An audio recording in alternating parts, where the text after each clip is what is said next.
Dear reader, allow me to introduce you to my book. Though it might at first appear like many books you've come across, it is far from ordinary. You may, therefore, have some misunderstandings about its nature. The story that awaits you has not been fully told. In fact, its conclusion is not yet known, even to myself. It is in that way that my book is special. It is in that way that you are special. Without you, there is no story.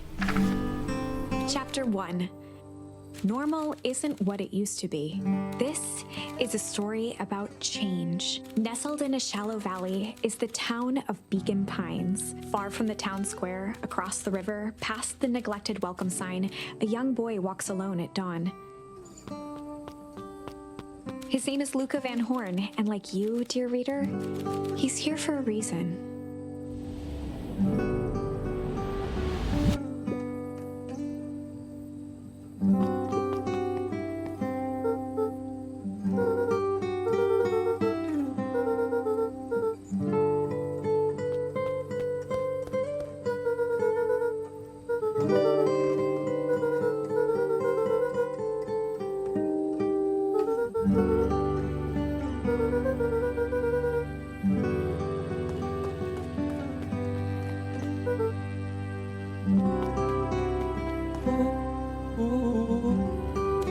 Was Luka's closest friend. He possessed many fine qualities, but subtlety was not one of them.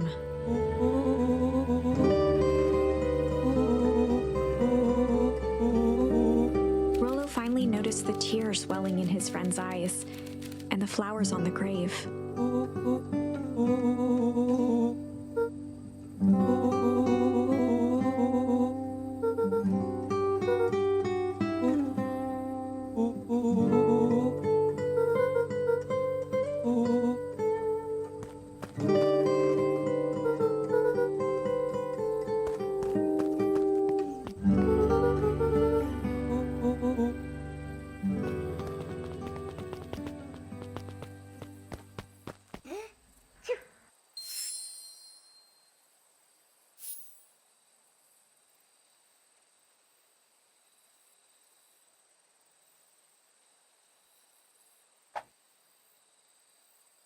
Wonderful!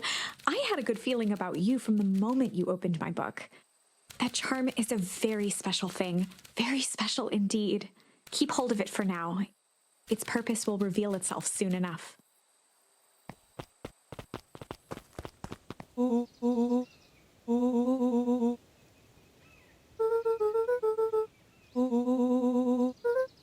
Rollo looked to the side suspiciously.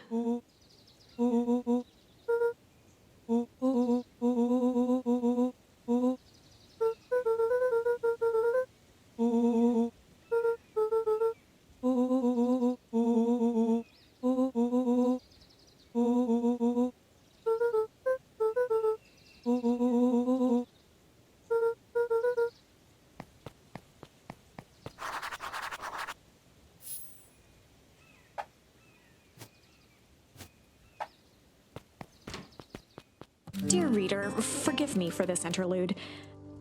Remember that charm you found in the dandelion patch? There are more of those special charms to discover throughout Beacon Pines. They've been known to reveal themselves to those who are willing. Some of them can be found in this very house. Just some dusty knickknacks. An array of prepared meals crowded the refrigerator, each labeled with the day of the week. Oh my! This is quite exciting! I am now certain that you are the one I've been waiting for all these years. You'll recall I was a bit coy regarding the use of charms earlier. Excuse me, I tend to have a flair for the dramatic. You are about to encounter your first turning point. There are certain times in this tale when everything hinges on a single word. Step forth, dear reader.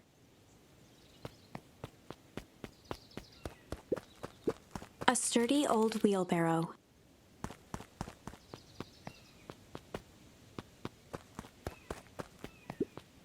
A beginner's guide to gardening laid open on the bench.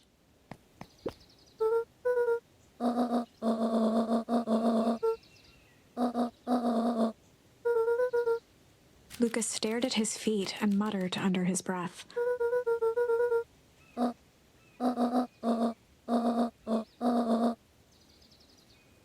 Right, of course. I forgot about the pajamas.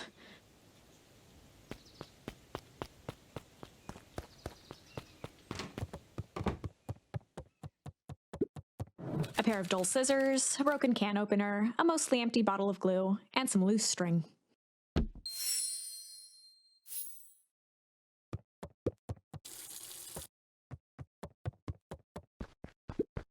The only piece of furniture Gran had brought when she moved in was an old hutch.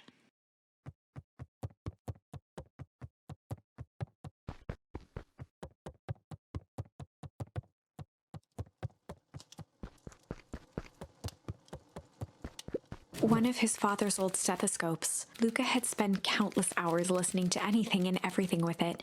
Not for years, though.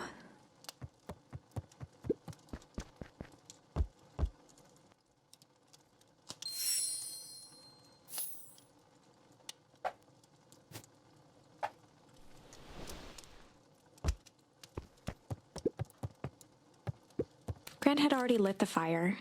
She kept a warm house, as if by grandmotherly obligation.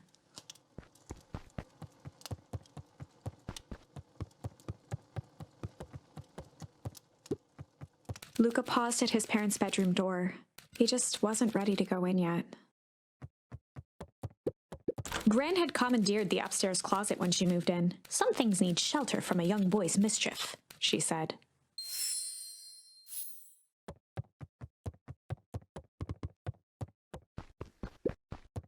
Luka tossed on his favorite old sweater. Even though it was the first day of summer, a chill still hung in the air.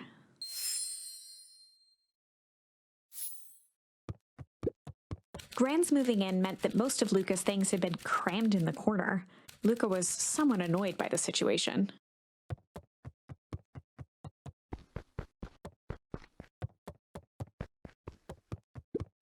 Gran's bed was undisturbed. Luka didn't mind that she had a habit of falling asleep in front of the fireplace. It meant that he could read late into the night.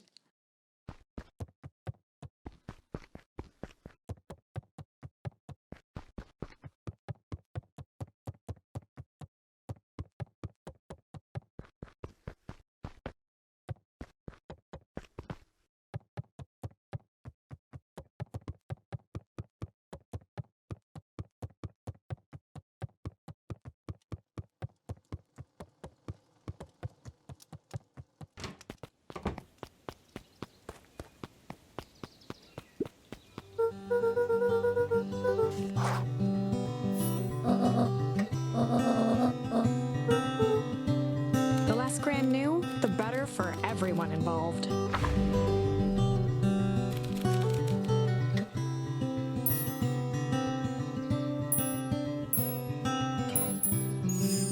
We were just gonna go chill for the day. The best lies are built on truth.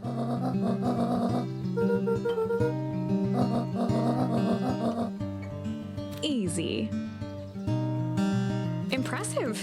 You've managed to navigate your first turning point without too much of a mess. That is the power of charms. A single word can change everything. I think it's time to introduce you to the Chronicle.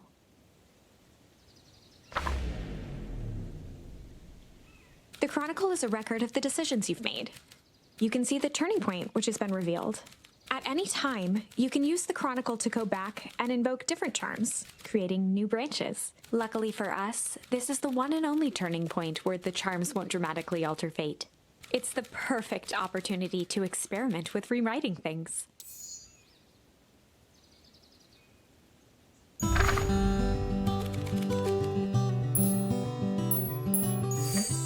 We were just gonna go chill for the day. The best lies are built on truth. Easy.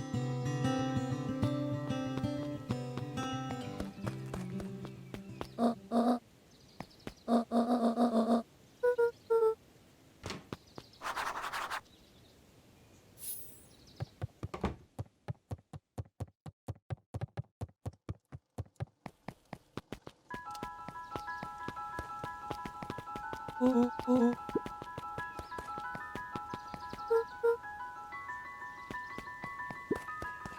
a town that saw few visitors, the welcome was perhaps more grand than necessary.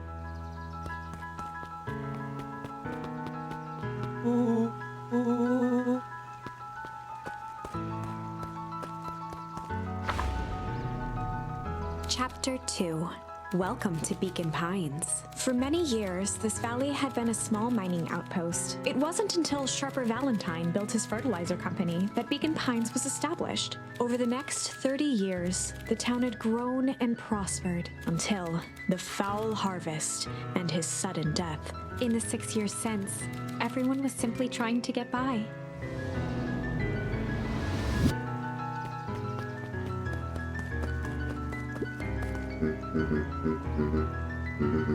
Mayor Augustus Valentine was not busy. Flustered, Gus instinctively loosened his tie.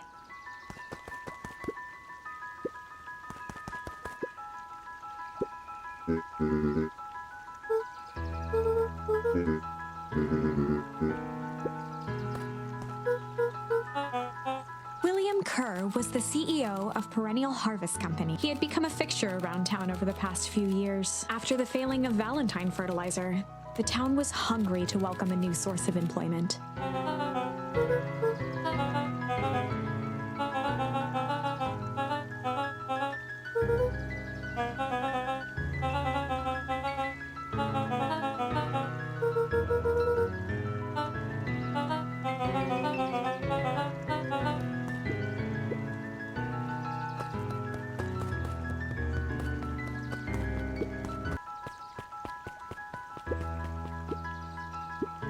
Mr. Sinclair continued snoring and lifted one eyelid just enough to see who it was.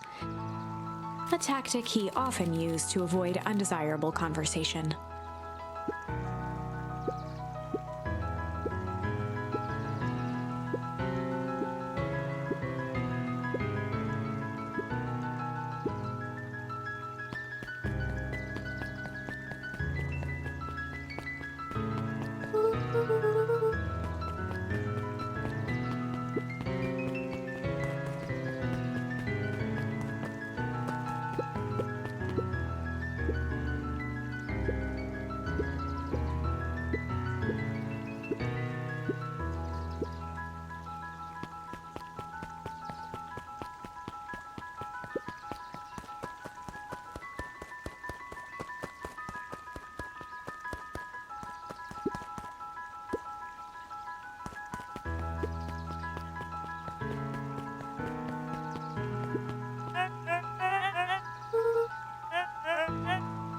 He pulled a pen from the pocket of his sweater vest and began to frantically jot something down on a clipboard.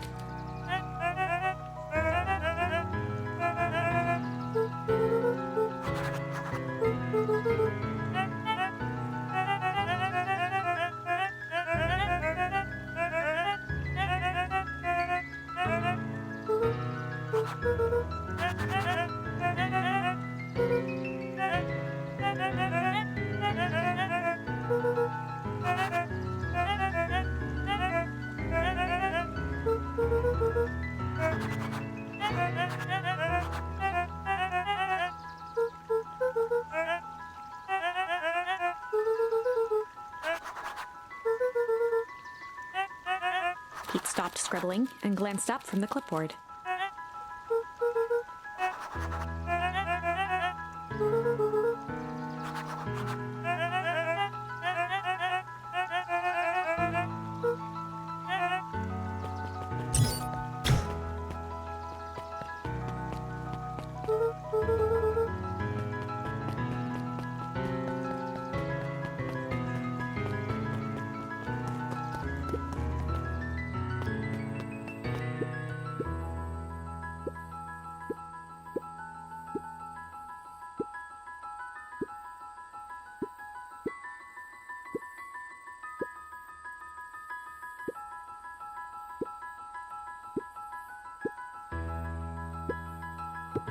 Whenever Luka saw his dad's chair by the pond, it reminded him of the days they'd pack up a couple of sandwiches and fish until sundown.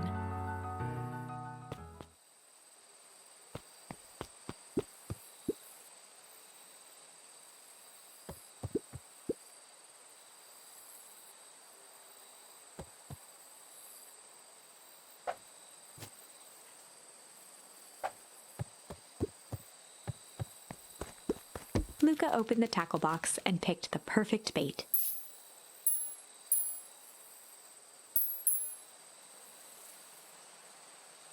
Luka tied a shoestring to the hook. What fish could resist a nice shoestring?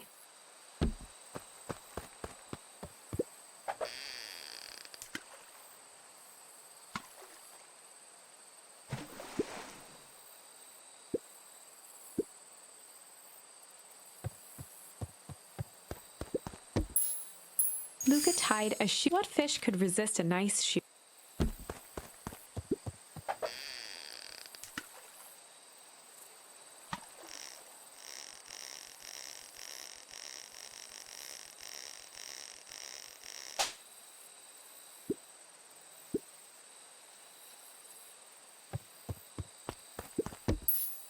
Luka tied a. What fish could resist?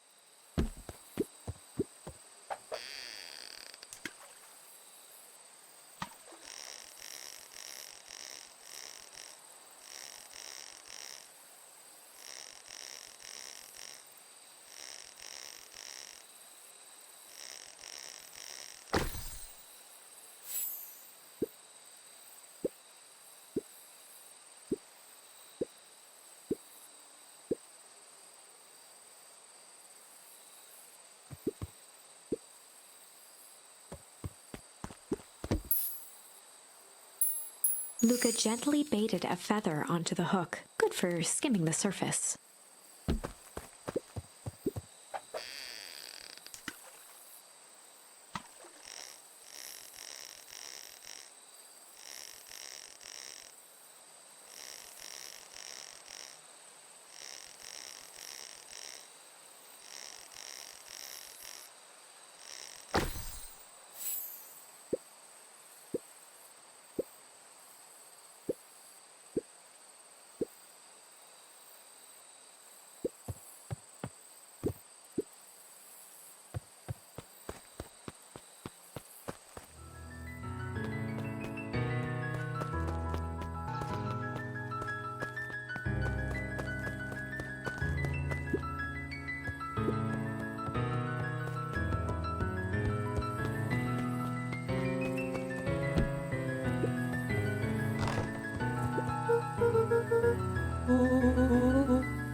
On certain nights, when the clouds were just right, the boys could tune into strange patterns of static.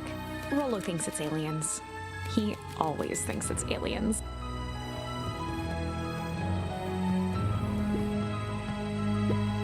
After Luka's father had passed, Rollo became obsessed with them building their own Hank atomic star scraper. It was some time before Luka realized it was Rollo's way of keeping him occupied.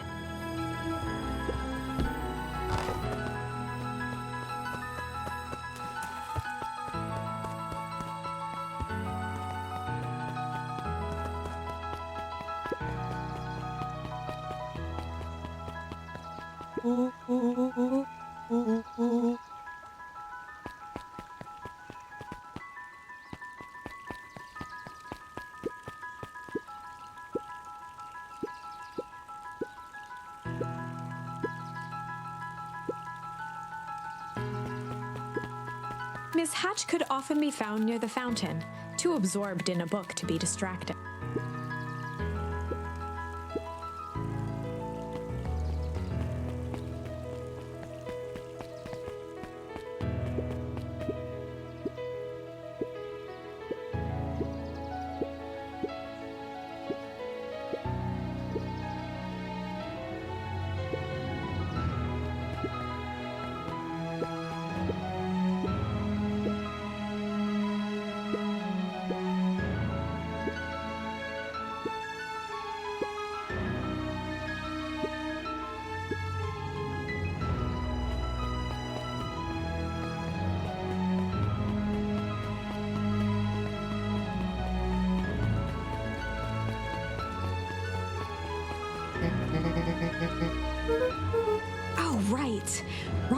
with Roxy, this is an important turning point. The first time where your charms will change the course of fate.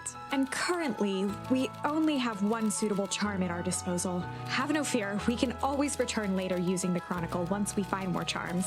Well, now I'm just rambling. Where were we?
Rolo froze as Roxy took a step toward him, cracking her knuckles. Luka knew he had one chance to save his friend from being dragged home.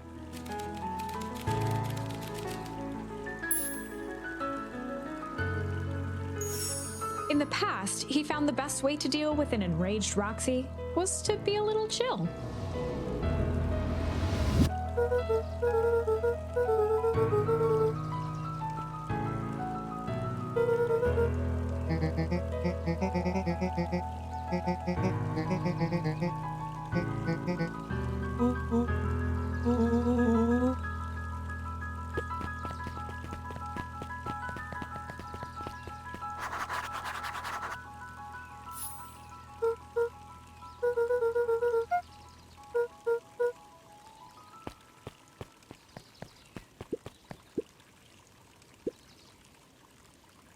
A bit much, if you ask me.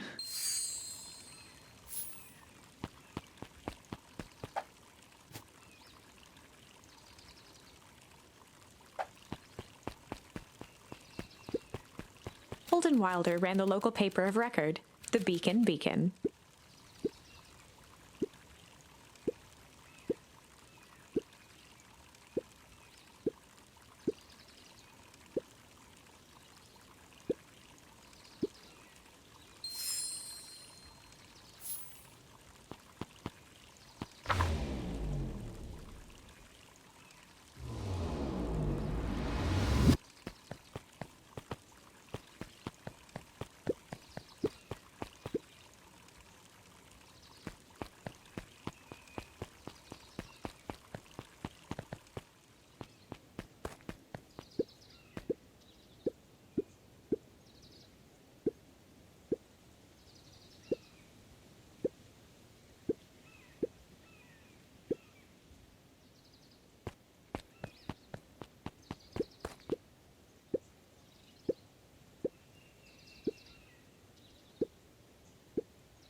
A promise Gran regretted the second it was made.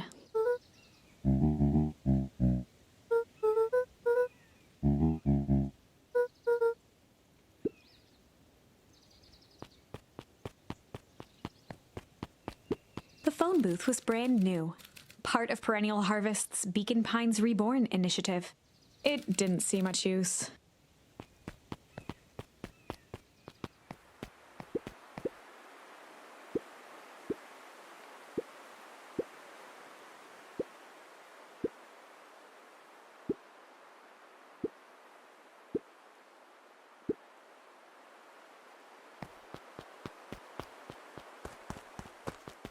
The path led into a small hollow at the edge of Weepwood.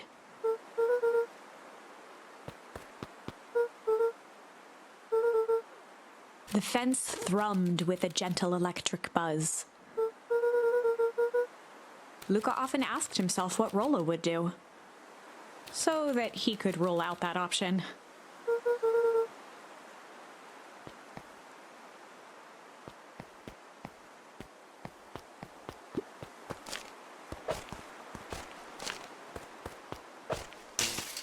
As sparks flew from the fence, the light atop that section shut off.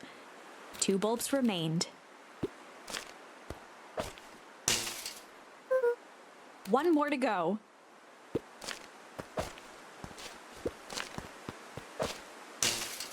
The fence's buzzing gave way to silence. Every kid in town knew the old Valentine fertilizer building. Long abandoned, the warehouse once served as the industrial heart of Beacon Pines. Now, it stood only as a reminder of things left behind. The dormant building showed strange signs of life. There was only one way to find out.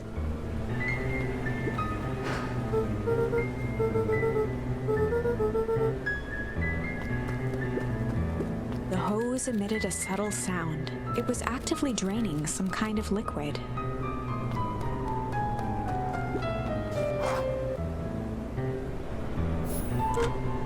Luka thought he heard faint sounds coming from the other side of the door. He pressed his ear against the cold metal to hear better. The sound of footsteps grew louder.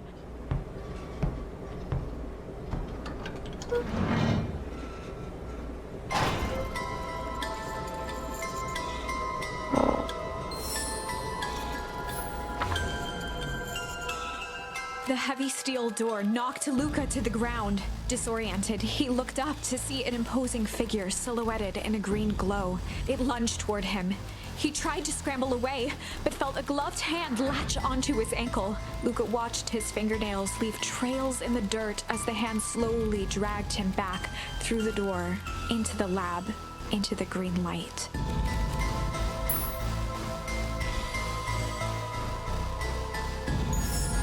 This is a story about change. It was far from the sort of change Luka imagined for himself. But change is, after all, a dangerous animal. The end? I probably should have warned you about this. There are many paths that our story can take. Most will end in tragedy. But don't let that discourage you. We will find the ending that this story deserves. I just know it. From here on out, a charm will have a check mark when it's been used to its full potential at a given turning point. Now, let's try something different.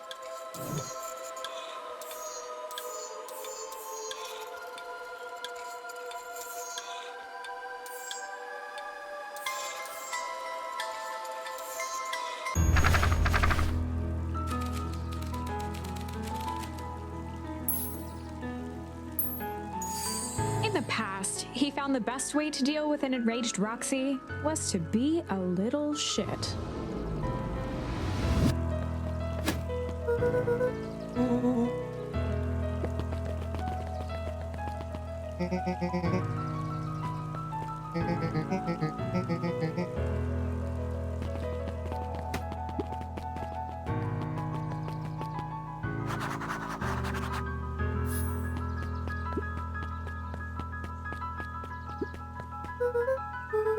Solomon Valentine, current ward of and future successor to the Valentine fortune, huffed as he brushed off his pants.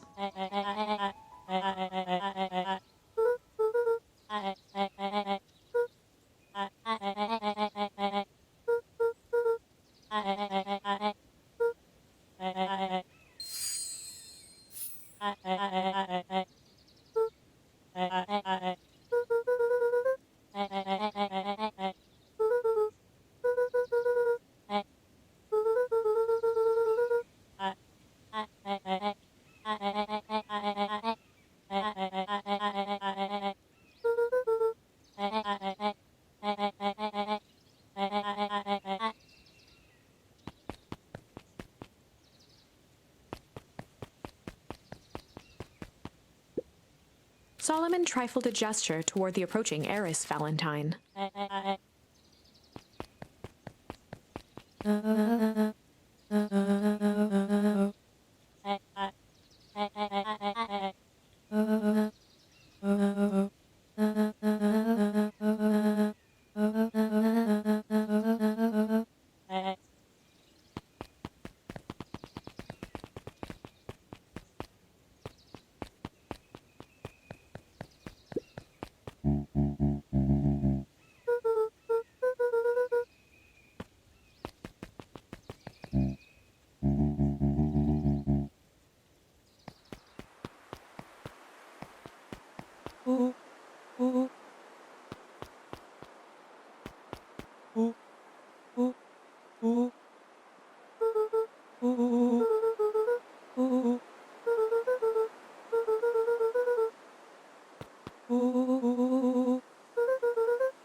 As the glowing windows of the old warehouse came into view, Rollo began to bounce excitedly.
The boy sat petrified under the weight of the bag.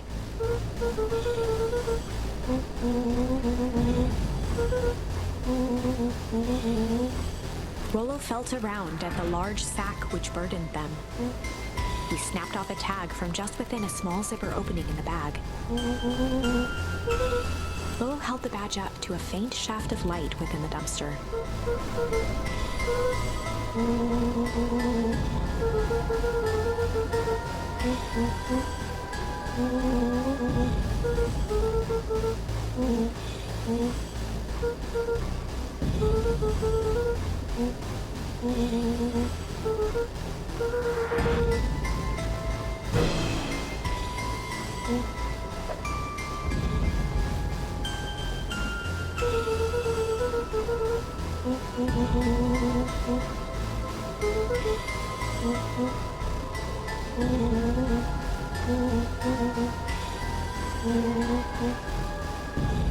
Luka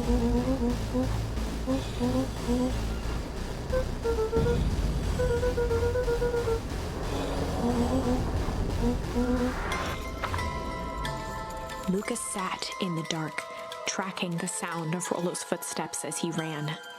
1, 2, 3. He pressed his ear to the dumpster wall, straining to hear Rollo's footsteps as they faded away. 15, 16, 17.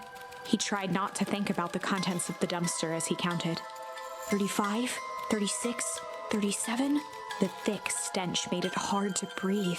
Screw it, that's long enough. Luka carefully lifted the lid and peered out. Nothing. No sign of Rollo. No sign of the man in the yellow suit. Time to haul ass. Luka clambered from the dumpster, stumbling to his knees.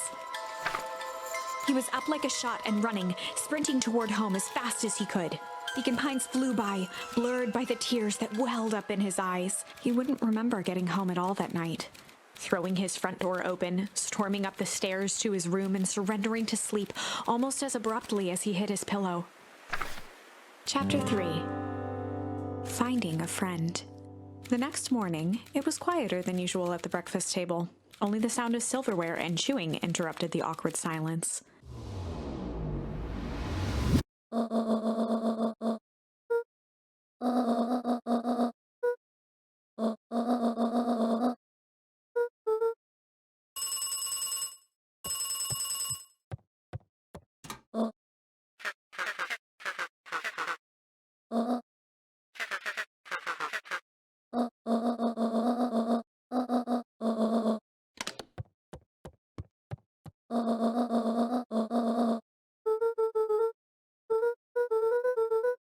Gran's brow furrowed.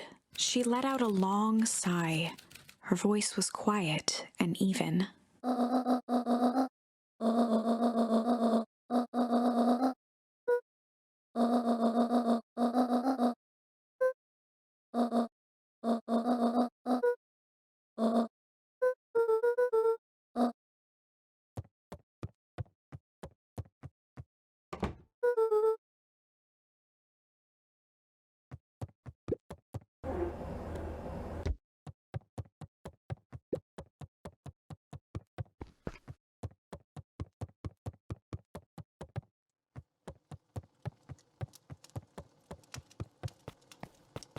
Luka was desperate to check in with Rollo. Until Gran returned, he was trapped.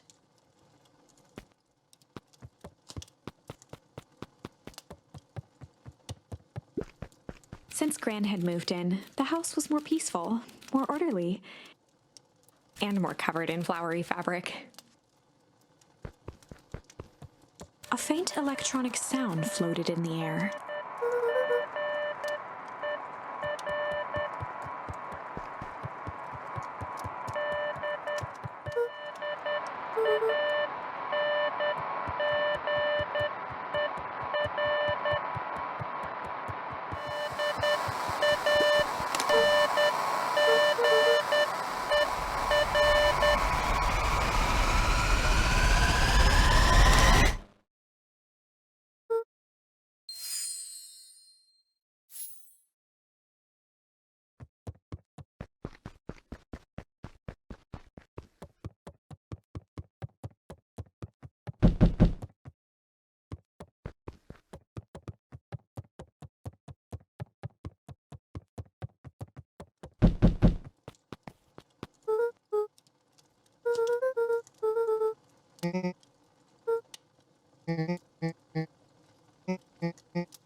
A pit formed in Luka's stomach.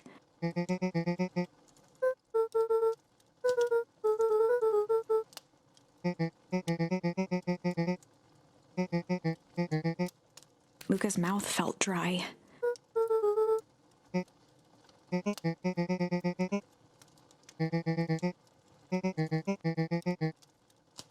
Luka could feel his heart beating in his throat.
Jeff's hardware closed down about a year ago.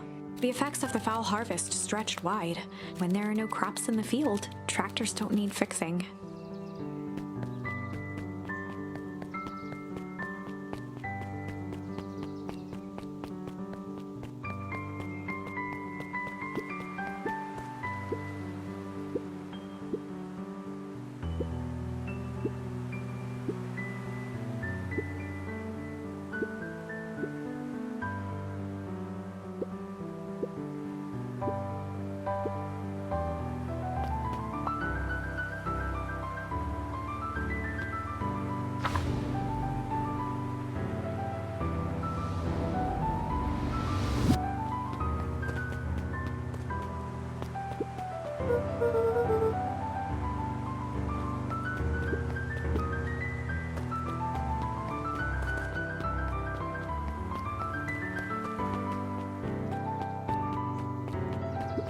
The Valentine Mansion loomed over every other building in town, both figuratively and literally.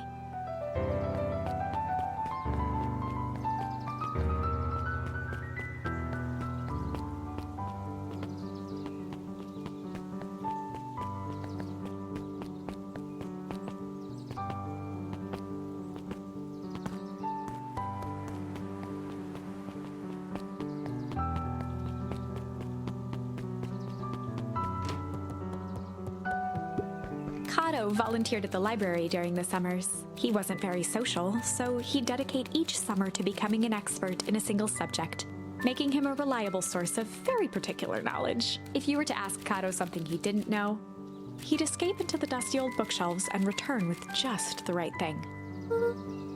Kato was lost in his reading. Luka crooked his neck to see the title, Introduction to Melitology.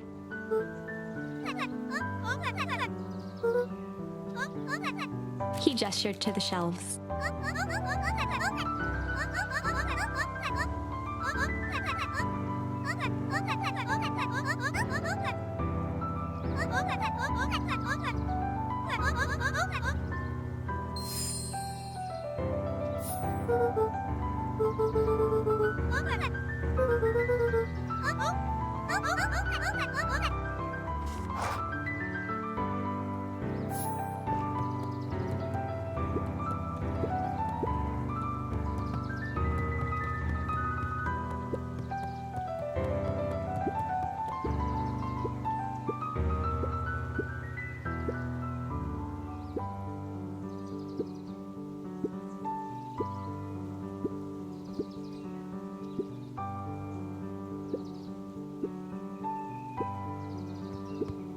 The bottom corner shelf was a dusty array of thick science books. Only one binding was clean enough to read: Cellular Biology and the Chemistry of Mitosis.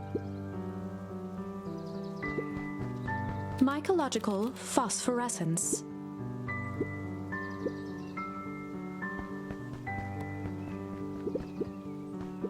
The entire top level of the library was devoted to comics, most of which were Hank Atomic and the myriad of lesser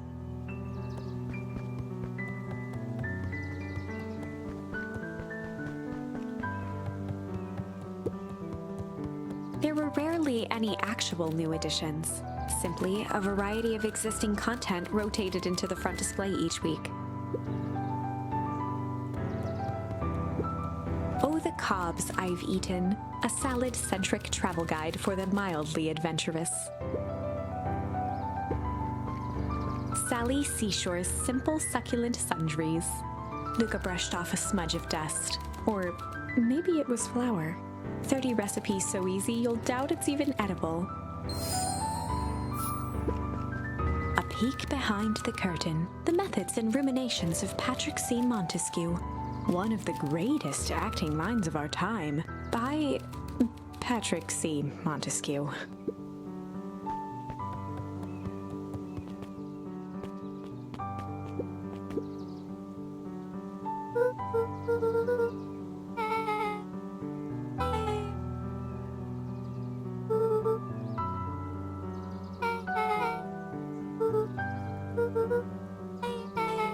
Beck's family moved often, giving her little time to establish any real connections.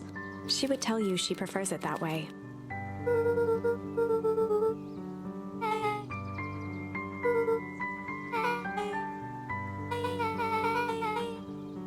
Luka shifted his feet uncomfortably.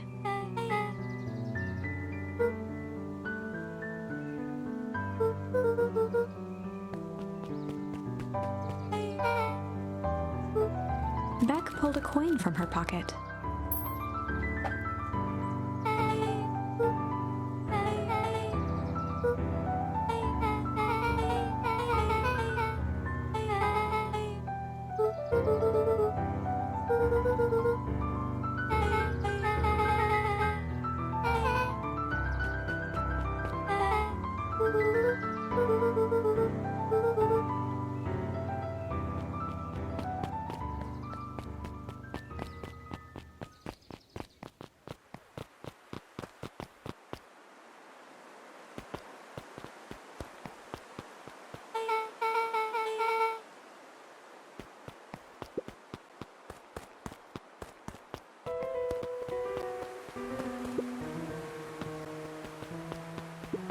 Luka felt a chill as he approached Beck. Her eyes were locked on the strange green liquid.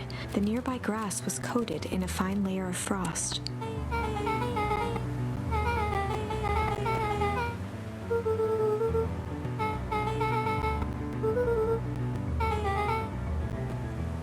Luka watched as Beck dipped a broken tree branch into the goo. Beck's eyes widened as flowers grew from the dead wood. First small buds, which quickly bloomed into vibrant petals. As quickly as they had grown, the flowers began to shrivel and turn gray. Beck dropped the stick with a grunt of disgust.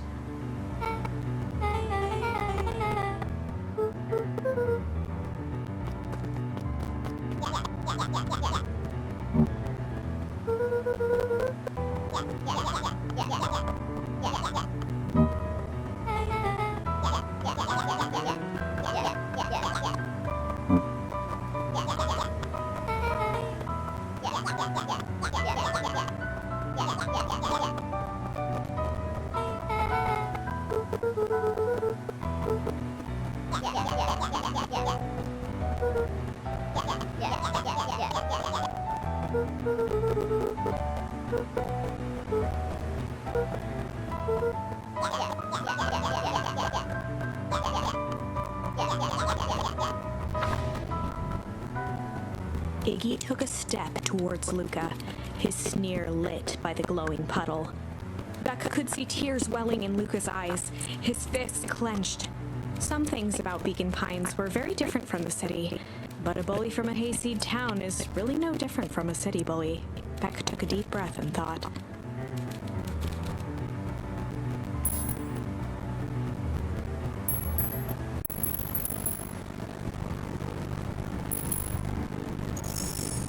Well, time to bust out the tentacles.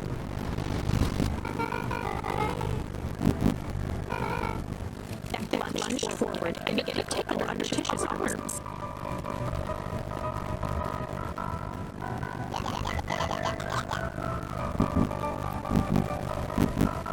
Tears began to form gasped for breath in gales of laughter. Beck redoubled her efforts until she finally had enough.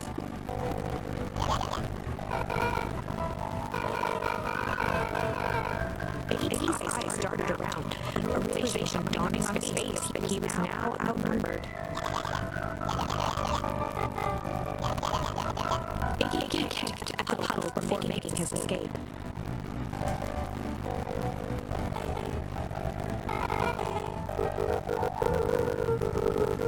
Beck shook the ooze out of her hair as best as she could.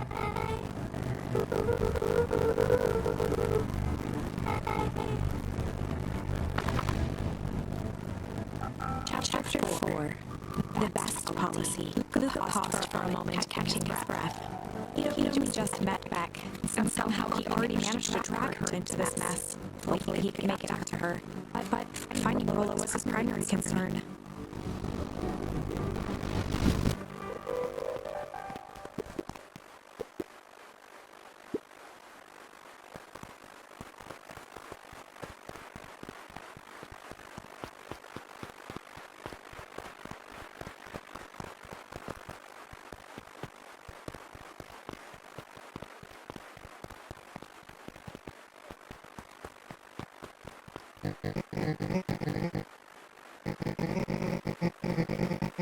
Roxy and Fitz looked drained. It was clear they'd spent all day searching.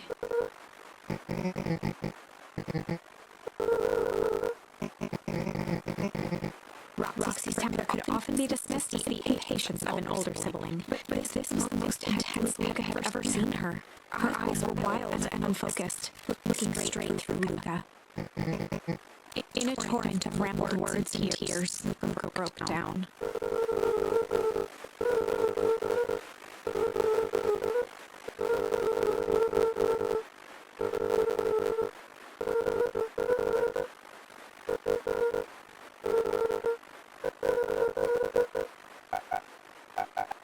Roxy, still exhausted and angry, softened briefly as her eyes hunted the ground in thought. With a determined sigh, she looked up at Luka. Roxy drew herself up.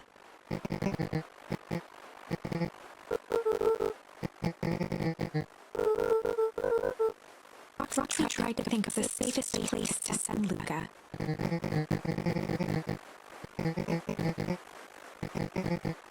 Luka wiped his cheeks and gave a quick nod.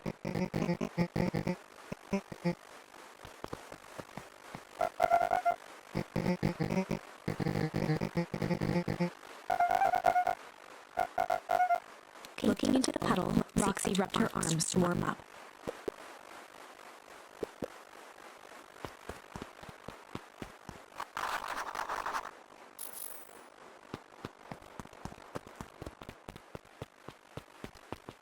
Mr. Nuncreek jumped with a start.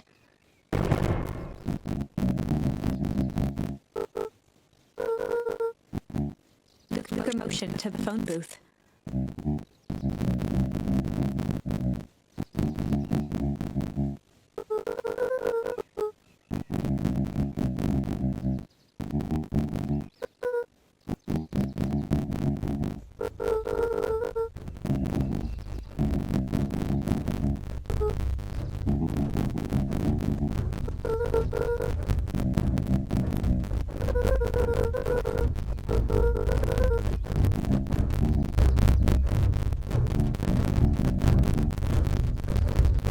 Nuncreek gently placed one of his substantial hands on Luka's shoulder.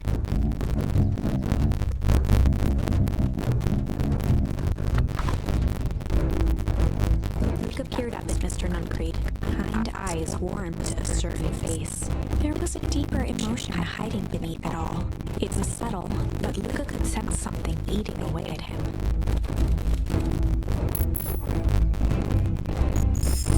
There was a shame lurking behind those eyes.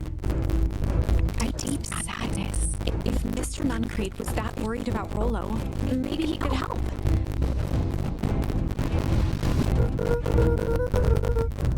Mr. Nuncreek raised an eyebrow.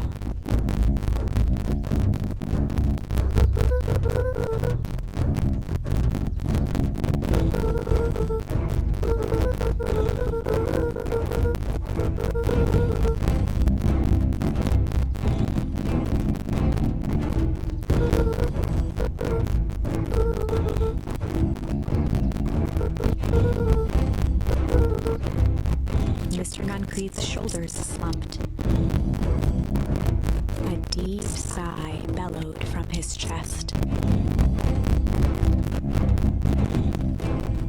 Luka attempted to take a step back, but Nuncreed's hand clamped down on his shoulder.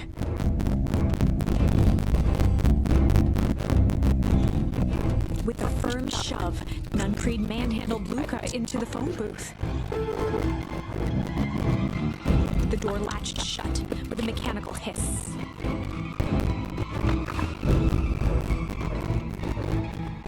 As Luka pounded the glass, the floor dropped from under his feet. The inside of the phone booth was now a loose capsule, plummeting at gravity's whim. Luka winced and pressed his hands to the walls. As he braced for impact, the capsule hurried to a surprisingly smooth stop. He felt a cold rush of air and opened his eyes with hesitance. Two large figures in hazmat suits occluded his view. Luka heard the deep, resigned voice of Mr. Nuncreed over an intercom. He knows too much. And... Wait. No. This isn't the end. I know there's still much more. Somehow this went wrong. Okay, let's try something else.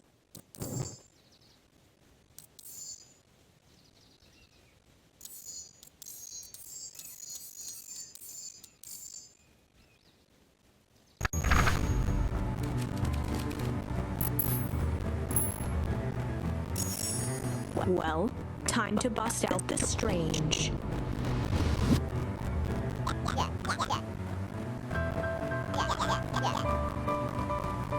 Beck stared in silence, the only sign of life being the twitch of an eye.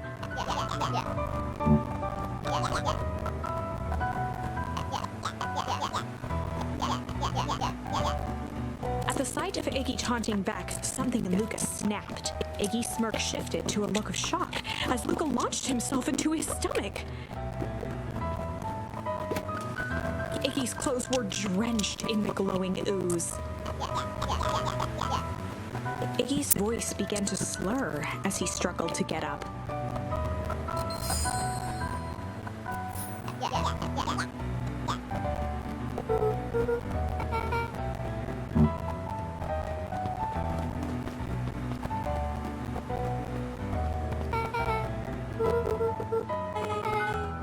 The person at the warehouse. This strange ooze and what it did to Iggy. Was Rollo caught up in all of this?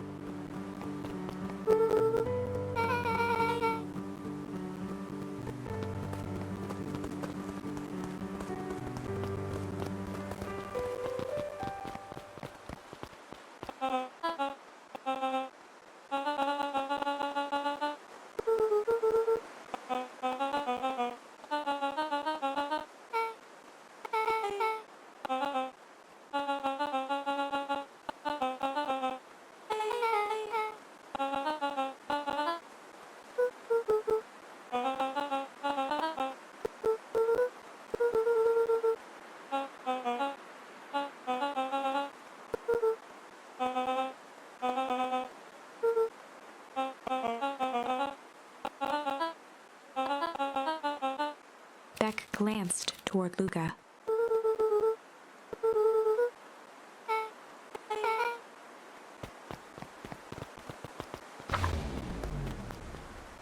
Rollo was safe. A wave of relief washed over Luka, which was quickly replaced by a sense of dread.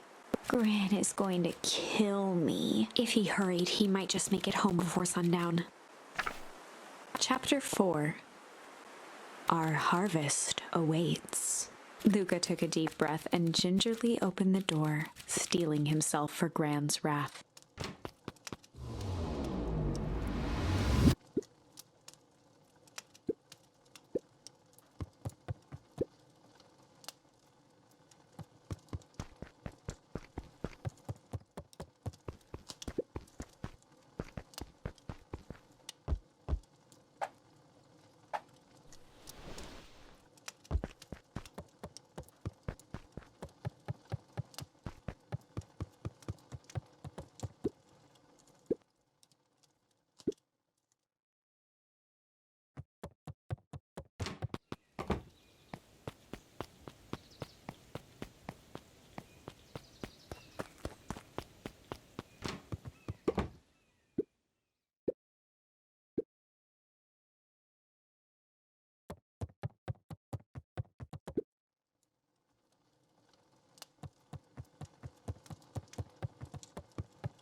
Luka was alone. The house was empty.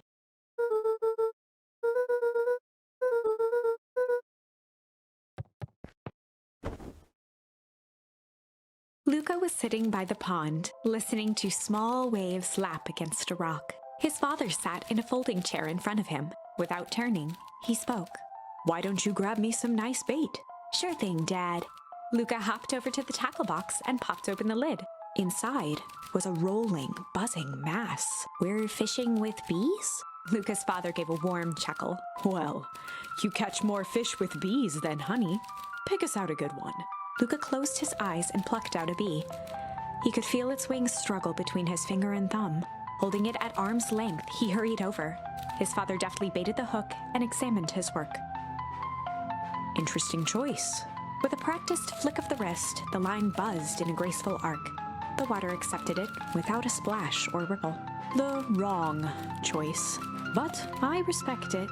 The pond began to freeze over.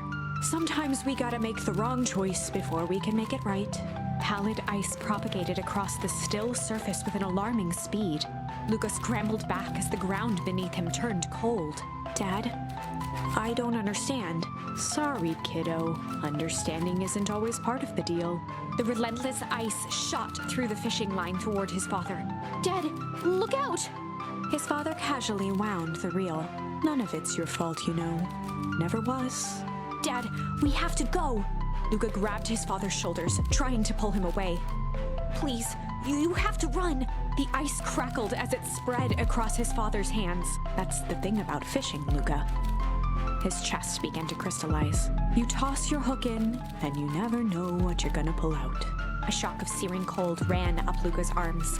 He gave one last desperate tug. The chair tipped backwards in a single frozen mass. Luka tried to stop the momentum, but it was too late. He watched the icy form of his father slam into the hard ground, shattering into 1,000 pieces that crowded around his feet. "Dad, I don't understand. What does all this mean?" The gentle rustle of leaves was the only reply.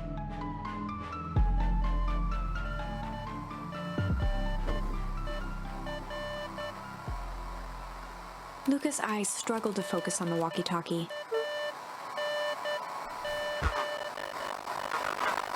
Faintly, he could hear roll amongst the noise.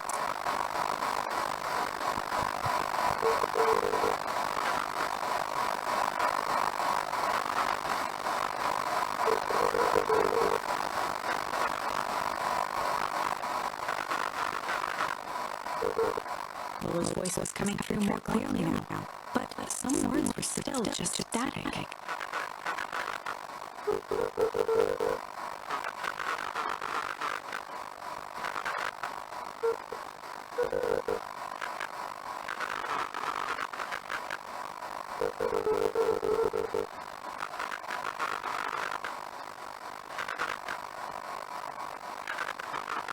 The signal went silent. Luka held still, waiting for a response, his pounding heartbeat marking the passage of time. Lula's voice began to fade.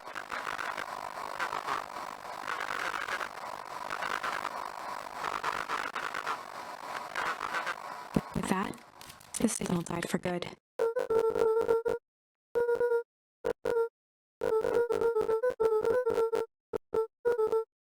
Luka grabbed the walkie-talkie and sprinted to the treehouse.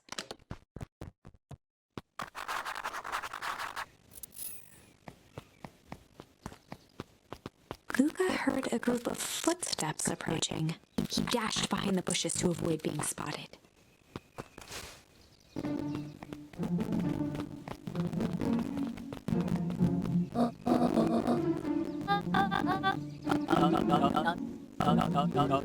Mr. Tolliver paused, shifting his eyes to one side.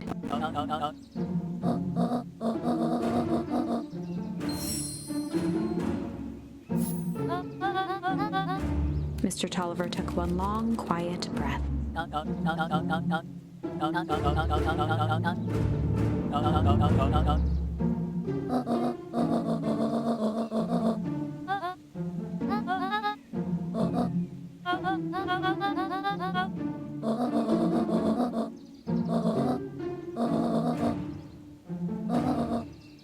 three shared a determined look.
Luka could only see a cloaked shape behind the rocket.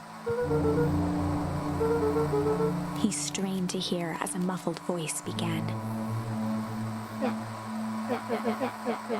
Fear gripped Luka's throat. Luka stared at the ground for a moment, trying to place the dampened voice. The figure shifted slowly from behind the rocket, revealing itself to Luka.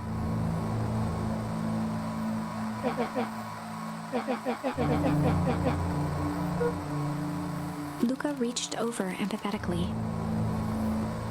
Iggy's tone jolted to dejected anger. Luka slumped to the ground, overwhelmed by guilt.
Iggy slumped to his knees.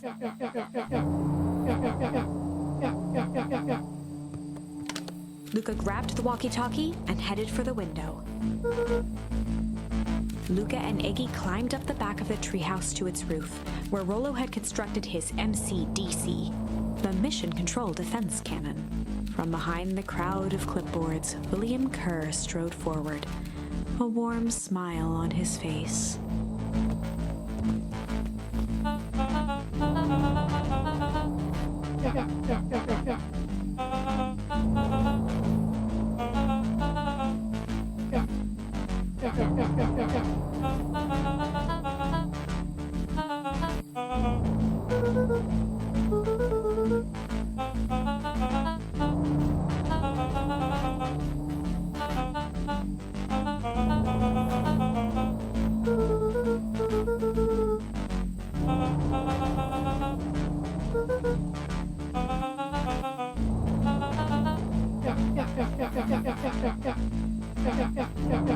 Kerr's smile faltered.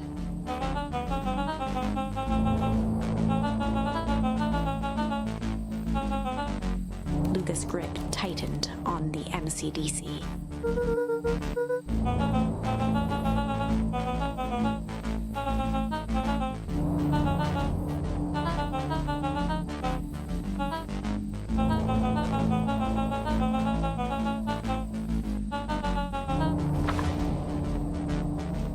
Luka's mind raced. He was caught in a trap. What do you do when there's no hope? He wiped his cheeks with a sleeve. What are you gonna do, Luka?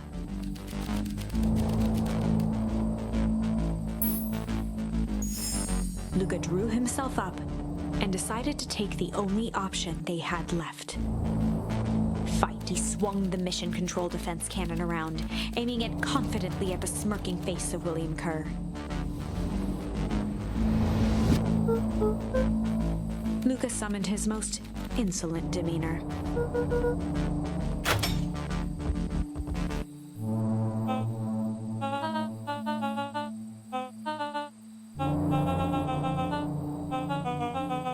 Kerr turned his back on the two boys.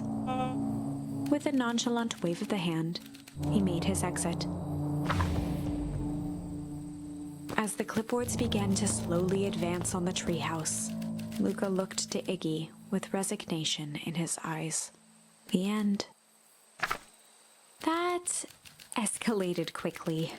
Maybe discretion was the better part of valor here. Let's put a pin in this for now.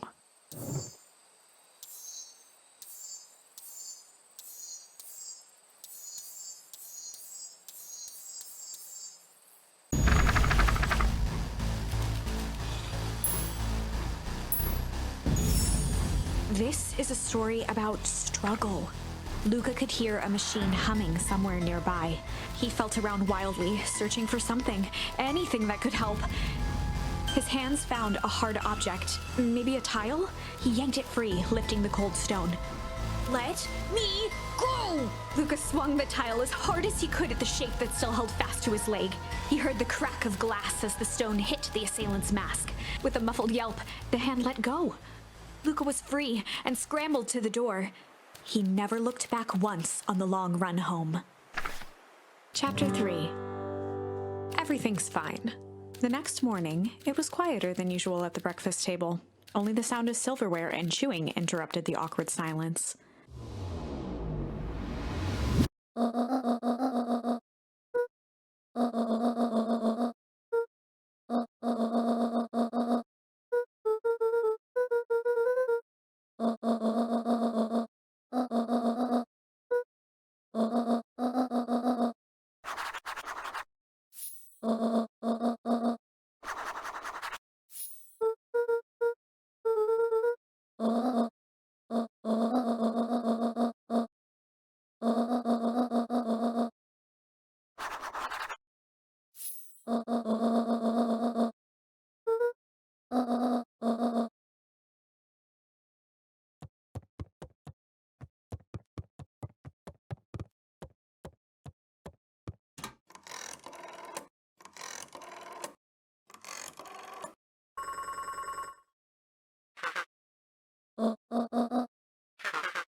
Valentine, oldest of Sharper Valentine's children, and heir to the Valentine fortune, had a way of making questions seem like demands. Mr. Wilder had learned to assume that if he was hearing from Eris, it was because she had taken issue with something he had put in the paper.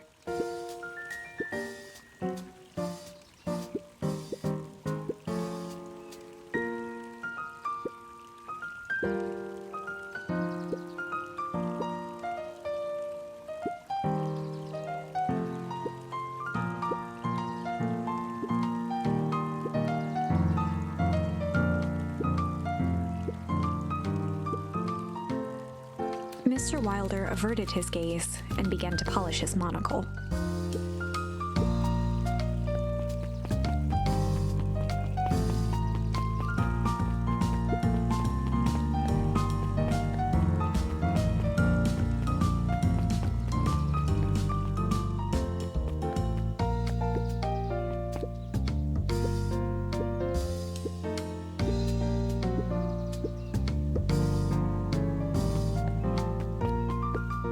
At his counter, Hiram Tolliver was meticulously shining apples. More accurately, Hiram Tolliver was meticulously shining one apple.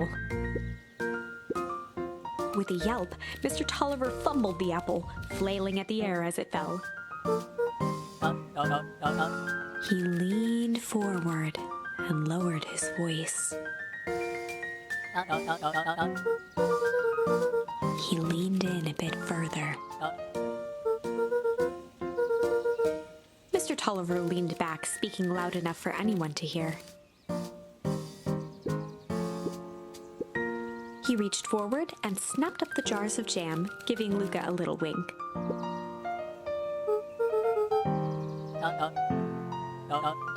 He leaned in for a final whisper.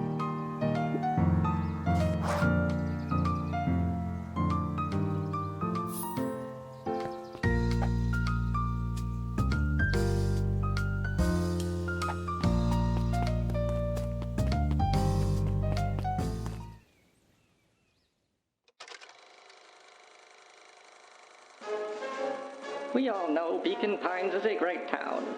What you may not know is great towns grow from mighty roots. And that is why you cannot tell the story of Beacon Pines without telling the story of one Sharper Valentine. Young Sharper's keen intellect and strong moral fiber led to a grand vision. A vision of a community dedicated to a better tomorrow. In his own words, a better tomorrow is within our grasp, but it requires a singular mind to harness it. Lucky for us, he decided to grow that vision here, in Beacon Pines. And how does one grow a better tomorrow? With fertilizer, of course. Valentine's Fertilizer Company became the lifeblood of a town yearning for purpose. But then tragedy struck, a scientific experiment gone wrong. An accident which took Sharper away from us far too soon. To this day, we struggle to pick up the pieces. But one foul harvest isn't enough to stop the people of Beacon Pines. The spirit of Sharper Valentine lives on.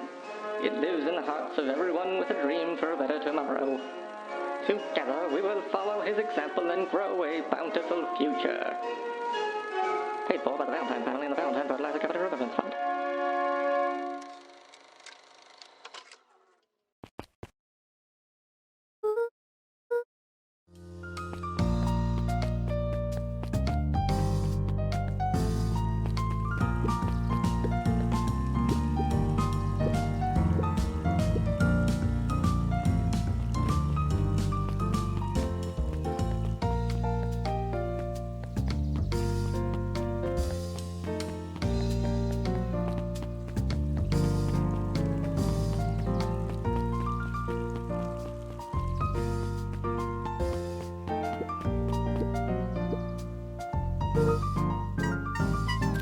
Dreams of becoming a big-time reporter. At night, she searched for the story that could be her big break. By day, she hawked papers at the newsstand.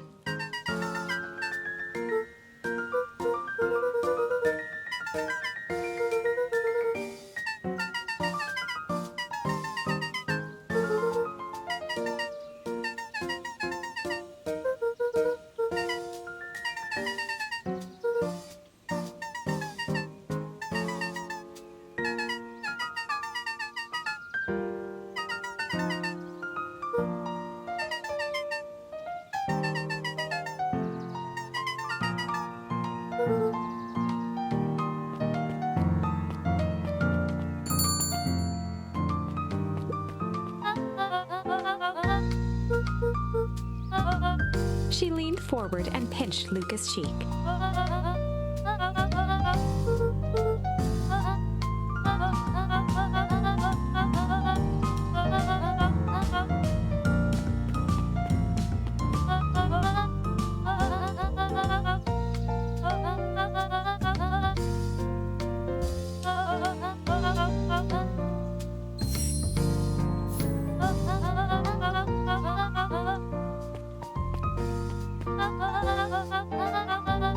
Luka shifted the basket uncomfortably. Mrs. Fratelli lifted the cloth and inspected the jam. She carefully lifted out her jars of jam.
Mr. Nuncreed eyed Luka for a moment, then nodded in agreement.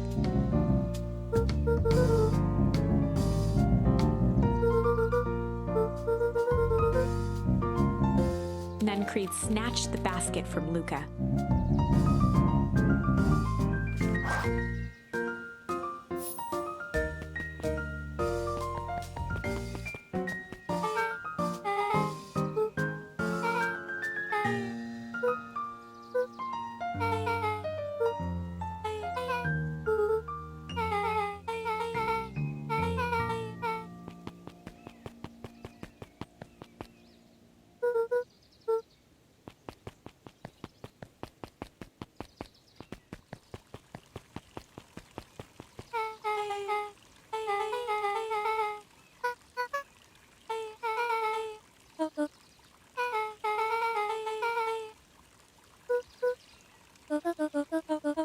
Beck locked eyes with Luka. The look on her face was equal parts expectant and desperate.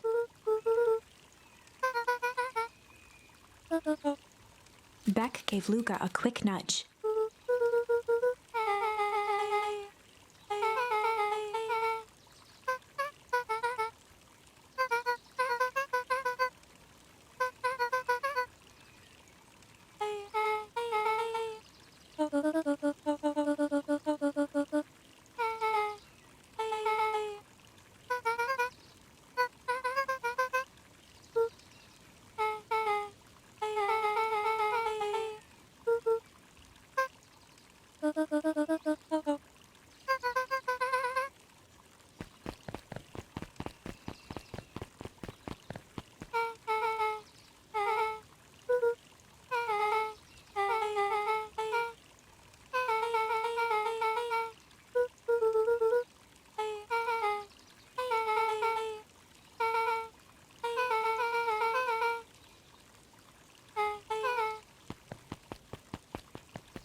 Jeff dug through his pockets for a bit.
took a long breath, then gave a firm nod. Chapter 4. Dinner with the Moodwills. Ilona Moodwill was worried about change. A gardener at heart, she understood the necessity of change, relied on it even. But there was a difference between the controlled world of her plants and this cluttered cottage in a strange town. Almost done. Nellie was a blur of activity, digging through boxes. Sorry, love, couldn't find the dishes. We'll have to make do with paper plates. Dinner went by without much conversation. As she watched Beck and Luka finish up their pizza, Ilona let herself relax into the chair. The things she cared about were still here. Nellie finally had the job of her dreams. Beck was beginning to take root. Ilona's task was simply to tend to them. She could do that.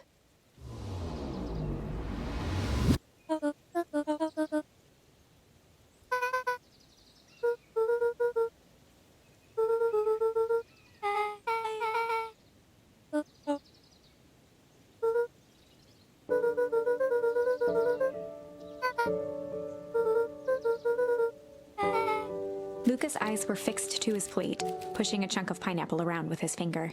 Nellie was the one who eventually broke the silence.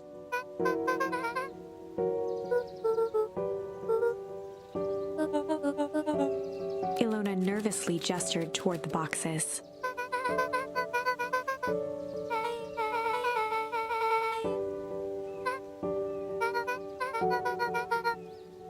Luka wiped his face with his sleeve. Beck gave Luka a swift kick under the table.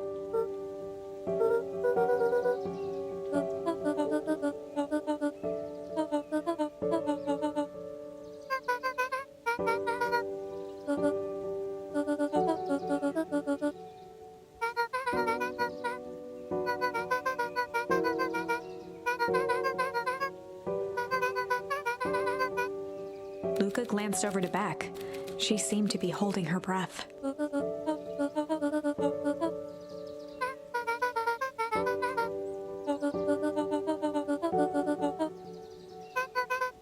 Beck slammed her fist into the table, perhaps harder than she intended. Luka glanced outside to gauge the time. The sky was darker than he expected, filled with ominous clouds.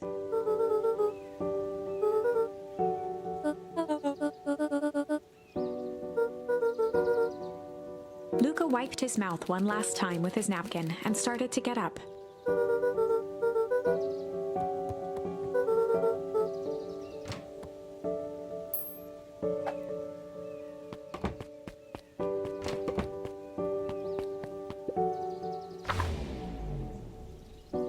Surprised, Luka turned around. He knew Rollo could be prickly around new people. But Beck seemed cool. Rollo would warm up to her eventually. Probably.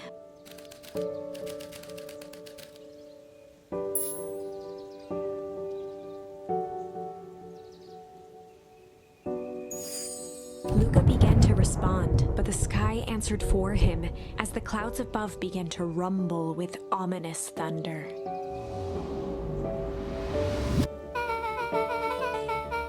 Luka surveyed the roiling clouds. At that moment, the heavens opened up, unleashing torrential rain.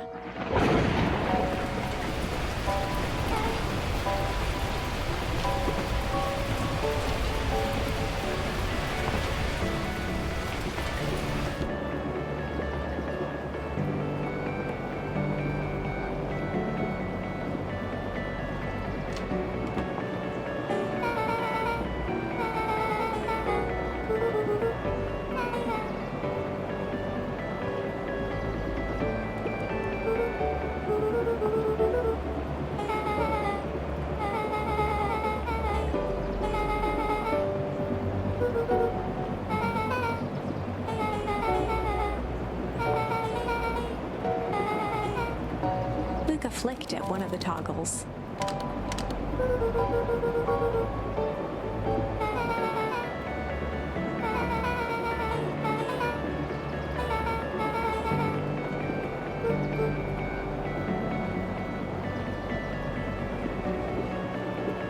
Luka bent down to examine the bouquet of wilting flowers. Judging by the odor, they were well past their prime. He flipped open the attached card.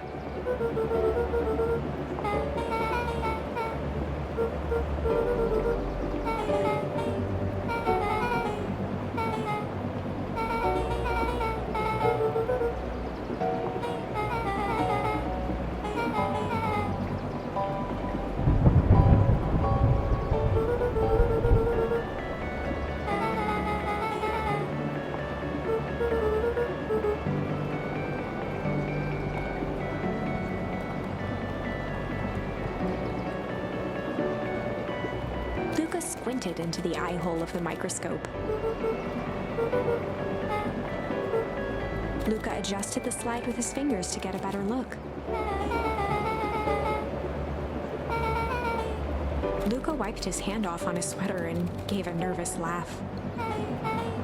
Beck looked down, timidly tapping the ladder with her feet.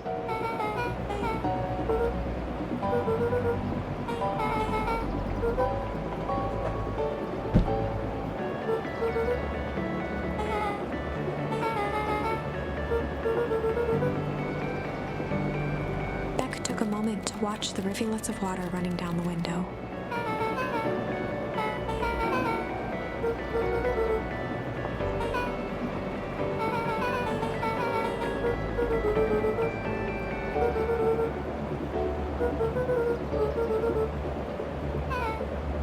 Luka took a deep breath, exhaling slowly.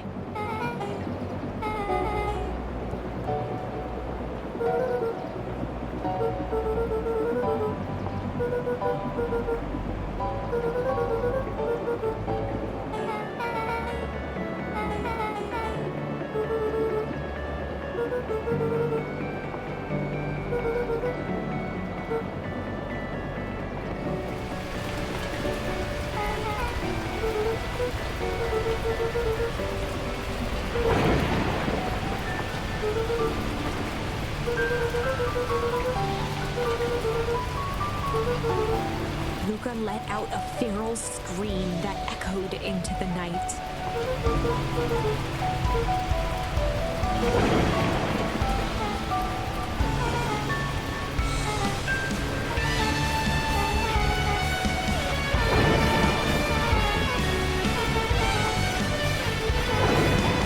Her voice dropped to a trembling whisper.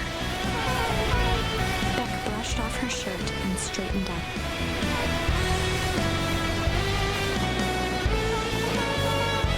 As abruptly as it began, the storm abated.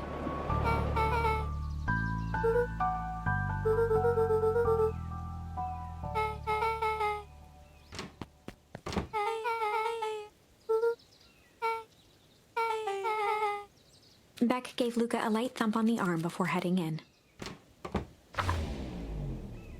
Chapter 5. Friendly Feud. The air was heavy with a hard rain's residue, the smell of wet things. Despite his dreary surroundings, Luka felt at peace. He'd never shared those details about his dad with anyone, not even Rollo. But it's not like this changed anything. Rollo was still his best friend. Adding Beck to the group would help balance things out. This is what Luka told himself as he headed to the treehouse.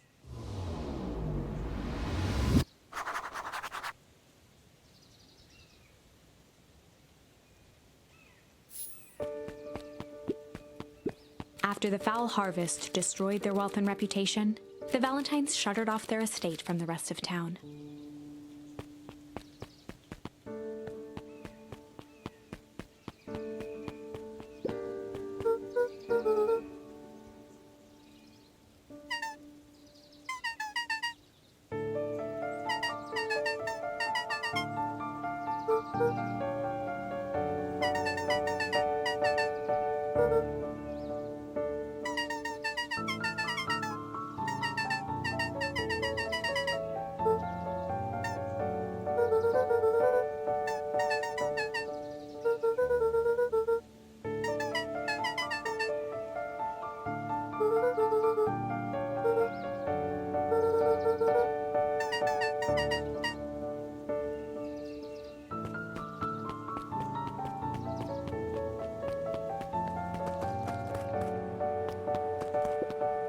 peeked up at the beehive.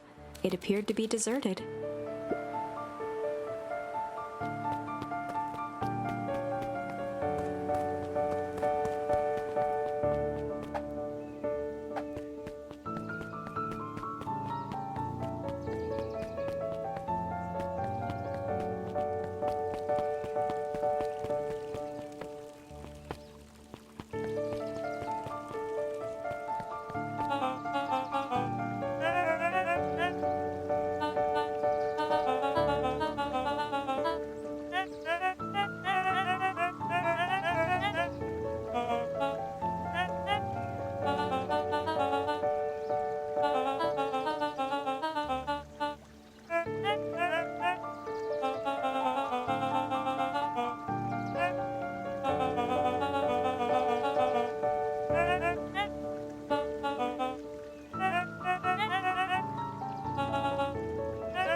Luka had only ever heard him speak in this stiff yet gentle tone a few times, and it always meant one thing.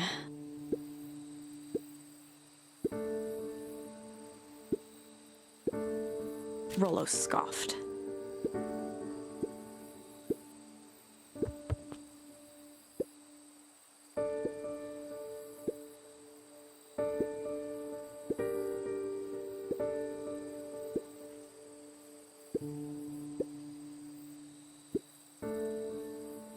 Luka stumbled on his words, knowing he'd said too much.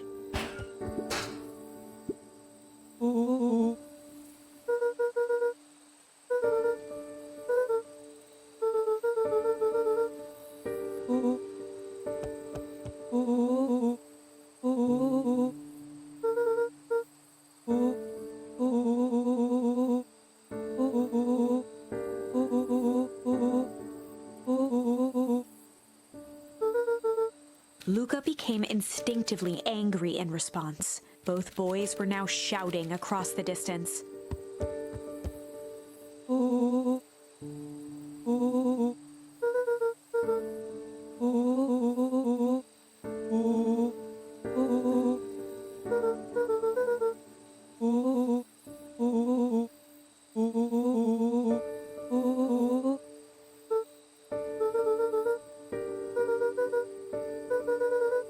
Rollo's tone changed to a calm, yet more intense anger.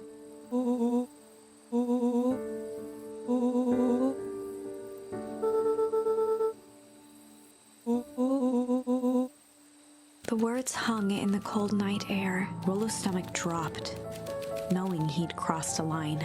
But it was too late.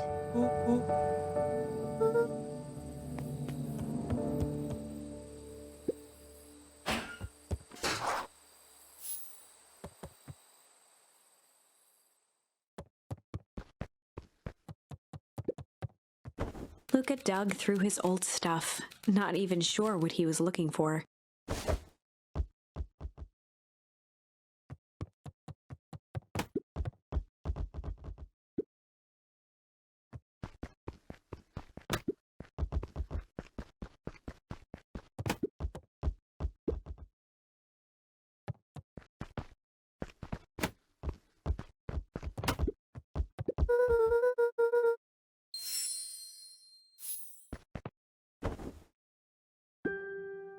Gran cooed gently from the hallway.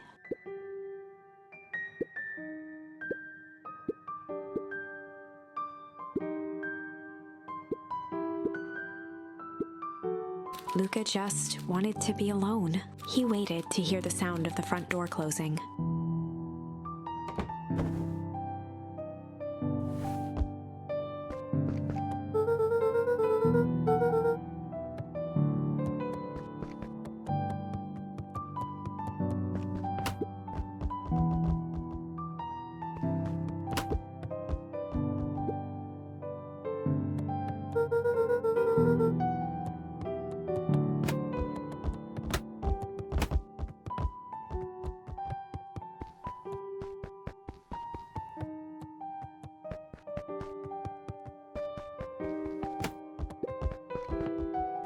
Luka dozed off again.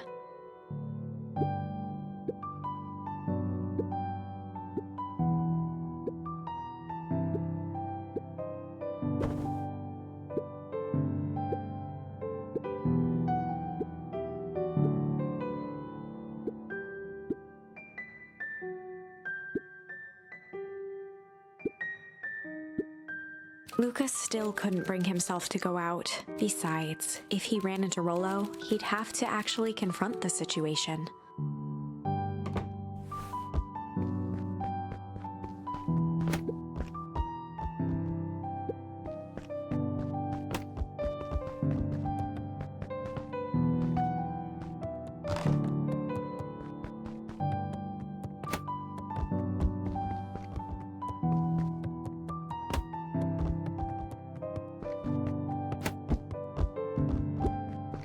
The Adventures of Hank Atomic. Luka carefully opened the cover and began to read. Rollo had received it for his birthday, a special hardcover edition with behind-the-scenes commentary and bonus art. Rollo cherished it, but asked that Luka keep it at his house. Luka wasn't sure if it was because Rollo didn't trust himself with it, didn't trust his sister around it, or just wanted an excuse to come hang out at Luka's more often. Whatever the reason, Luka didn't mind, but it had stayed right there where Rollo had stashed it ever since. Now, at the foot of his bed, Luka lost himself in the pages. He'd read it all before, but at this moment, it somehow felt sentimental. He was well into issue number 5 when he heard soft footsteps from the hallway.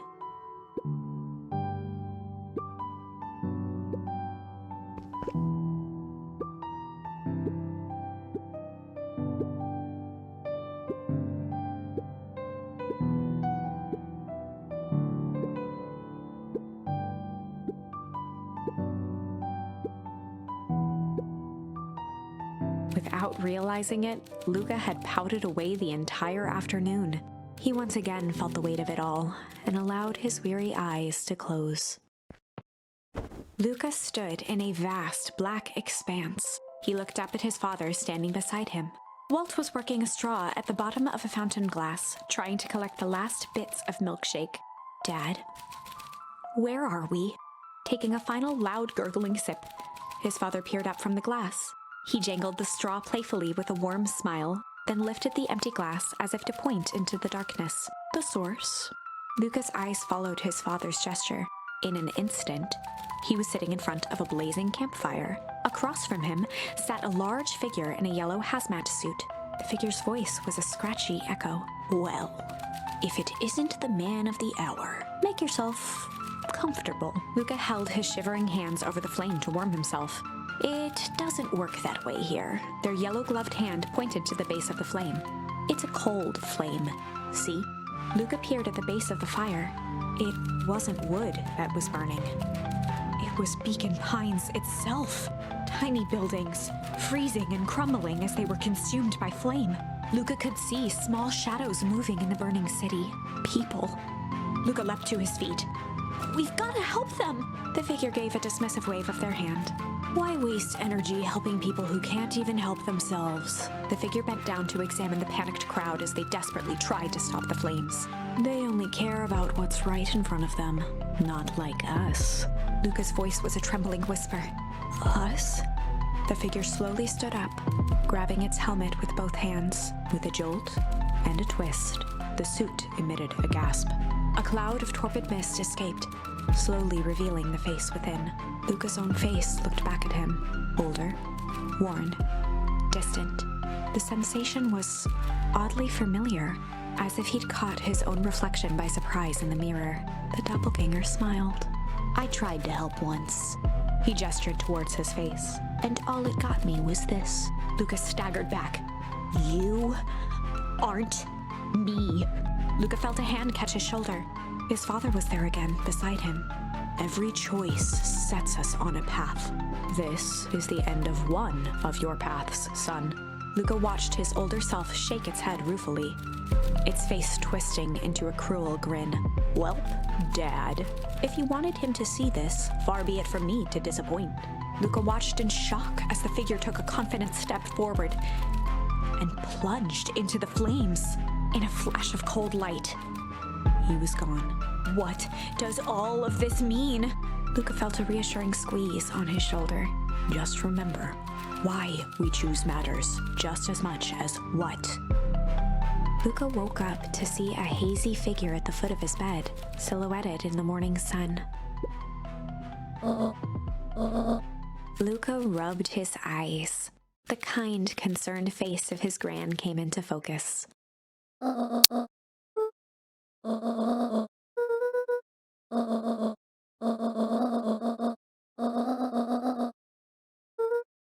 Gran silenced Luka with a gentle pat on the leg.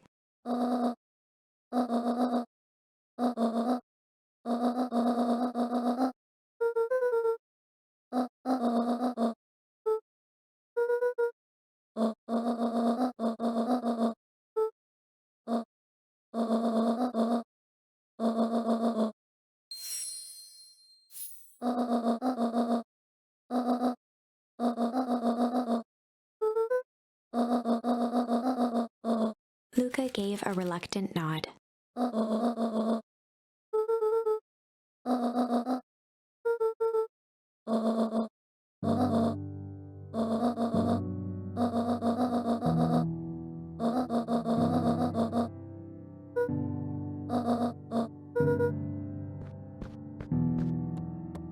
Luka took a deep breath.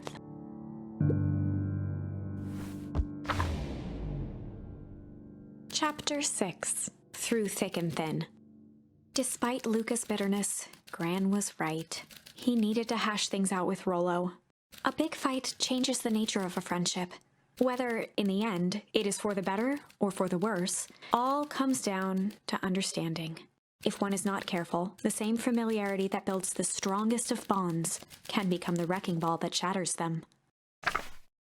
Luka emerged from seclusion, taking in the crisp festival air. But the events of the day weren't on his mind. He had to find Rollo.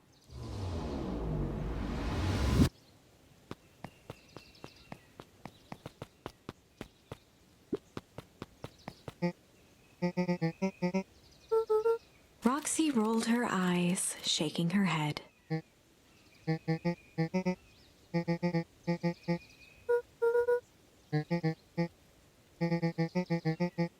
Luka looked down and kicked at the dirt.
Mr. Kerr pointed to his grinning mouth.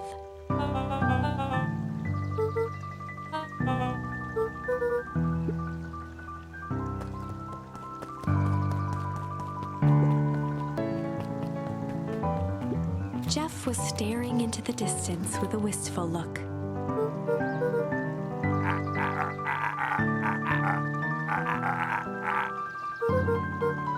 Jeff turned to Luka with a furrowed brow, then gave an understanding nod. For a moment, the two now shared that same wistful gaze.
Griffin looked away suspiciously.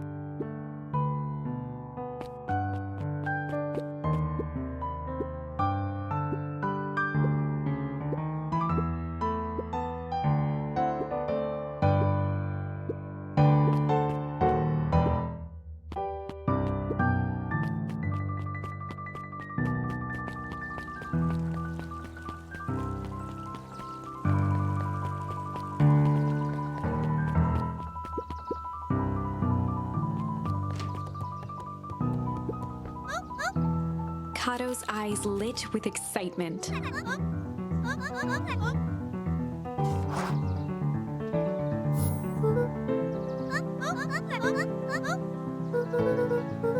Kato straightened up and cleared his throat as if preparing to sing.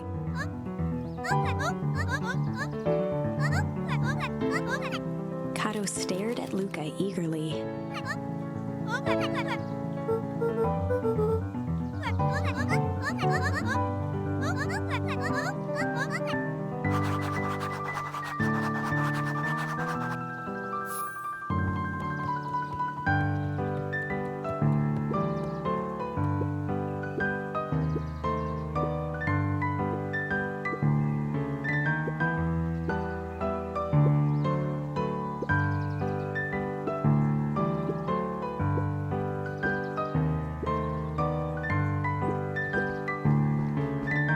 Luka grabbed Natural Photography, Volume 5 from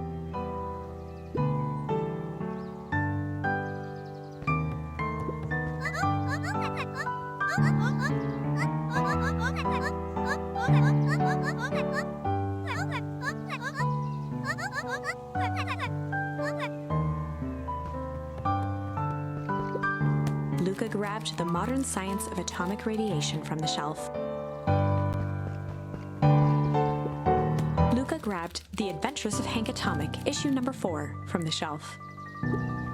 Luka grabbed The Adventures of Hank Atomic, issue number 5, from the shelf.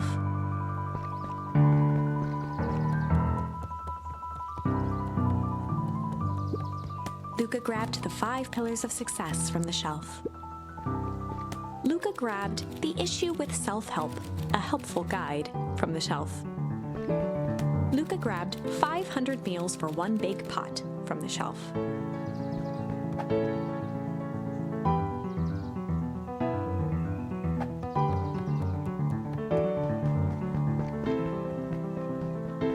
Luka grabbed The Adventures of Hank Atomic, issue number 4. Luka grabbed The Adventures of Hank Atomic, issue number 5 from the Kato removed his book from the desk and replaced it with Luka's, turning on the lamp. As he slid the book under the purple light, 2 words glowed: The Adventures of Hank Atomic, issue 5.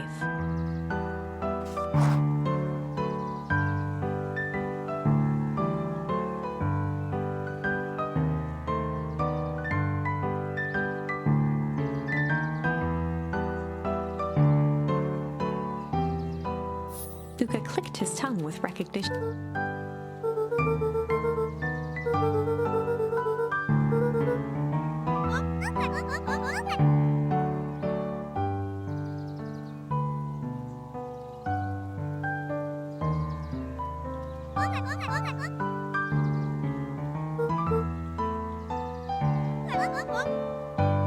Kato Rollo began flipping through the pages, stopping when he hit a glowing word. He continued flipping.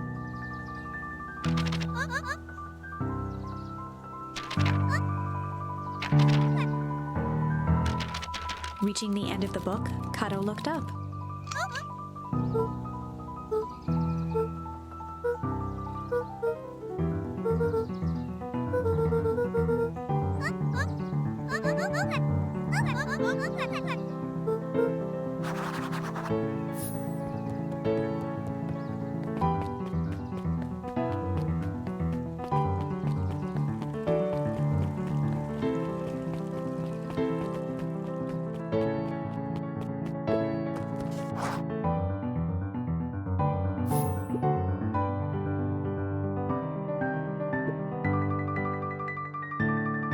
Before Luka could finish his sentence, Griffin handed him a corn dog.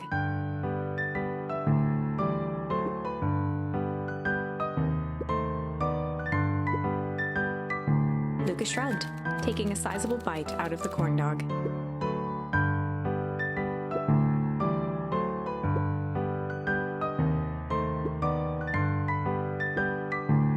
Luka tongued at his cheeks. He reached into his mouth and pulled out a slip of paper. He shook off the bits of corn dog to read the slip. Luka finished off.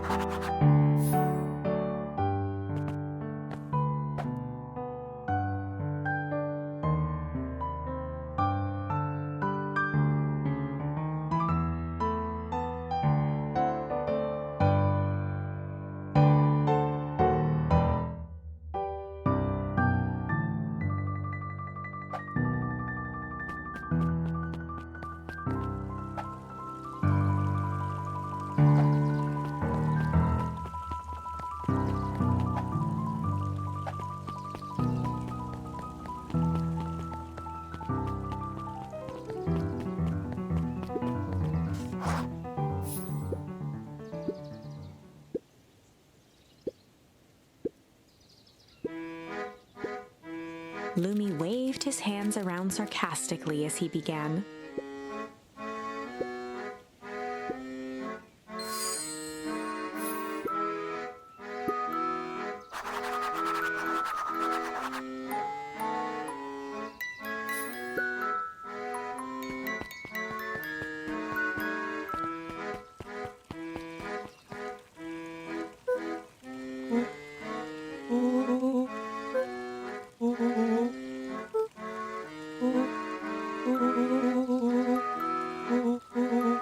Rollo sheepishly handed Luka the balloons.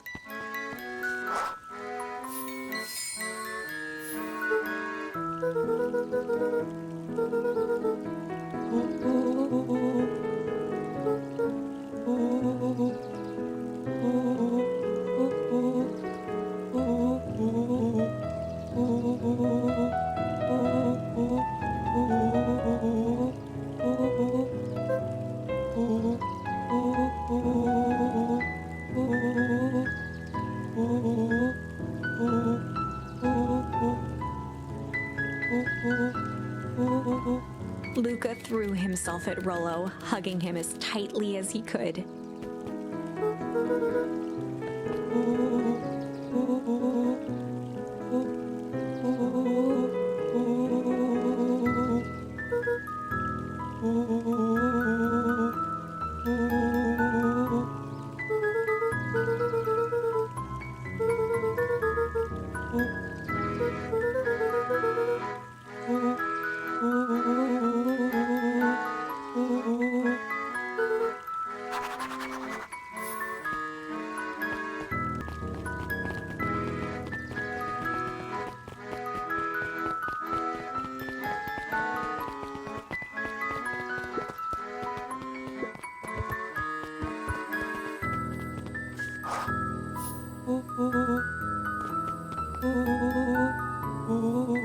Rollo handed Luka an unopened letter.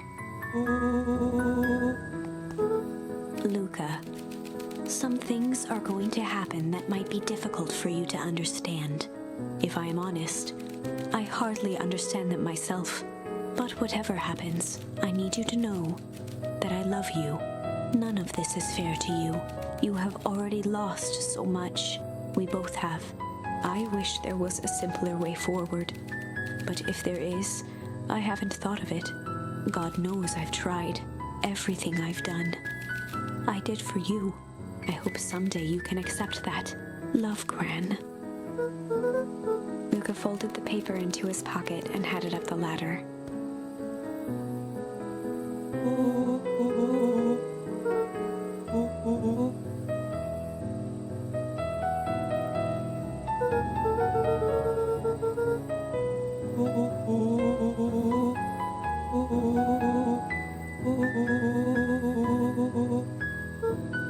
Luka was at a loss for words, but that was fine. Words aren't always necessary.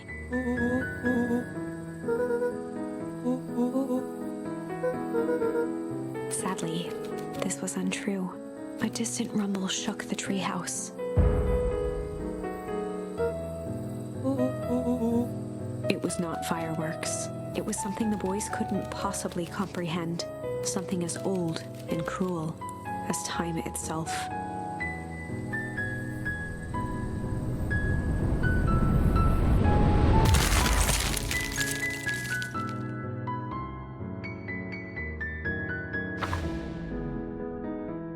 A shockwave of cold tore through the room. A bitter, unfathomable chill. Before they could react, it encased them in ice. Two boys, reunited by friendship, only to be cruelly separated by a malevolence beyond reason. And so, our story ends on this melancholy scene. In a silent treehouse turned statuary, in a town brought low by its secrets, sits a pair of friends, alone, together, for the rest of time. The end. No, that can't be the ending. It simply can't. I won't accept it, and I hope you won't either. There are more endings, more possibilities. I can feel it. We are just going to have to sort through them all until we find the one that fits.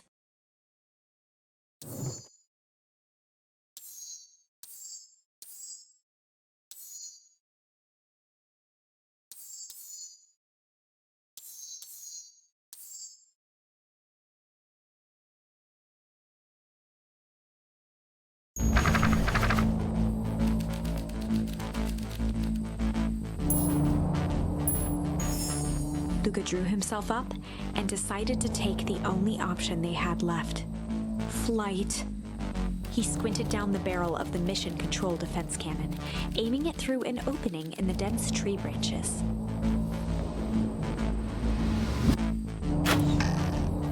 He looked up with surprise as it struck true and taut.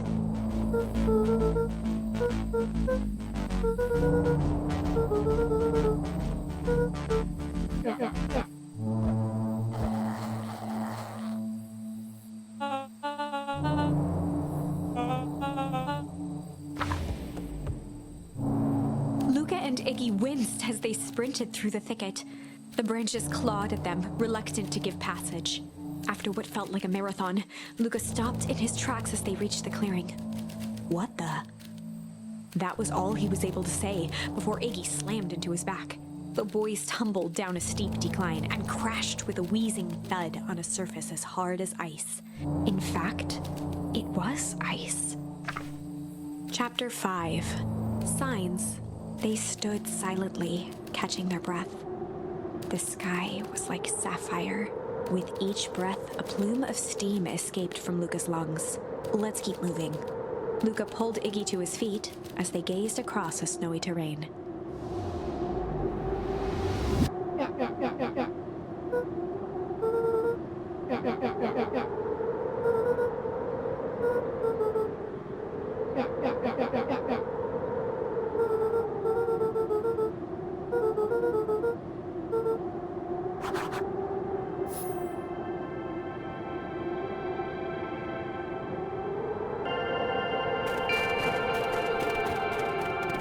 A disc of smooth metal was lightly covered in snow. Two faint seams were visible along the surface.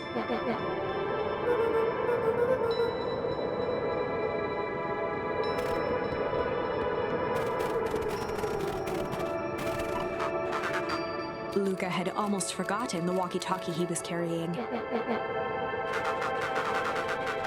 Luka looked at Iggy with hesitation. With a resigned sigh, Luka responded.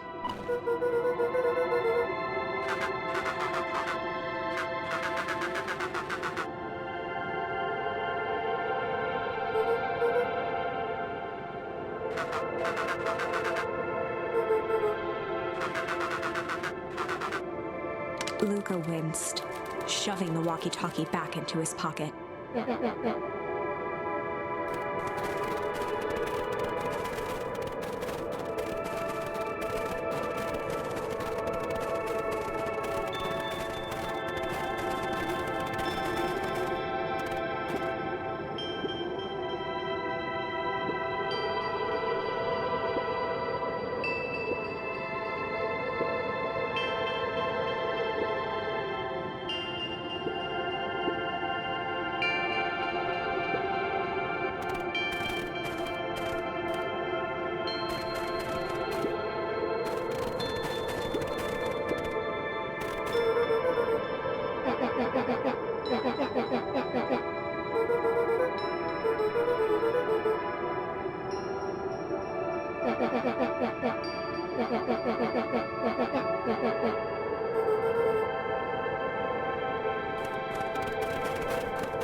The boys stared in disbelief at the sign that now clearly read, "Welcome to Beacon Pines."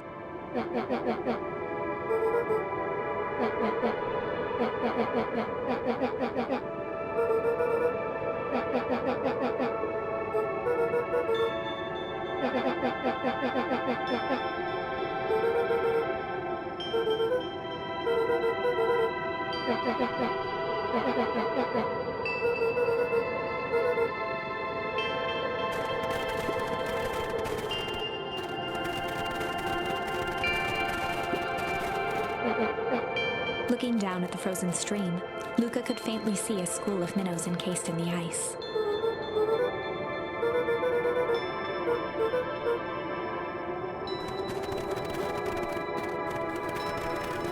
The crunching of footsteps trailing Luka went hush. He looked back to see Iggy's face twisted with confusion.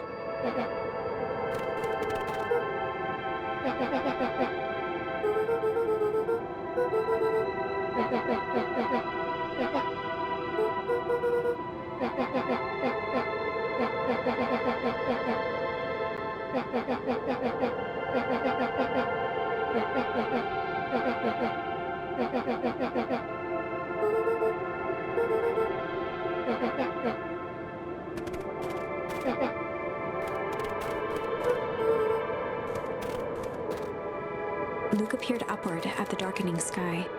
He let out a long, foggy breath. Faintly, Iggy began to cry. Seeing Iggy in such a pathetic state gave Luka a sense of compassion, and more than a little guilt.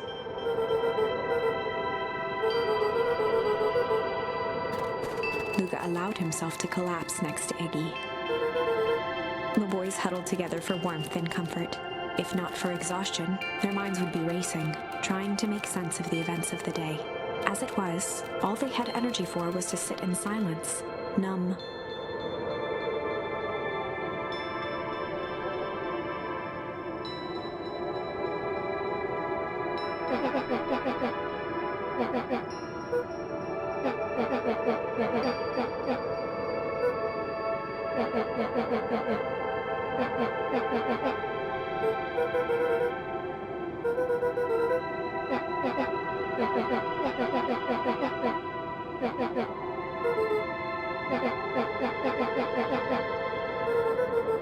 Iggy motioned sarcastically to his half-deformed face.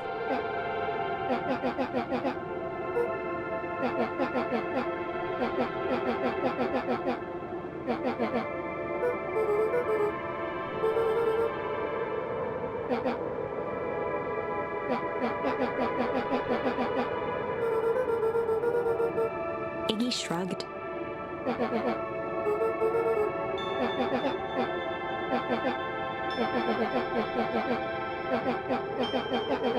Iggy now wept openly.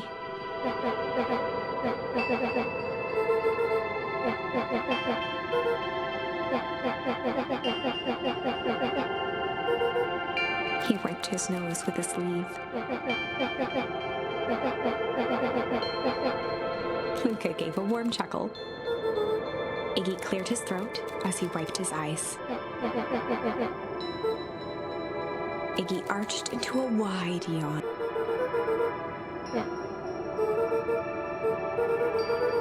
Luka's eyelids began to slowly drift shut.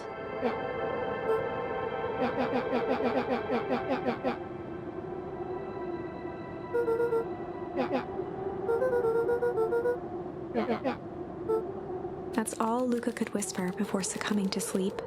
Iggy snuggled in some more. The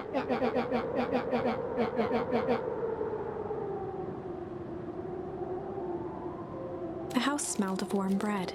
Luka was playing with toy blocks on the living room rug. He looked up to see his parents on the couch. His mother held his father's head in her lap. She idly stroked his hair while humming a song. A voice behind Luka spoke. "This is how you remember them, huh?" Luka turned to see his own face. The doppelganger from his dreams, still clad in a yellow hazmat suit, still carrying a look of disdain behind empty eyes. Aww, look at this perfectly cozy scene. You know it wasn't really like this. The figure picked up a toy block and inspected it. It's amazing the facades that one can build given the right materials. Not that I blame us. These are a child's memories, all warm and fuzzy. You don't remember, do you? Luka snatched the block from the figure's yellow-gloved hand. Remember what? The doppelganger pointed to the couch. The last day we saw him alive. The day he chose to abandon us. Luka turned to look at his father, still lounging on the couch. That's not true. He didn't abandon us. The doppelganger waved his hand dismissively. Everything is true here. It's just a matter of what we choose to see. Well, let me show you.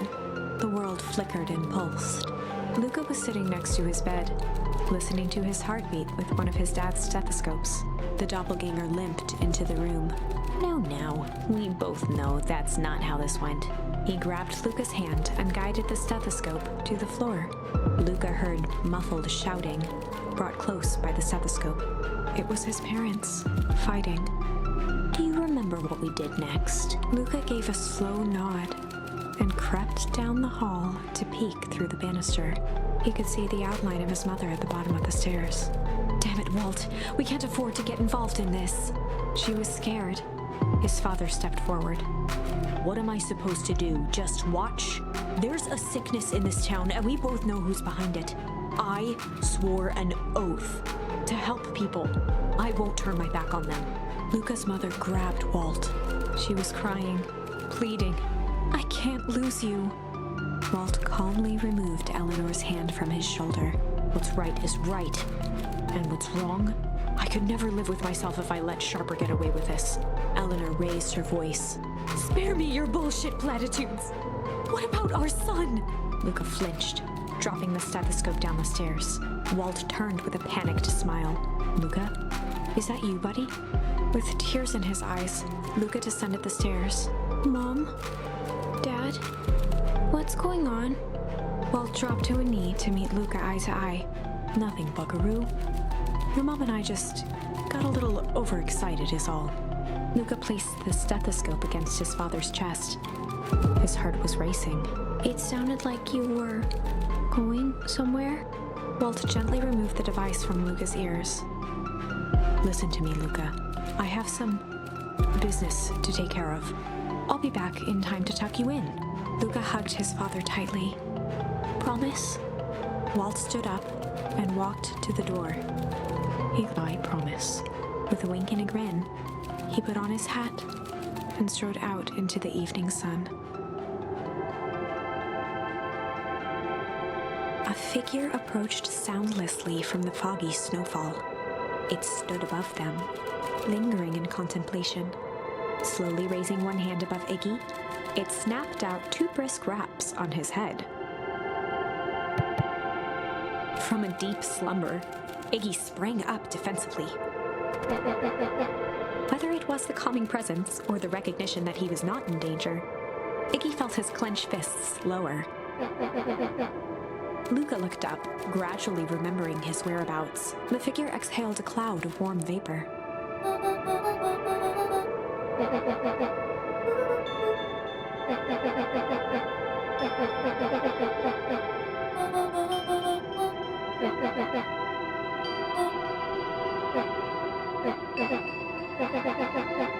When it came to complete strangers, Iggy had trouble cobbling together an insult.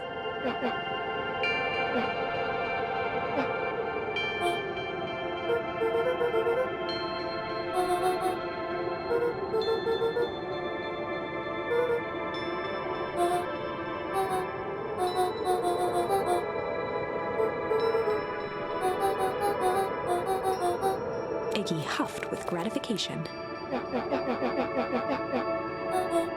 Nat began to turn away indifferently.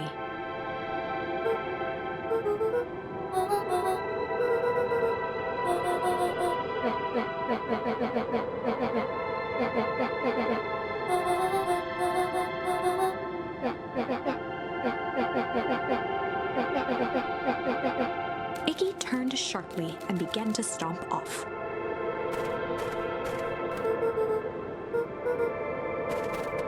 Realizing he'd worn their patience thin, Nat relented. Luka and Iggy turned around with hope in their eyes. Nat took a deep breath in. Nat exhaled slowly, then snapped his fingers. For a brief moment, Luka and Iggy let themselves believe that some great magic was about to unfold, until they opened their eyes and found themselves in the exact same place, cold and disheartened.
Nat narrowed his eyes, furrowed his brow, and uttered. Luka began to laugh uncomfortably. He looked down at his feet. His eyes started back and forth in contemplation. With a sudden pain, a thought struck him. He sprinted off into the pale distance. As Iggy turned to follow, Nat called out.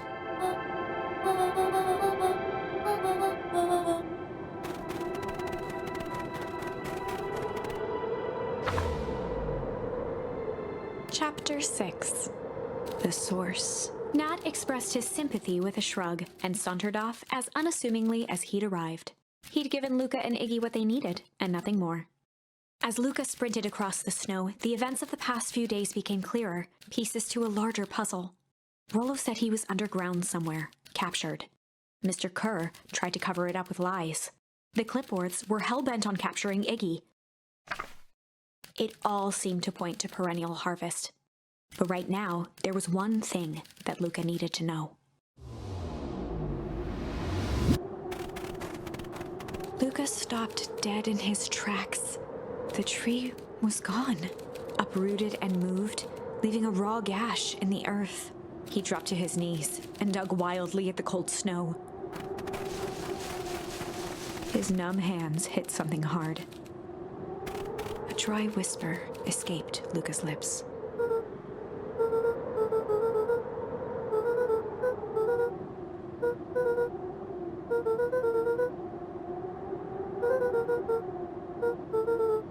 There was no reply, just snow-covered silence.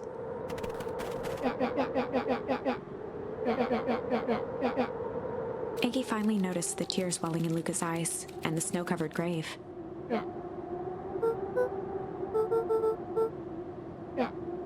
Suddenly, they heard the crunch of approaching footsteps in the snow.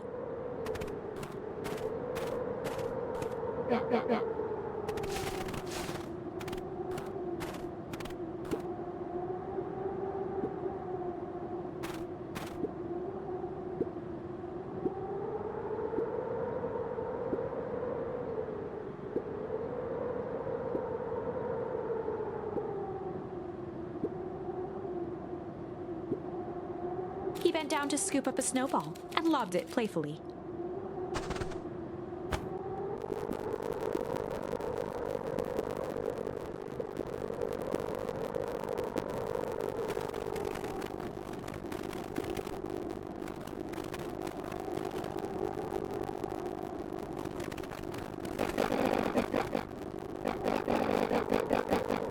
Luka stuttered through heaving sobs.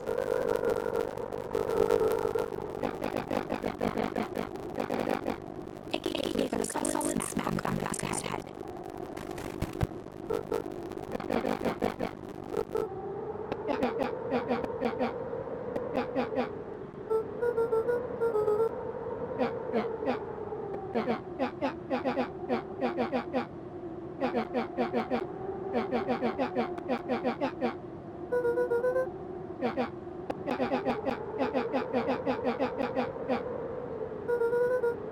Luka wiped his eyes with a sleeve.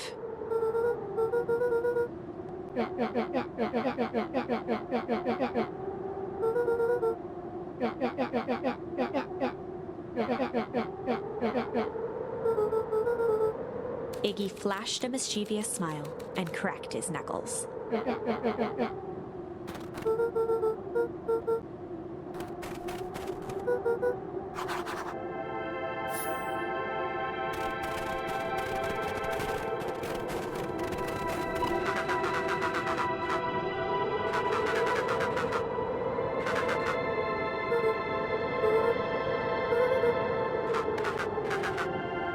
Iggy and Luka shared a skeptical look.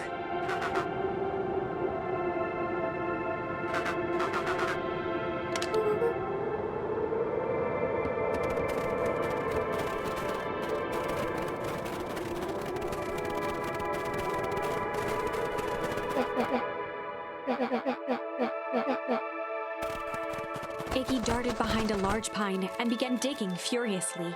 He emerged holding a shoebox with a crude skull painted on its lid.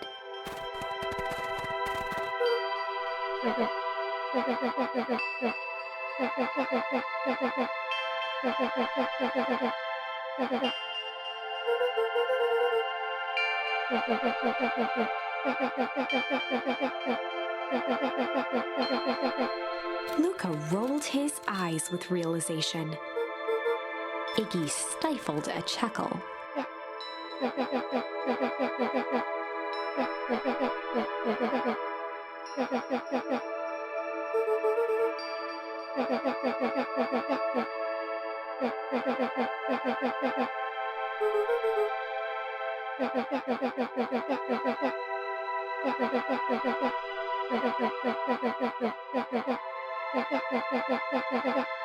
Iggy triumphantly raised the shoebox.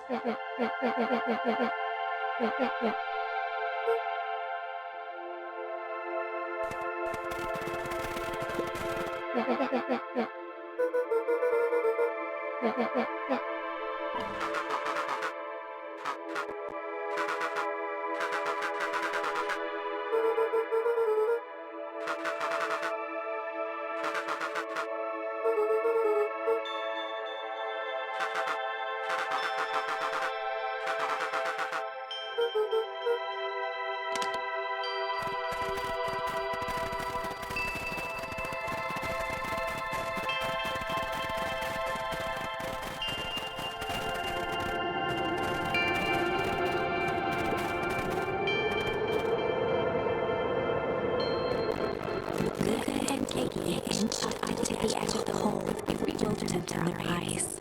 Arctic air breathed out the cavern in heaving gusts.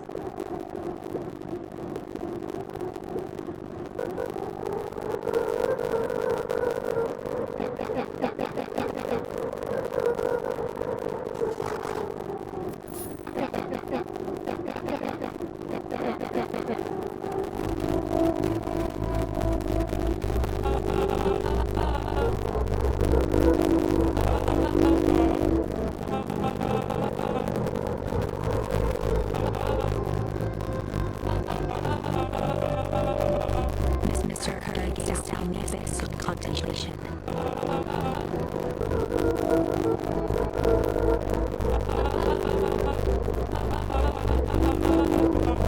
Kerr scratched the back of his head.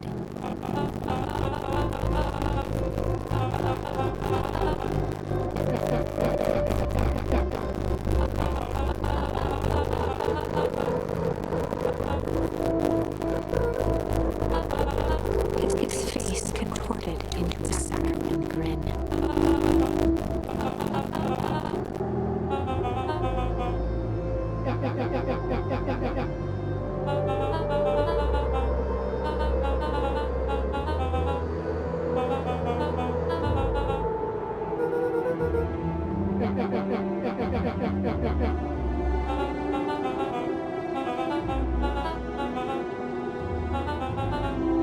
Kerr snapped his fingers.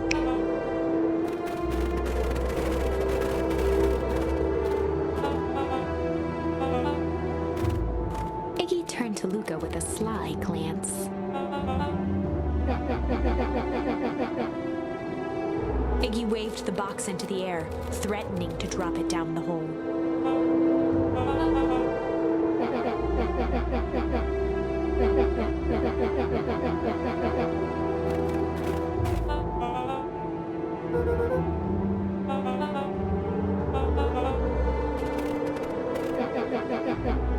Iggy plucked a single bottle rocket from the box and held it up with reverence.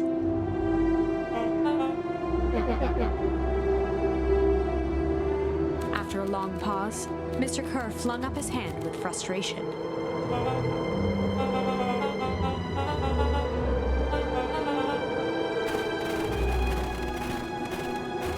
Mr. Kerr sighed into the frigid air.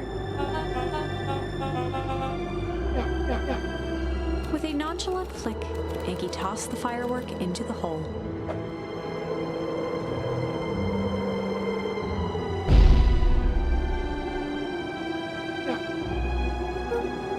With a growl, Kerr leapt at Iggy, crashing through Luka. Iggy tried to twist away, but in the struggle they both tumbled over the side. Luka dove forward, bracing Iggy's hand just before it slipped. His grip was made precarious by the cold, wet snow. He could see Kerr further down, clinging to Iggy's coat.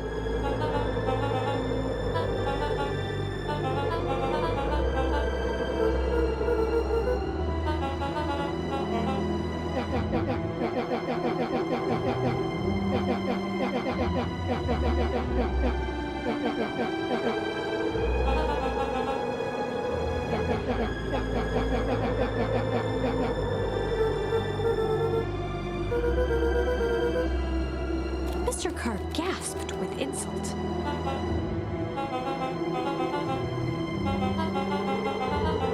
With a wild look in his eye, Mr. Kerr began to hum a proud melody.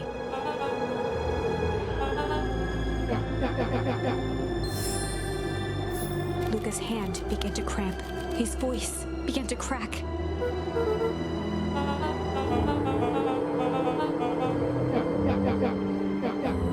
Luka felt Iggy loosen his grasp. Every muscle in Luka's body burned.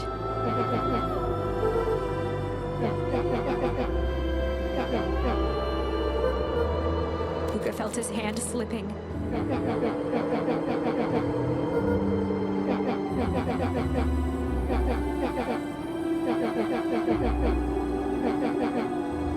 A calm settled over Iggy's face. Iggy's voice was colder than the bitter air billowing from the chasm.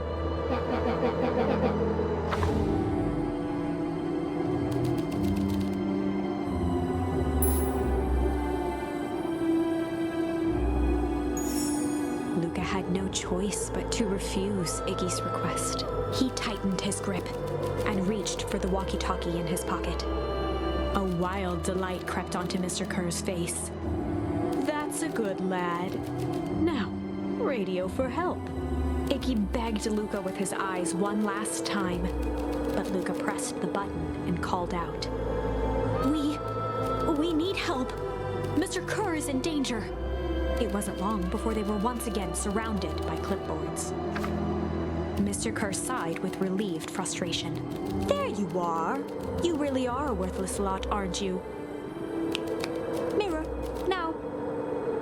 A clipboard dutifully produced an ornate ivory hand mirror, and Mr. Kerr began preening his tousled hair. "Ah, that's better. Mr. Van Horn, I applaud your sharp thinking under duress. I'll put in a good word for you with the founder. Take them away." A swarm of hands overpowered Luka.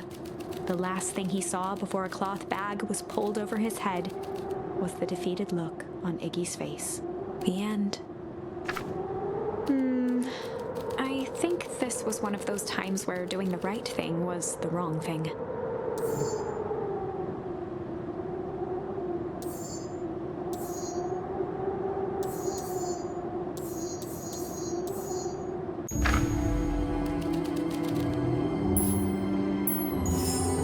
Luka had no choice but to accept Iggy's request. With a quiet blink, Luka watched a teardrop sail down into the howling void. As his fingers slowly gave up, he met eyes with Iggy.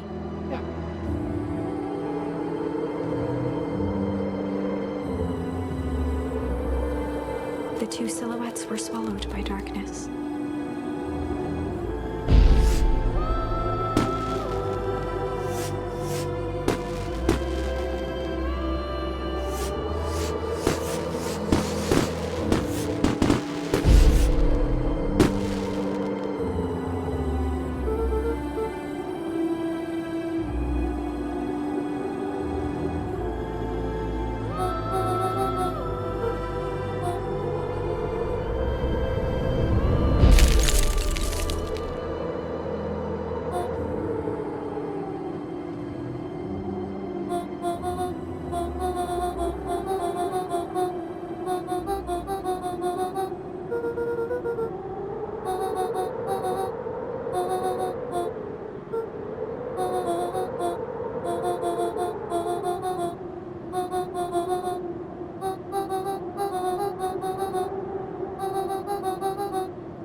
We have some idea what that would look like.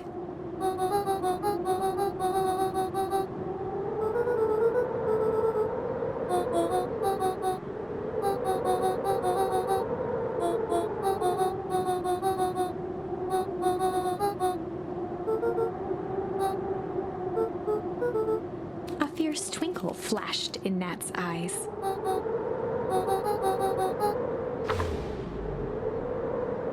With a chuckle, Nat turned and walked west.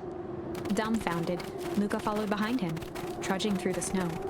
Every step taking him further away from everyone and everything he knew, and closer to destiny. To be continued in Beacon Pines, Pines Harder, Revenge served cold. Second time's a charm? Wait, that's it? This ends with a crummy cliffhanger just when it was getting good? I was even starting to like Iggy. No way. I refuse to be associated with some never-ending parade of sequels. Let's go back and find something more definitive.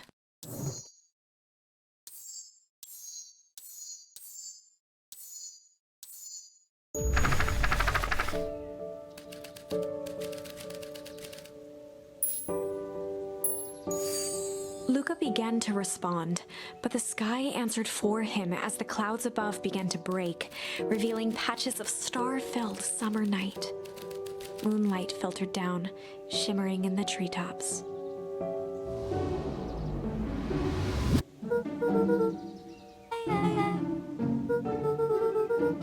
Luka stopped himself mid-sentence.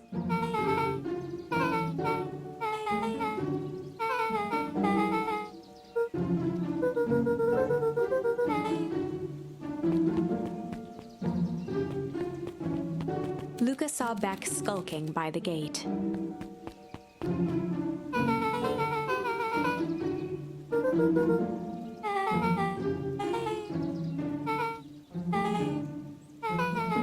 Beck grabbed the wrought iron bars and shook the gate.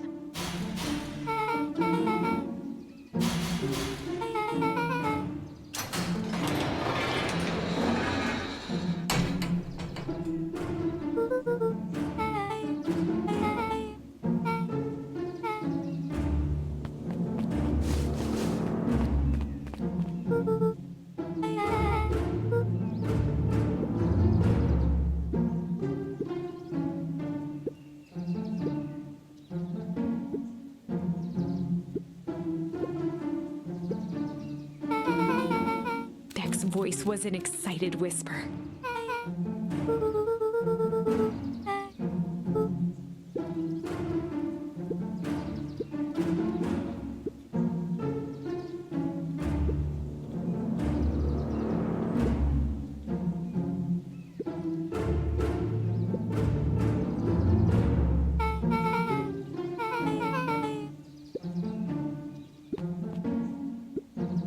The mysterious figure retracted their mask, hair pushing out from all corners. A chill ran down Luka's spine. His vision blurred. Beck stifled a sharp wince, and Luka looked down to see himself wrenching her hand. Gran tousled her hair back under the face mask.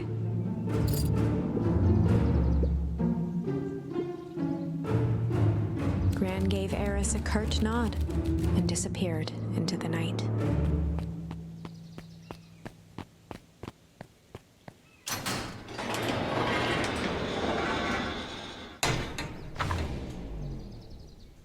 Chapter 5. What big ears you have! Luka sat shivering in the bushes, staring at his feet. After checking to make sure the coast was clear, Beck gave him a gentle tug on his sweater.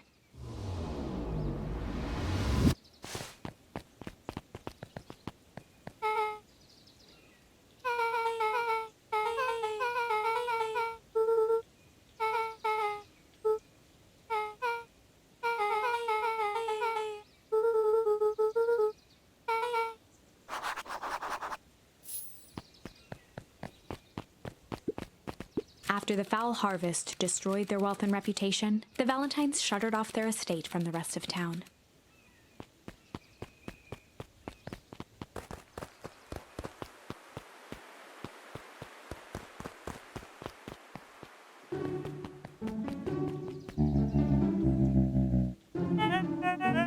The clipboard finished writing with a scratchy flourish and looked up.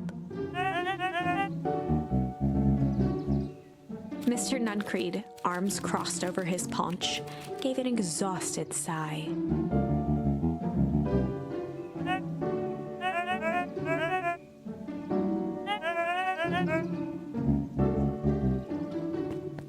He snatched the pad and scribbled his name so hard the pen nearly snapped. The clipboards looked at each other for a moment, almost pondering the possibility, then broke into laughter as they walked away.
Rollo waggled his head with pride.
Luka sucked in a long breath.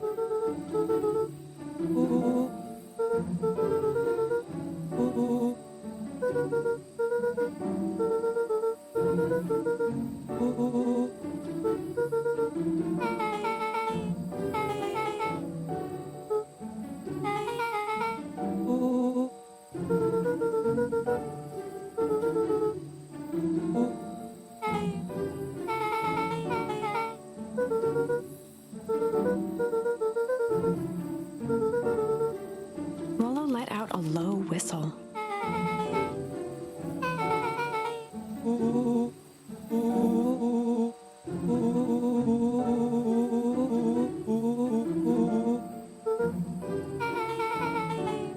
Rollo and Luka shot back a look.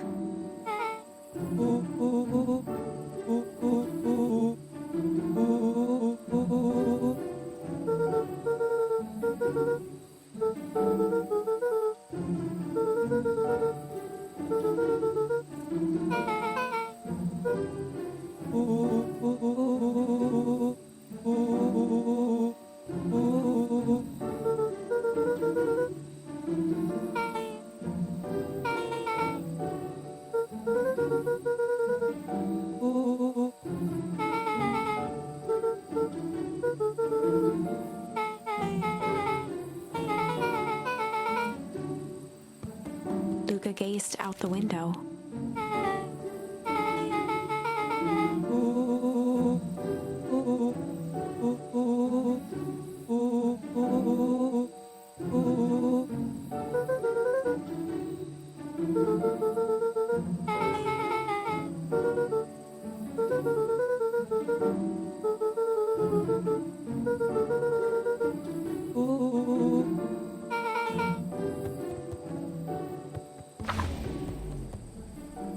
Chapter 6. Secret Lair. Summer forged ahead, but the nights only seemed to grow colder.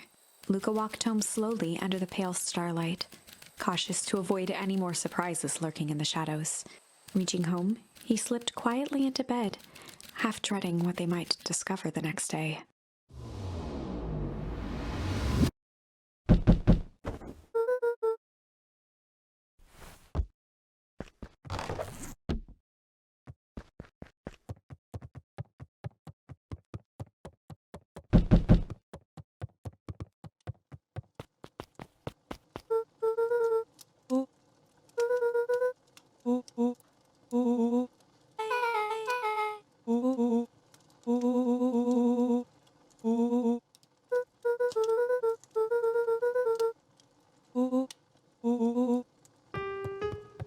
Luka and Beck rolled their eyes as Rollo strutted across the room.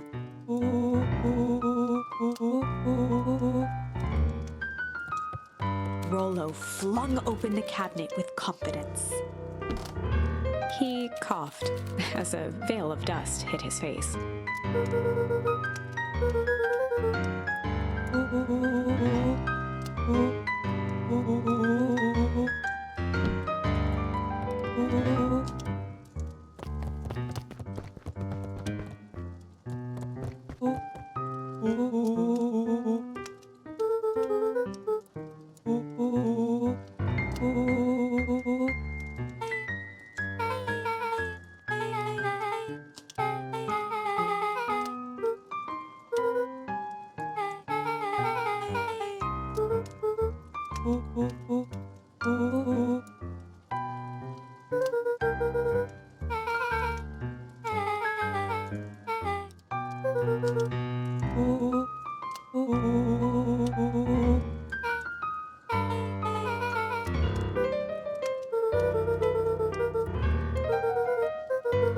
A look of realization crept onto Luka's face. All three kids snapped to glance at each other, then sprinted in turn toward the kitchen.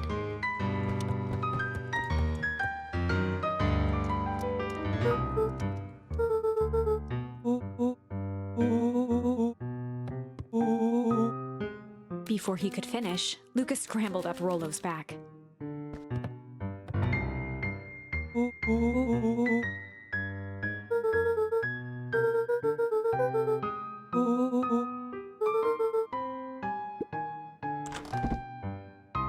The three crowded around the hutch to peer in. With the glass doors opened, a perfect porcelain display gleamed in front of them. Their eyes searched for anything amiss, but the only distinct feature was its impeccability.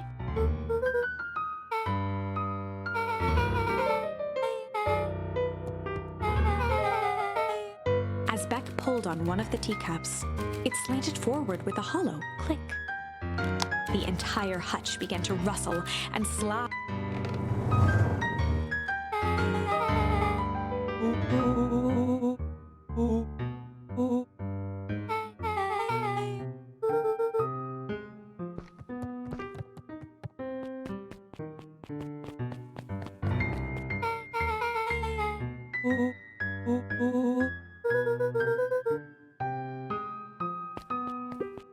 Luka jostled each cabinet drawer in turn.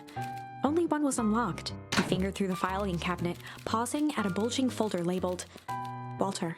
For a long moment, he just stared at it.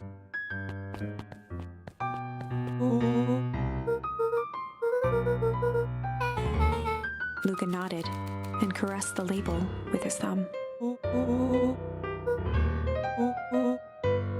Rollo swiped the folder from the drawer and began leafing through the pages. He whistled to himself, barely looking at the text.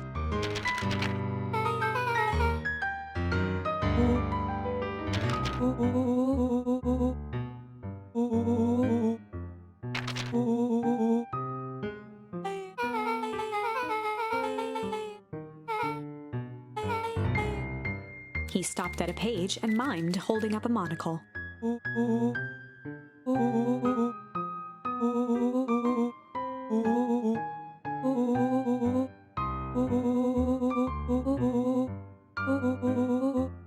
Rollo looked up with heightened surprise.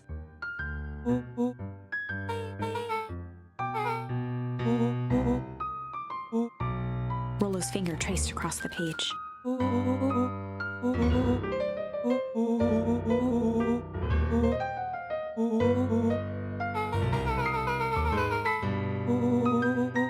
Rollo scanned through several more pages.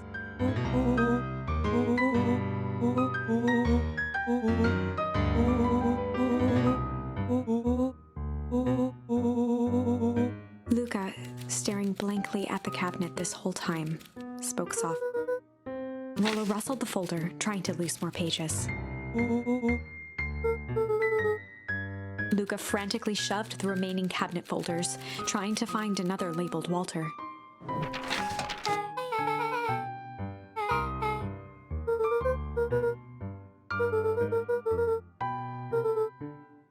Luka slammed the drawer shut. A spider web of string connected photos of people from the town, interspersed with hastily scrawled notes.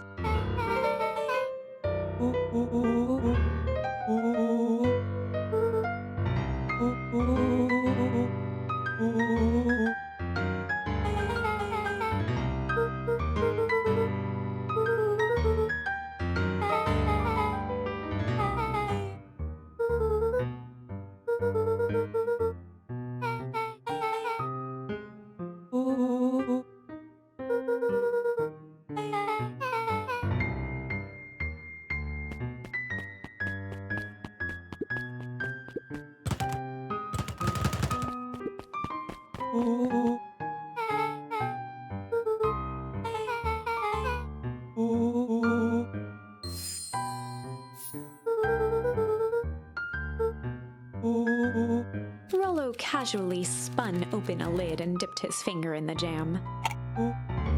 He smacked his lips. Rollo plunged his hand in the jar, fishing out a soggy slip of paper. Rollo offered the slimy note to Luka and licked his fingers clean.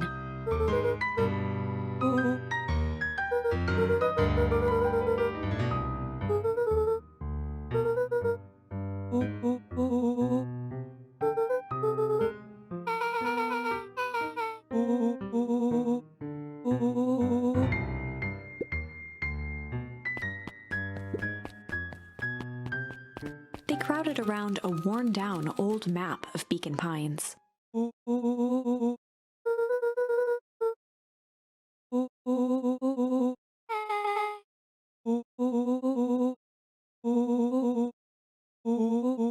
Rollo carefully traced the path with his finger. He jabbed down at the end point.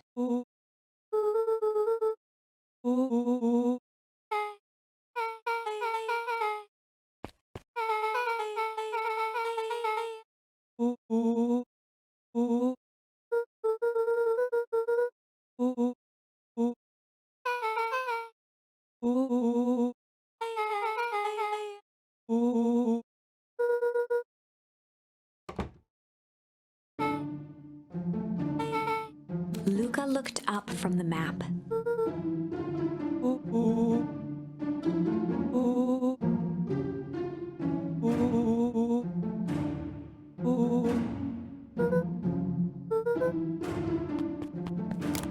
flicked off the light, and they became statues in the dark. Overhead, creaking floorboards bent under slow, deliberate steps. The kids looked up, the tilt of their necks following each footfall.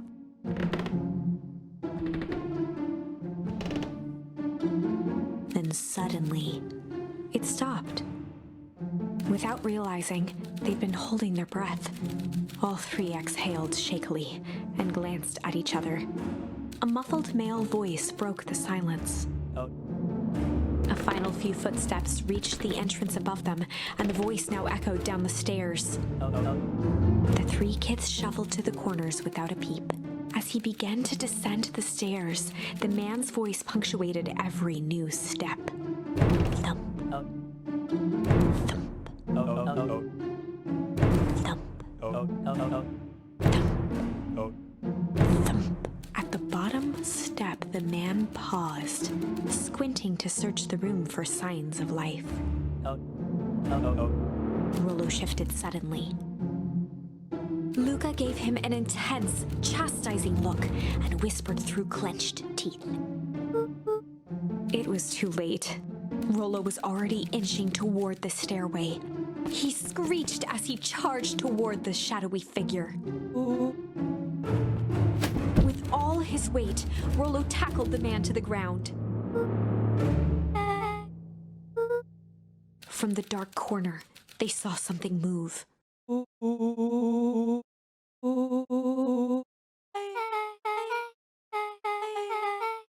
Luka scrambled to the hunched figure on the ground. Pressing his fingers to the man's neck, he sighed with relief. As Beck flicked back on the light, Luka and Rollo both gasped in stereo. Chapter 7. The Interrogation of Hiram Tolliver. Still unconscious, Mr. Tolliver slumped heavily in a shoddy old chair. His hands were bound with rope, his feet tied with some loose string. The kids huddled in a circle, discussing their plan. One thing was certain, they couldn't just let Mr. Tolliver go. They needed to know what he was doing in Luka's house. After some deliberation, it was decided.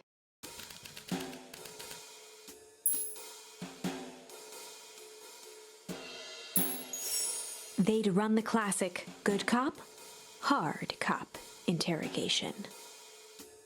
Rollo brandished a steely gaze. I've got this. Read about it 100 times.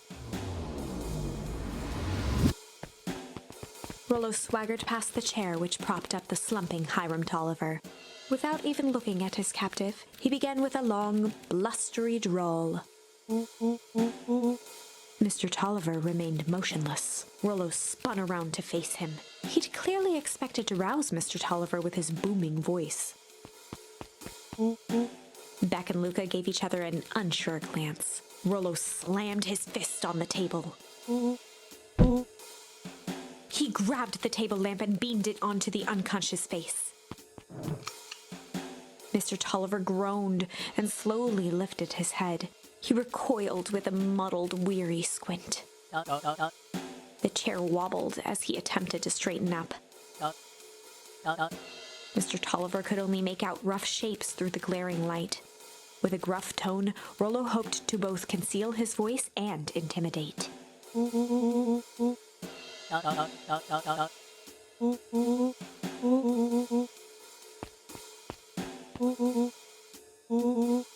The doubtful expression on Beck and Luka's faces transformed into awe.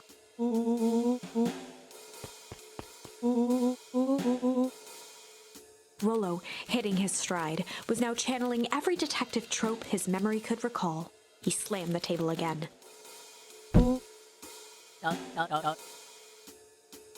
Mr. Tolliver's voice became desperate. He was nearly in tears.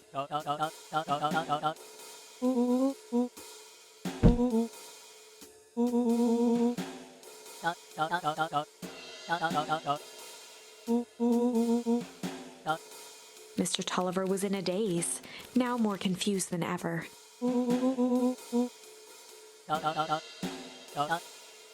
He shook his head, feeling more and more dizzy.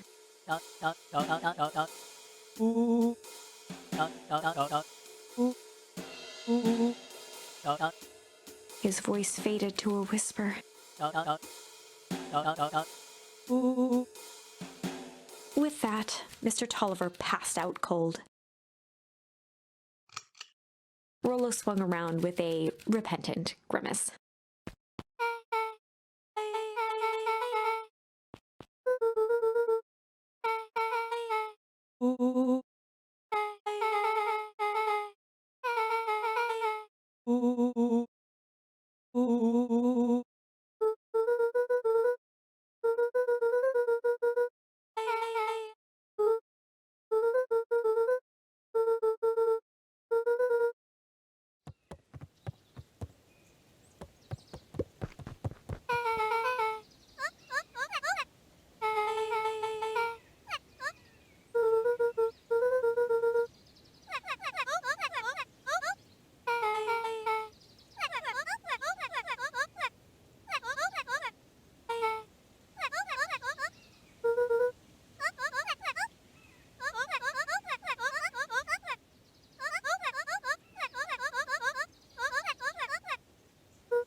Chapter 8.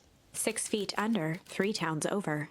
The kids spent the rest of the afternoon combing through dusty piles of old county records, desperately searching for anything that could help them make sense of Mr. Tolliver's cryptic utterance. Luka tried to shake the thought of Gran's basement, but his focus wavered. Explosives, messages hidden in jam, dossiers on various town figures, and a corkboard threaded with photos. Gran was the only family he had left. He still couldn't bring himself to believe the worst. But the old map with the symbol of explosives in town square made that difficult. As the sun began to set, the kids were no closer to the truth.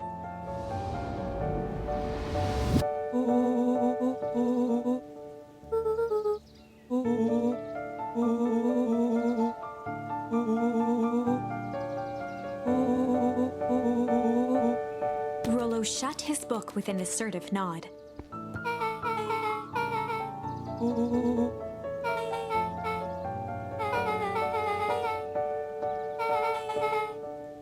Rollo muttered under his breath.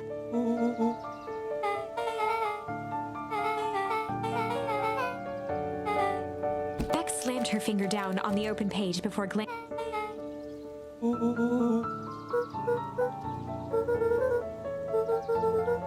Something tickled the back of Luka's mind.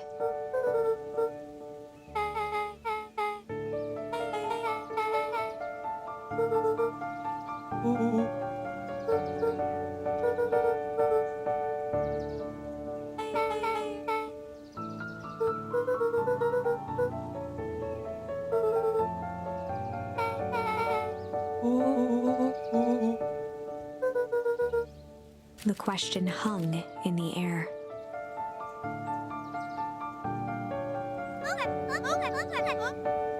Beck rubbed her eyes.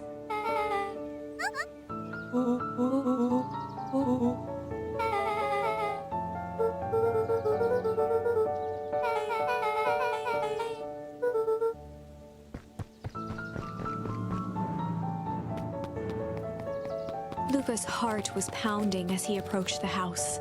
If he was lucky, Gran, or whoever it was, hadn't gotten back yet. And of course, there was Mr. Tolliver tied up and unconscious in the basement. Dealing with him would be the first order of business. Luka shook out his arms to calm his nerves before entering.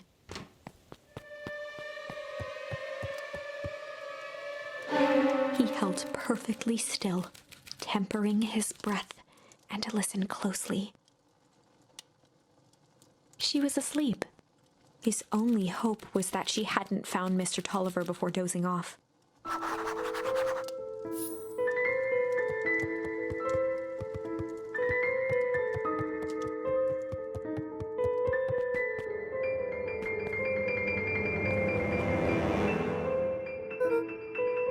Tolliver was nowhere to be seen. Or maybe Gran knew everything. Luka's hungry stomach groaned. Not realizing it, he'd gone the entire day without eating.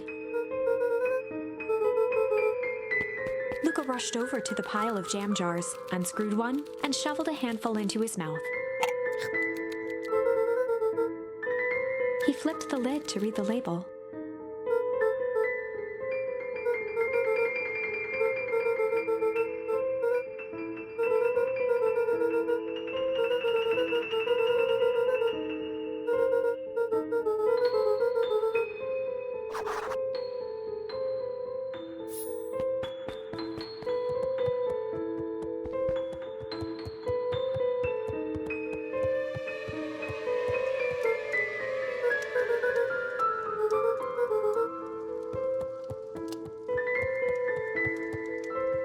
As Luka climbed the final stair, the emotion of the day dragged heavily on him. With each consecutive step, his legs weakened.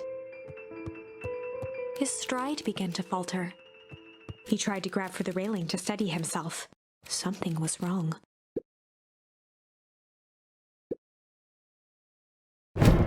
Luka groaned and tried to move. His limbs might as well have been bolted to the ground. Through numb lips, he mumbled just before falling asleep.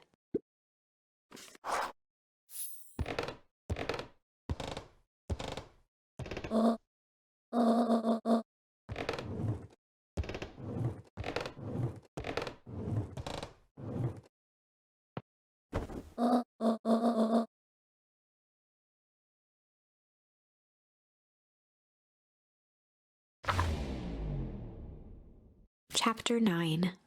A speech to end all speeches. Luka awoke to find himself face down in bed. He moaned into his pillow. Why would Gran drug him? Or rather, why was she trying to drug Mr. Nuncreed? Shaking the questions from his woozy head, Luka snapped back to the matter at hand.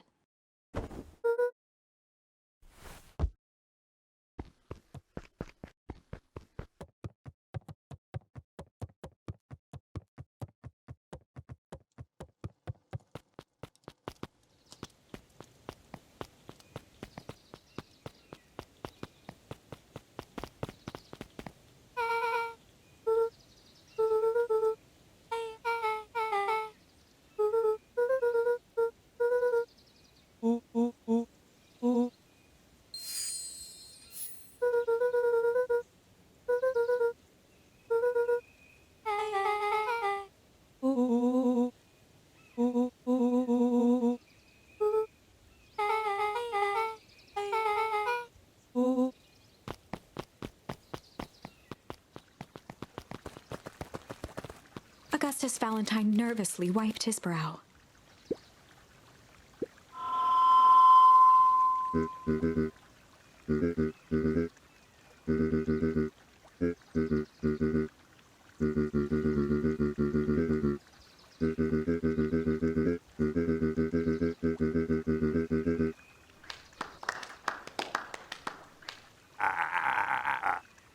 Gus cleared his throat and awkwardly loosened his tie. William Kerr bounded on the stage with the energy of a preacher at a big tent revival. He gave Gus a hearty slap on the back and motioned him off the stage.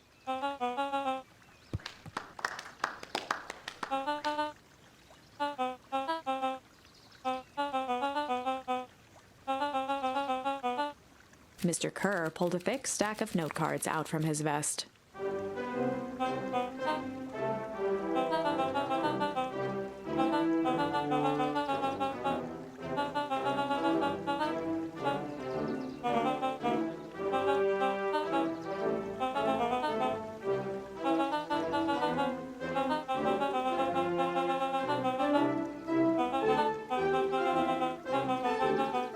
Mr. Kerr took a moment to survey the crowd.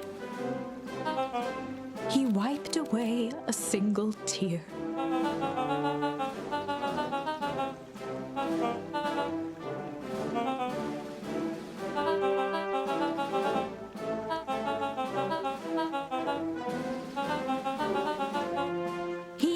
left the podium to emphasize each word. Mr. Kerr nodded confidently, biting his lip. The crowd was silent, in rapt attention.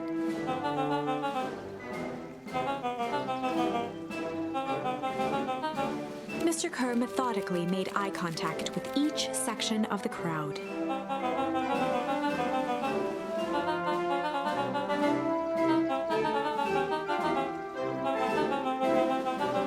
His voice began to build to a crescendo.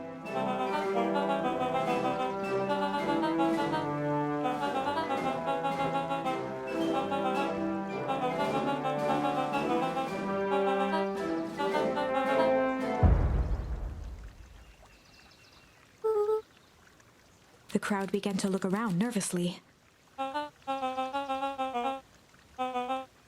Mr. Kerr quickly flicked through his note cards.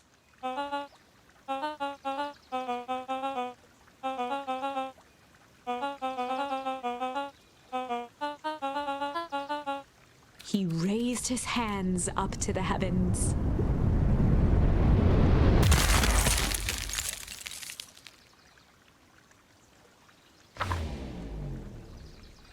At that moment, a merciless wall of impossibly cold air ripped through the crowd, instantly freezing everyone and everything it touched. For a man like William Kerr, this was a fitting way for things to end. On a stage, with an entire town frozen in rapt attention for the rest of time. The end. There's that ice again! Whenever I think we're getting close, it comes along and ruins everything! Maybe we should just quit? Maybe you should just close the book, walk away, and never think of me again. No, I don't mean that. We got a little closer this time. We just need to try again. Please.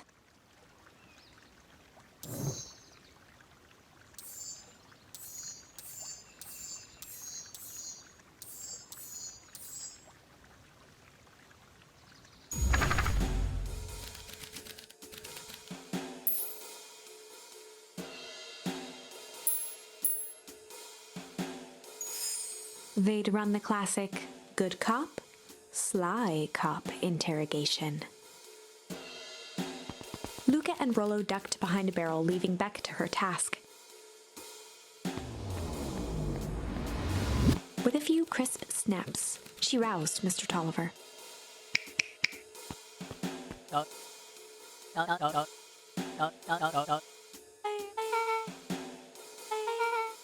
Mr. Tolliver looked down and shifted a bit, testing his restraints.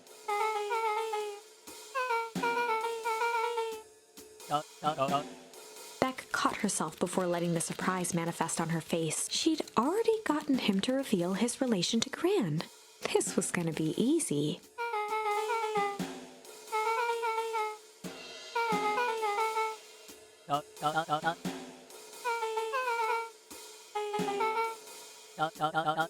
Mr. Tolliver wriggled a bit in his restraints.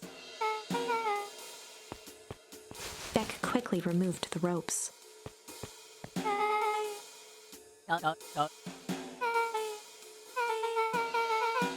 Mr. Tolliver rubbed the growing knot on his forehead. Beck twirled her hand, as if to prompt Mr. Tolliver to finish her thought. Beck shook her head and clicked her tongue. Mr. Tolliver let out an amused huff in agreement.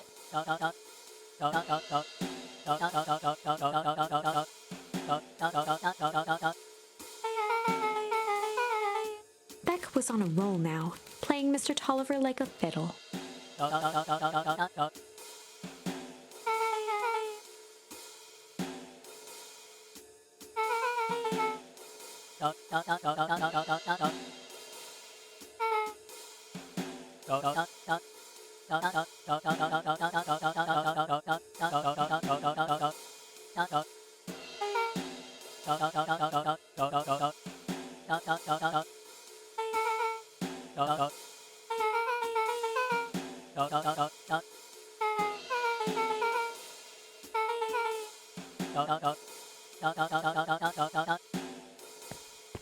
Heading for the stairs, Mr. Tolliver hesitated and turned to Beck with a puzzled look.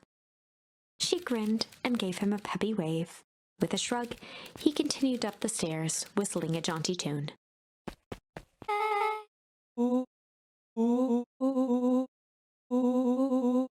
Beck blinked slowly in disappointment.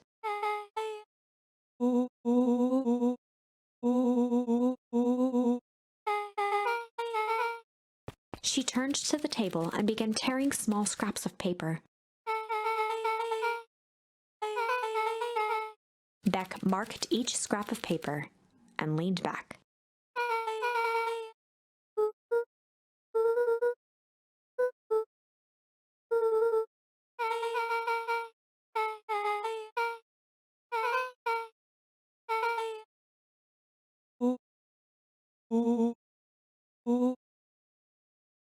Luka and Beck looked at Rollo with amazement.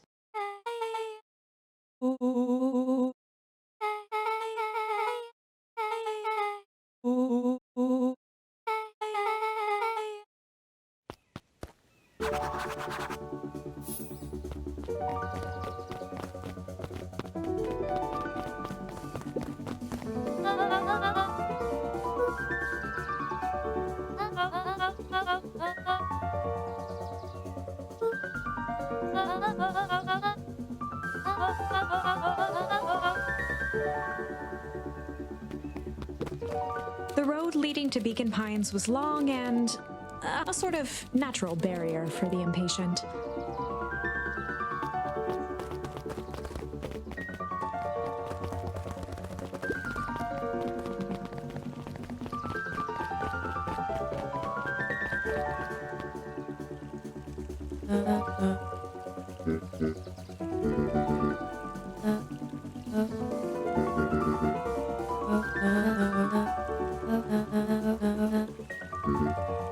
Gus looked around nervously.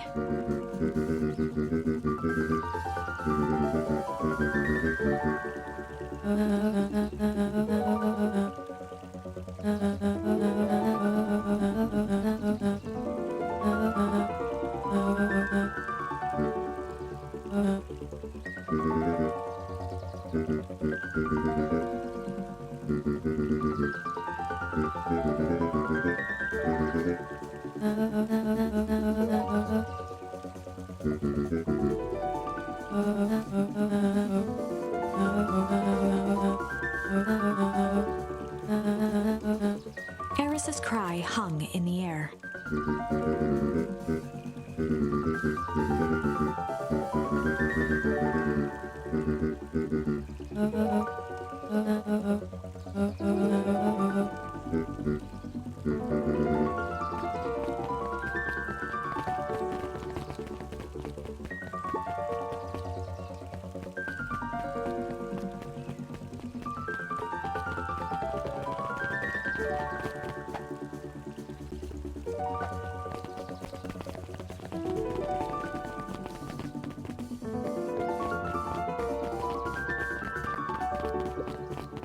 Solomon stood proudly at the entrance to the drugstore, holding a brown bag overflowing with black licorice.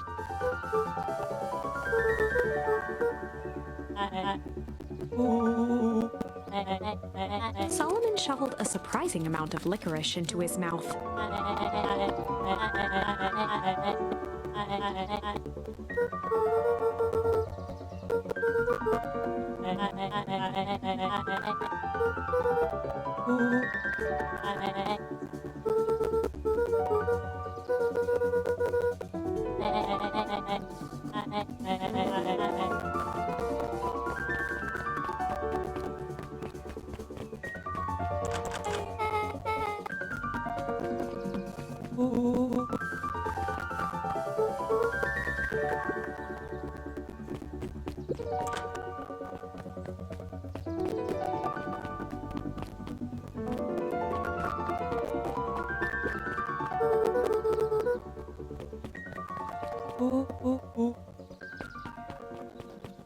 Beck cupped her hands on the glass to peek inside.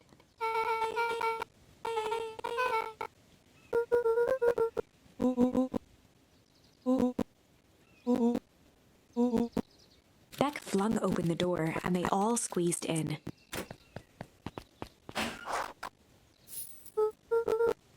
Luka cracked his knuckles and entered the letters into the keypad.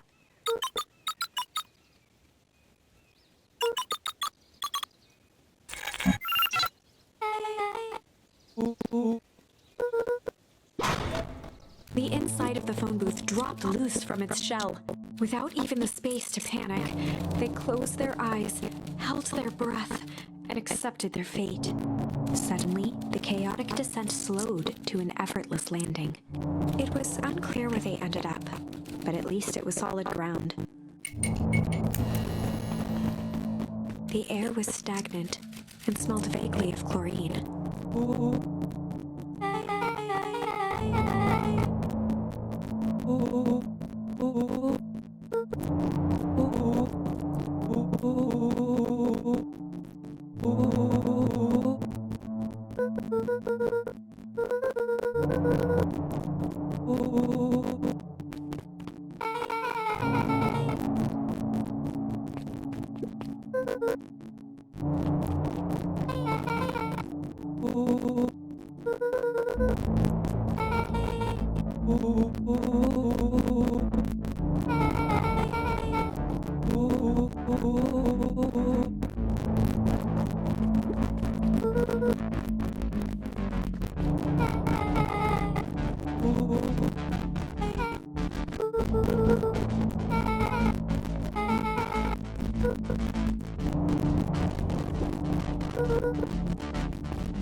Ro's hands hovered over the field of blinking buttons.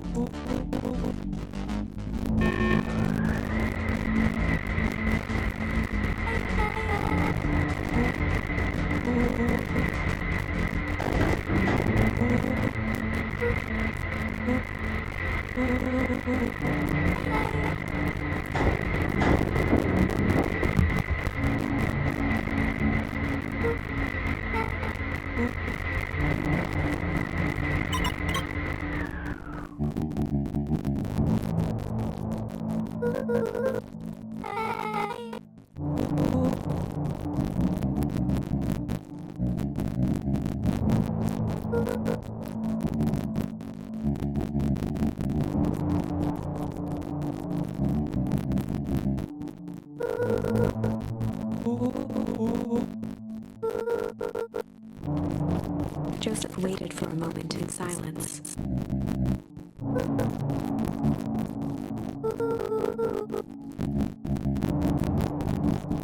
He gestured toward the strange tubes.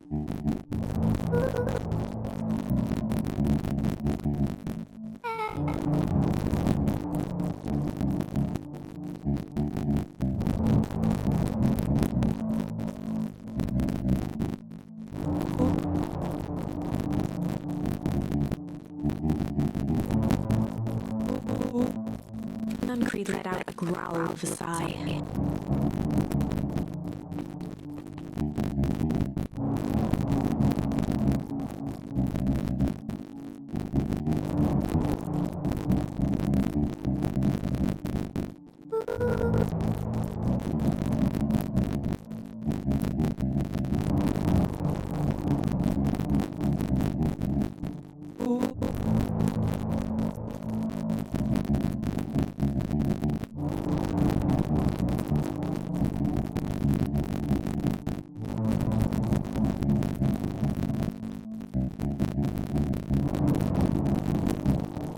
He shook his head wistfully.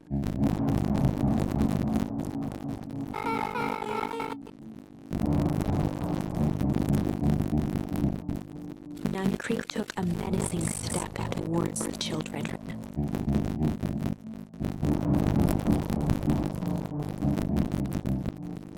Luka began to laugh.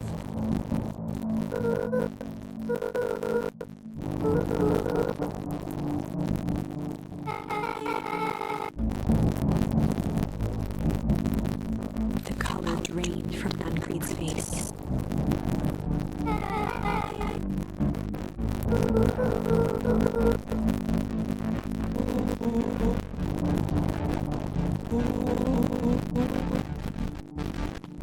Nuncreed grabbed Luka by the shoulders.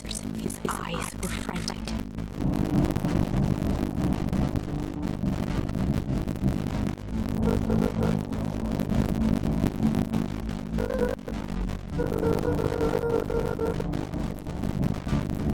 A jolt of realization struck Mr. Nuncreed.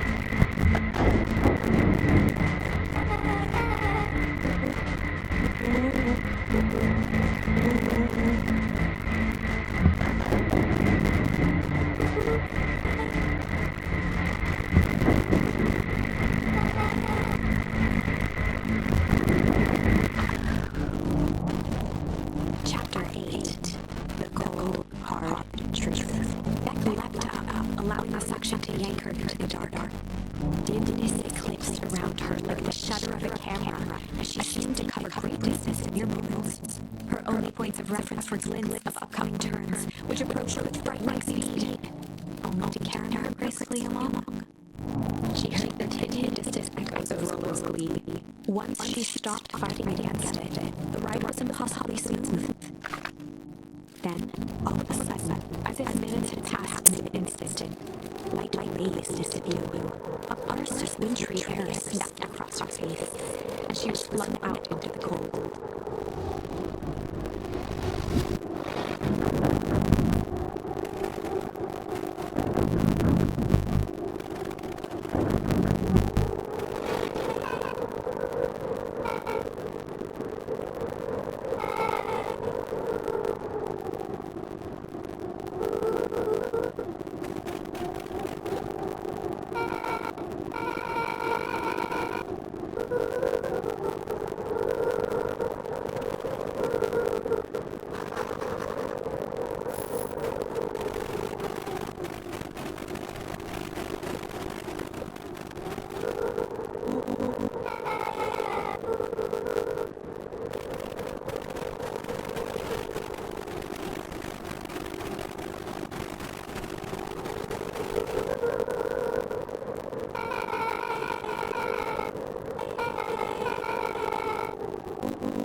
Frozen Town Square. They spotted Mr. Nuncreed inching cautiously toward the pit at its center.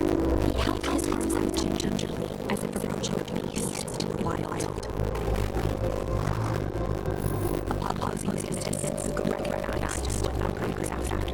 Graham stood confidently at the edge, one arm outstretched over the abyss. Nearby, a wheelbarrow had emptied out. She held a lit torch, which was flickered in the bitter wind.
sludge. Oceans and beasts. His mind flooded with questions. The wind called as if to give him the stage.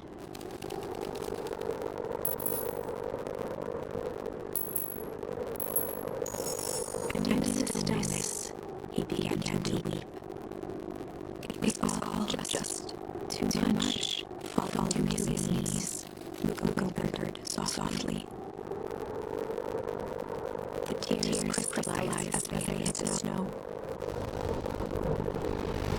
Gran stared at Luka for a moment with warm sympathy, remembering why this was all necessary.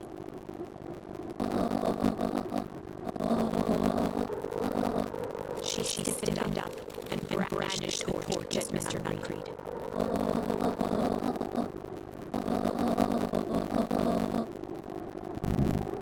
Ignoring his final plea, Gran locked the torch into the deep darkness.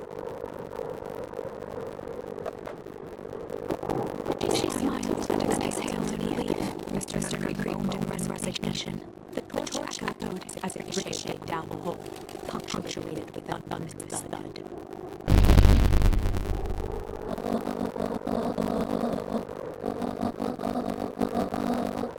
Before Gran could finish, the ground shook her to silence.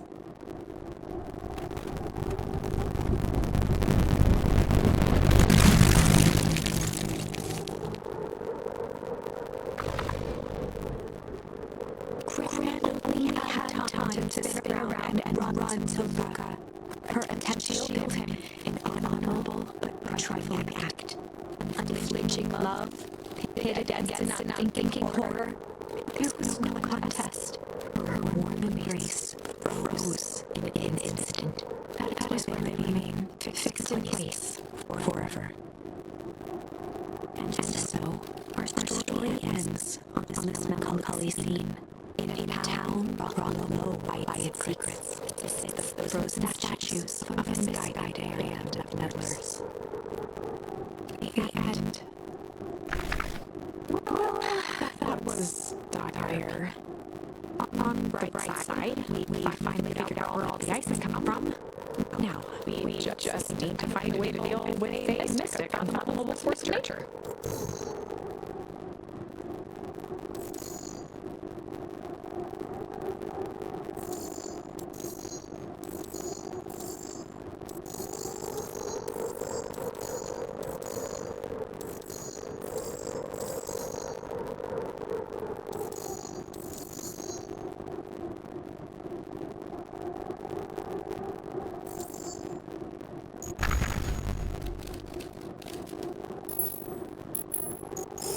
And in the stillness, he began to hum. After the death of his father, Luka had trouble sleeping.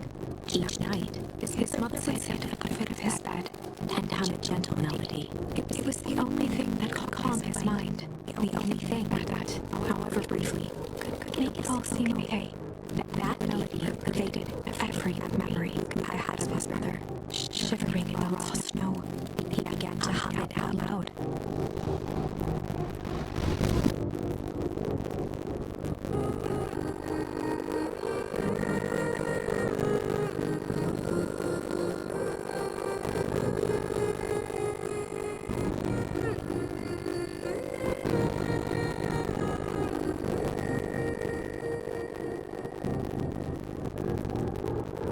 Gran lowered the torch, listening more closely.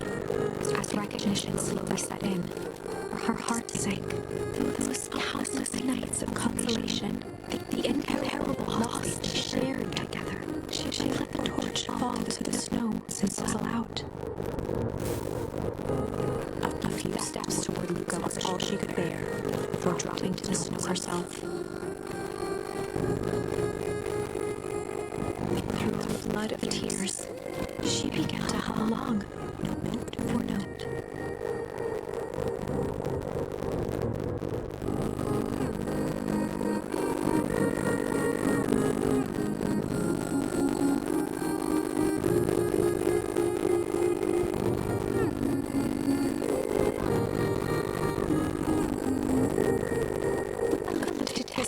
in astonishment.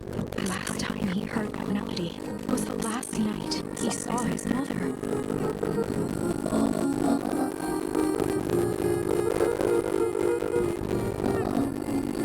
Luka blinked through blurry, watery eyes, trying to see more clearly. He could just make out the impression of a familiar face peered across the snowscape at the woman on her knees. Something about her was undeniably his mother. Only smaller, older, changed.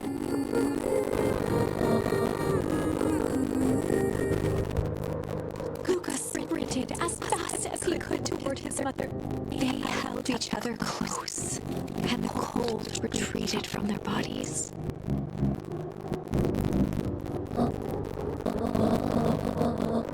Eleanor looked down at Luka, tightening her embrace in an appeal for forgiveness.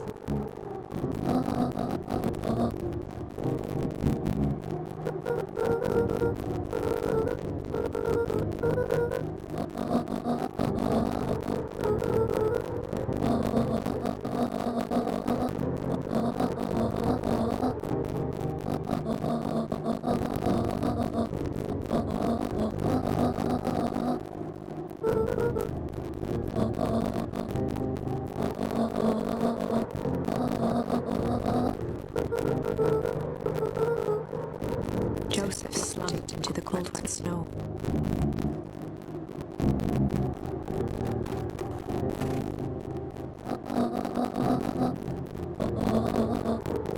For the first time in a long time, her voice felt like her own again.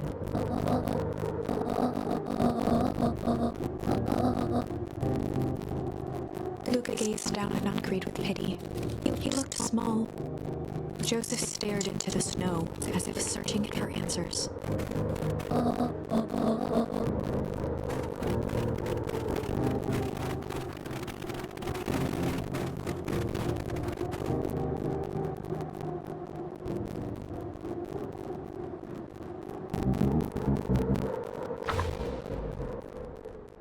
Chapter 9. The Devil You Know. 7 months ago.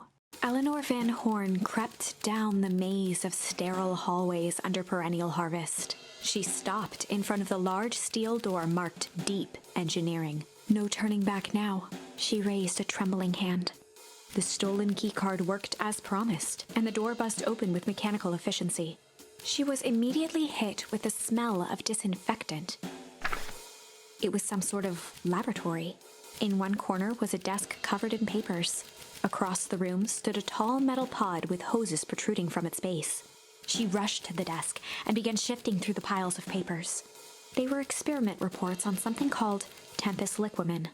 There were dozens of them, every one stamped failed. Eleanor heard the sharp echo of footsteps approaching.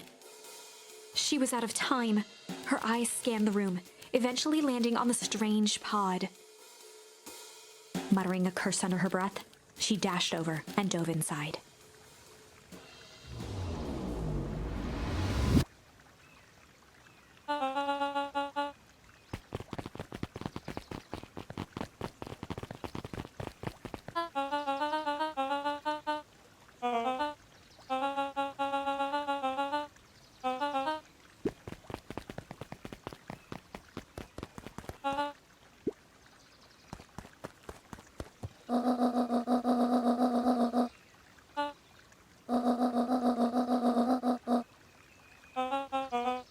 Mr. Kerr addressed the crowd with a sarcastic tone.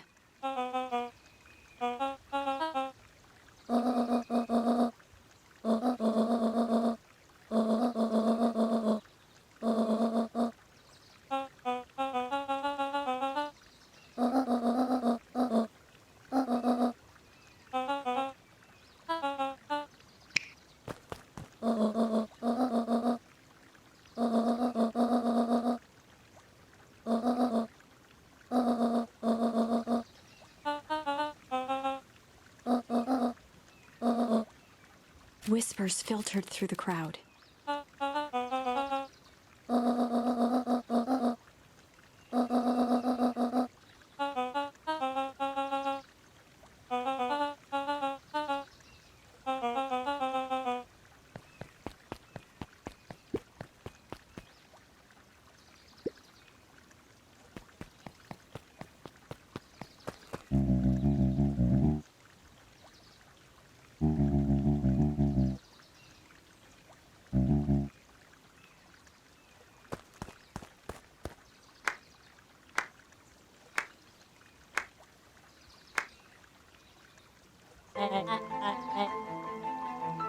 Torment dragged on Joseph Nuncrete's face.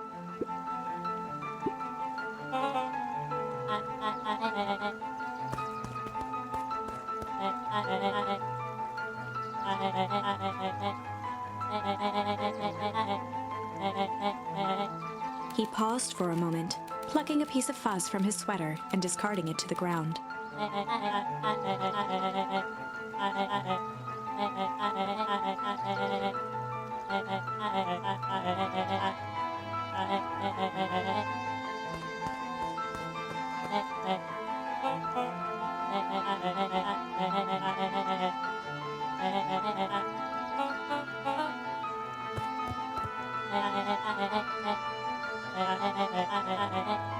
Kerr gave a bow of deference.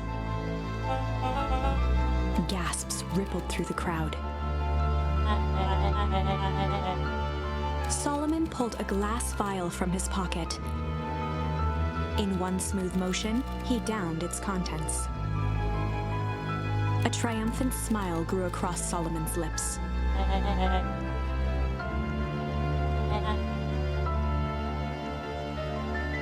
His body and face began to contort and expand as he...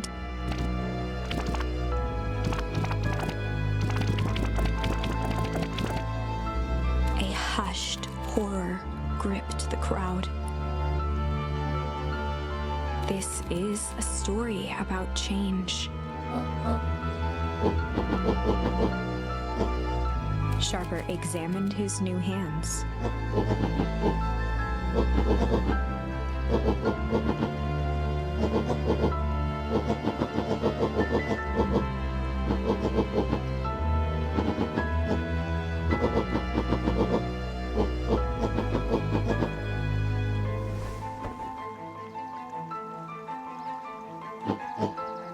Sharper choked out a crude squawk of laugh. Frustrated grumbles sprinkled through the crowd.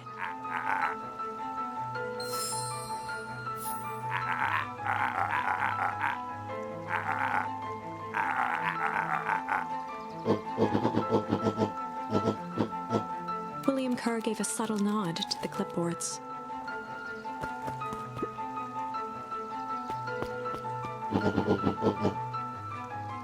A helpless quiet settled over the crowd.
Sharper addressed the crowd with indignant pride. He'd planned this moment for so long that now, at the deed's fruition, it almost felt frivolous.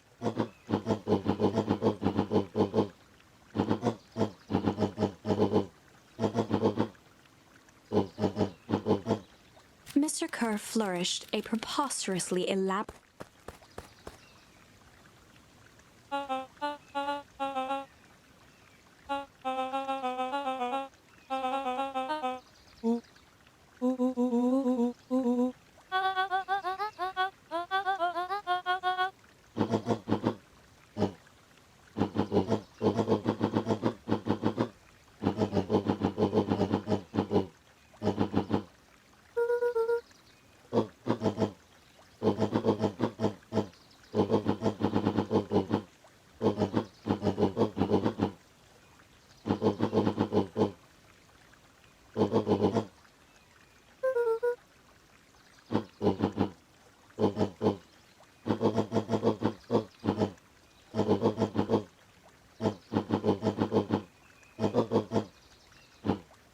Sharper coughed up one final laugh and cracked his knuckles.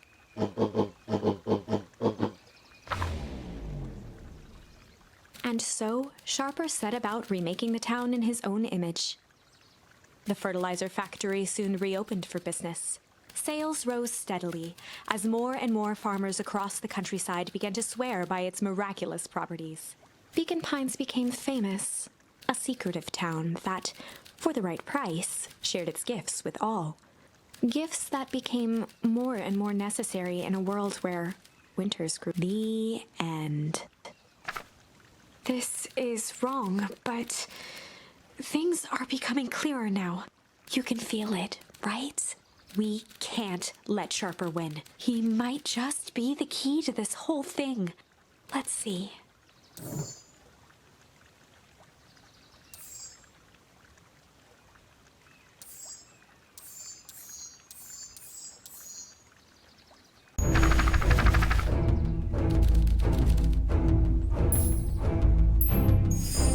There was a malice lurking behind those eyes, like a trap ready to spring. Luka felt the weight of Nuncrete's hand on his shoulder. Something wasn't right. He didn't know why, but something was telling Luka to get out of there.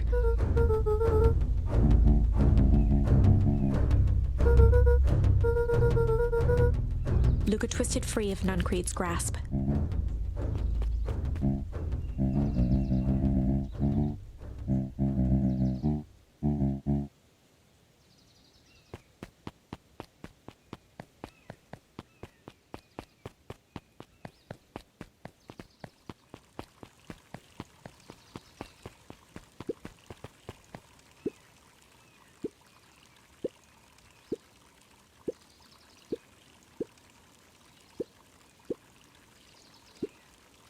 The two scurried off, eagerly formulating a plan.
Toby looked up from the clipboard excitedly.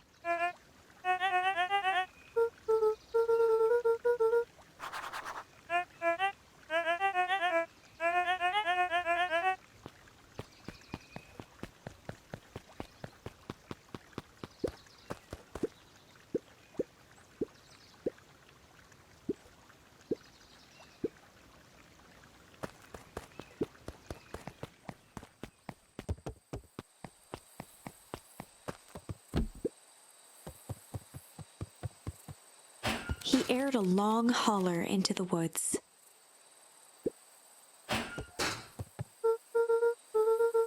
Luka felt his eyes getting heavy and plopped into the beanbag. He conceded to its lumpy embrace.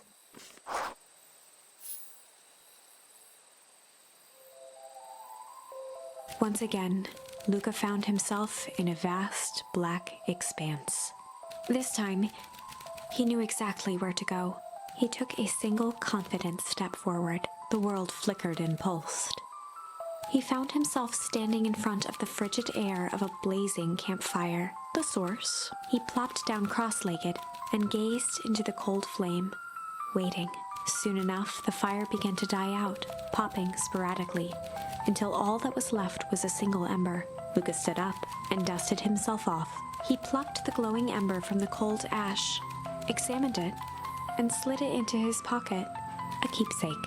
The voice of his father spoke behind him. "You made me proud, Buckaroo." Luka turned to face him. "Dad, what is this place?" A warm grin grew across his father's face. "A place where everything that has been and everything that could be all wait together." Luka found himself staring at his father's face, trying as hard as he could to memorize every single detail. "Wait? For what?" Another voice spoke out as Luka's doppelganger stepped forward. "That's up to you." Without knowing why, Luka began to weep. Is any of this real? Are you real?" Luka's father bent down to smudge away a tear. "Of course. I'm as real as the part of you that misses me." Luka turned to look at the older version of himself. "And you?" The doppelganger choked back tears. "I'm as real as the part of you that's angry he's gone. Does that make sense?" Through his tears, Luka laughed. "I think so." His father pulled him in for an embrace. "Time to go, Buckaroo." Luka was startled from his dream by a banging on the floor. A commanding voice rumbled from below. Just as Luka sprang to lock the entry hatch, the door knocked open. Chapter 5. Dangers Big and Small. Luka stumbled back.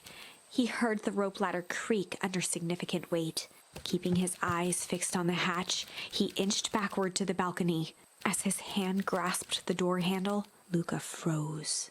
A large figure clumsily wriggled up through the hole.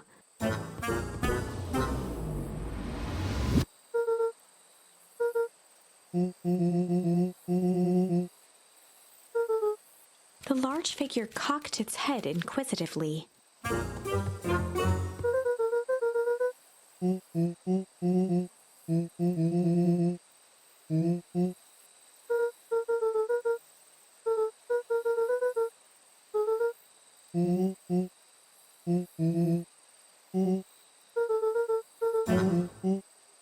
Luka's jaw dropped. He peered more closely at the man standing in front of him. Something about him was undeniably Rollo, only bigger, older, changed.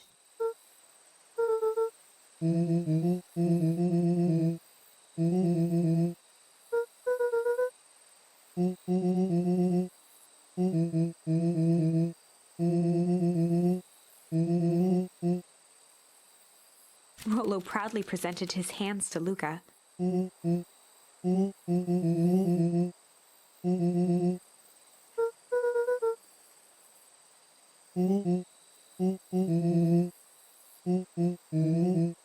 Luka moved to the side and pointed Rollo to his reflection in the balcony window.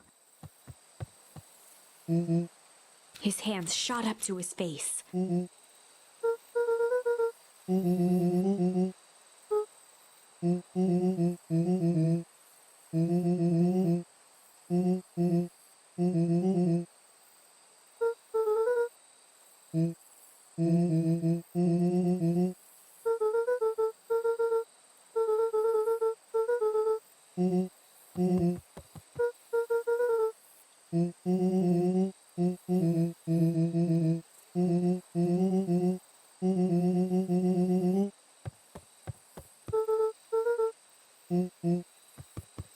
Rollo shadowboxed a few jabs. With a yelp, Rollo dove behind Luka.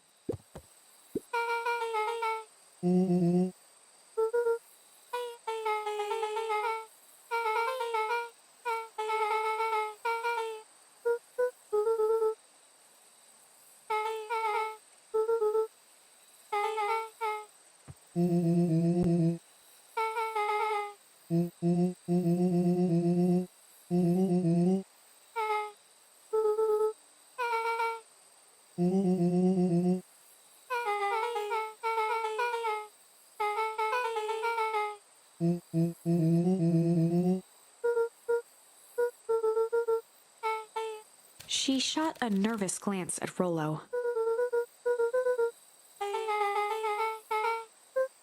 Beck's eyes narrowed.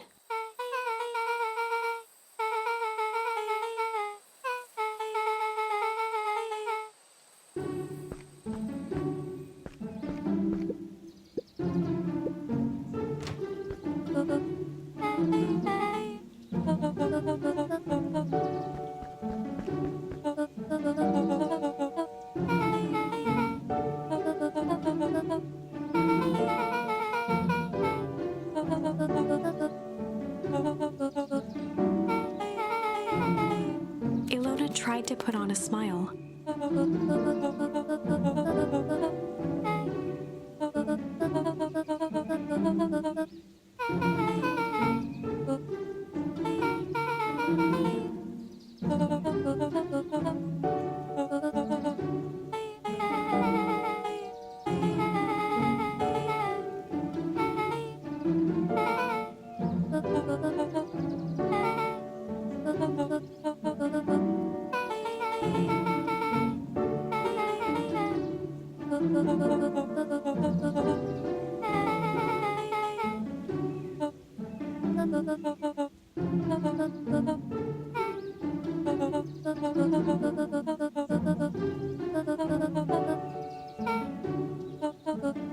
She sighed, and after a moment, looked down at Beck sympathetically.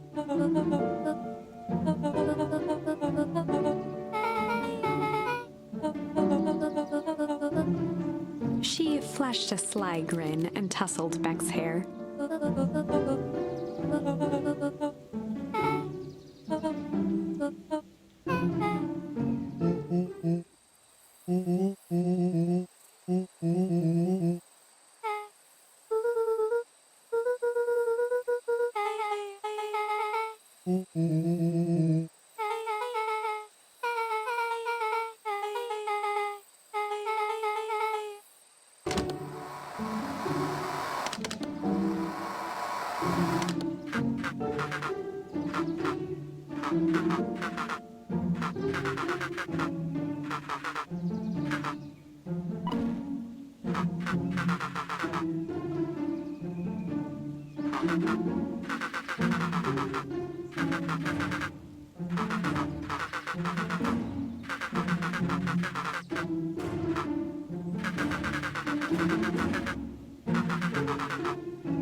Luka gave Rollo a quick elbow to the ribs.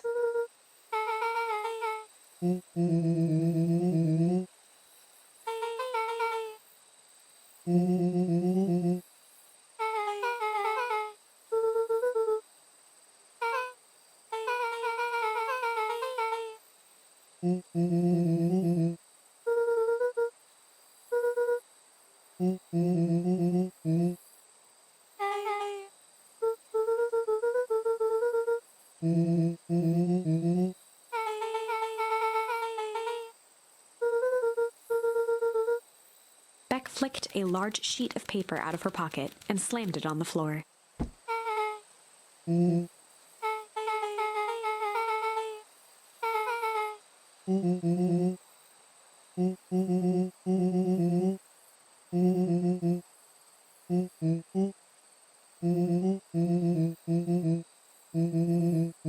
Rollo started to wiggle with excitement.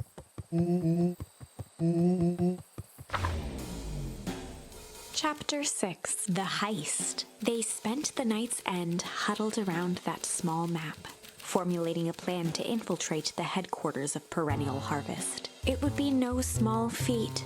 A modern facility equipped with all manner of technology, not to mention the swarm of clipboards that would most certainly be scattered throughout. By the time the sun began to peek through the car window used as a makeshift balcony door, all were in agreement. This could just work. The final day before the festival would be used to prepare. They'd need to pool every resource at their disposal, pull every favor with a thread, even enlist some unsavory characters around town with important tasks only they were suited for. Luckily, there was enough ill will and mistrust toward Perennial Harvest that alliances could be found at a bargain. Luka, Beck, and Rollo rubbed their eyes as they exited the treehouse. They hadn't slept at all that night. There was no time. The festival was to begin in one day, and they each had their assignments.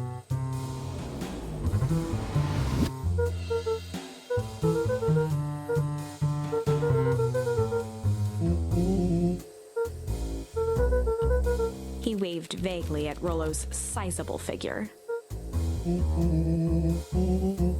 Beck snorted an involuntary giggle.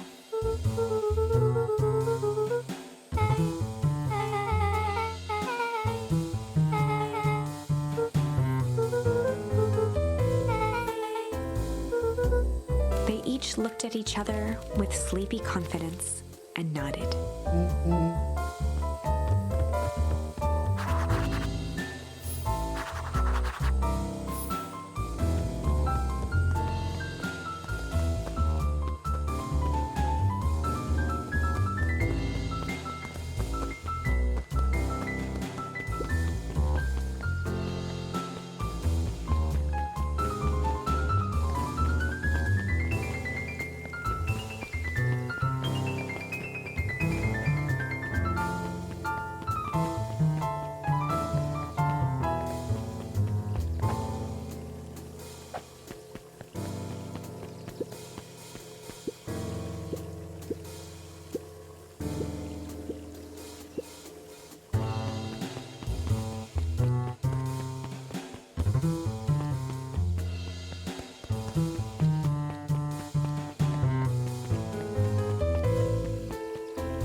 Jeff wheezed out a long snicker.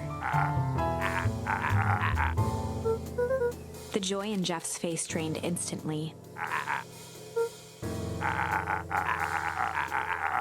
Looking into the sullen eyes of his would-be accomplice, Luka blurted out the first word that came to mind.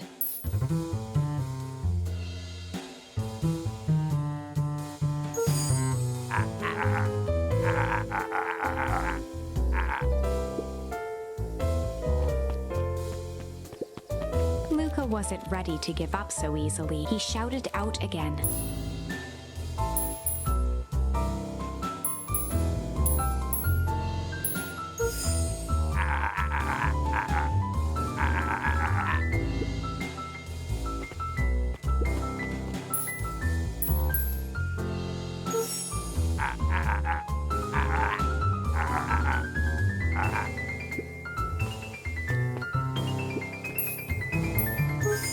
Jeff's brow perked up. Sensing some traction, Luka carried on with vigor. Jeff's scowl faded with a sigh.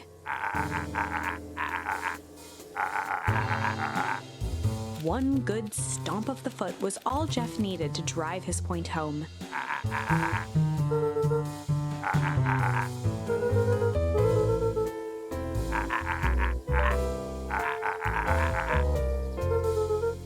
Luka Luka offered out his open hand to seal the deal. With a firm and dusty grip, Jeff reciprocated.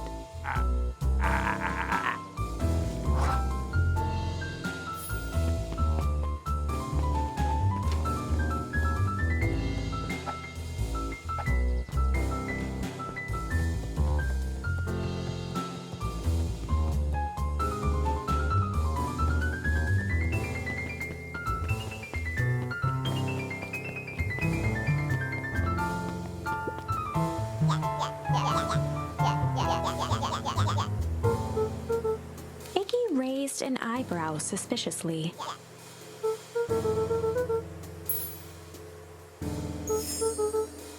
Iggy gave a reluctant shrug.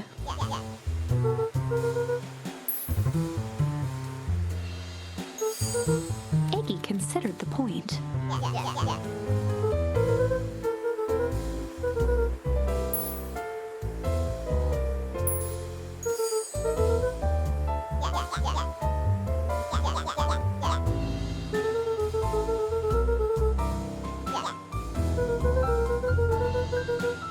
A wild-eyed grin spread across Iggy's face.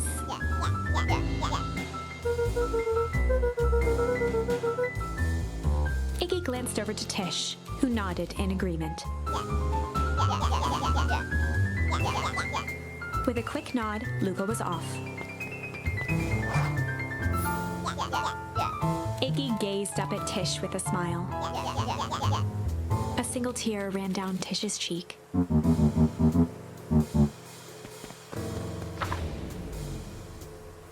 Chapter 7. Into the Hive. A good heist requires preparation, and thorough preparation takes time, something they had precious little of. So far, everything was in order. Jeff, Iggy, and Tish all agreed to do their part. Beck radioed Luka that night with a simple and covert message. "We're locked and loaded on my end." And Rollo, after a lengthy confession, managed to persuade Roxy and Fitz to help. He stowed away in mission control for the night to avoid attracting attention. Rollo, being uniquely suited for the role, would be the first to breach Perennial Harvest. The outfit provided by Jeff wasn't perfect, but a convincing disguise is 10% wardrobe, 90% confidence. Rollo took a few vigorous breaths and shook out his arms.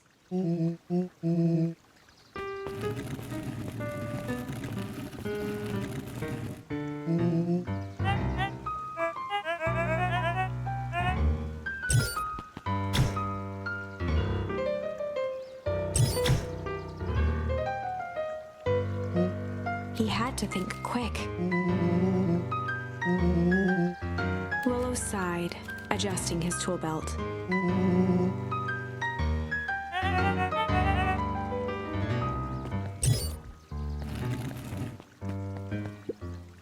With a stroke of his mustache, Rollo proceeded into the Perennial Harvest headquarters.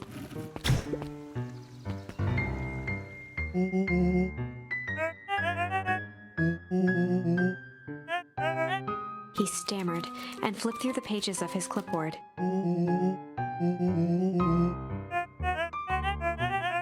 Rollo interrupted with urgency in his voice.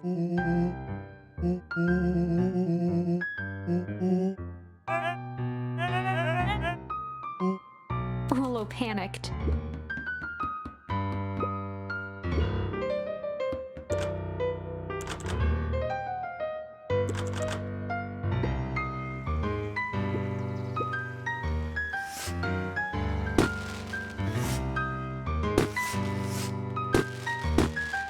The distraction was enough for Rollo to regain his confidence. The clipboard fumbled around in a frenzy.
Solomon stopped in his tracks. A veneer of confusion flashed across Solomon's face. His words rushed out dramatically.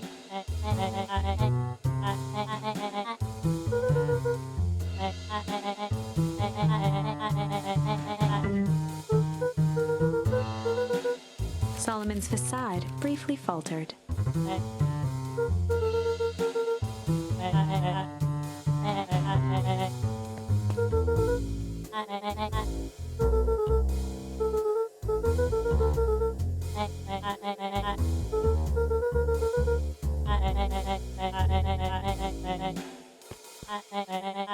Luka happened to notice a plaque above the door.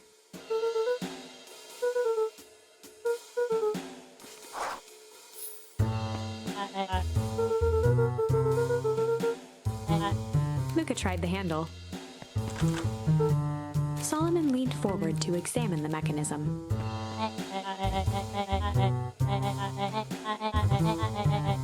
Luka smiled and looked at his watch.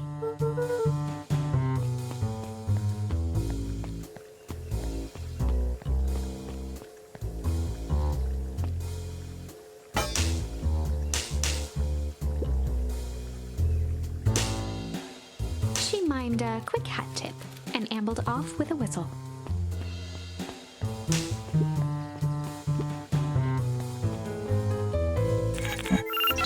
The light on the keypad changed from red to green.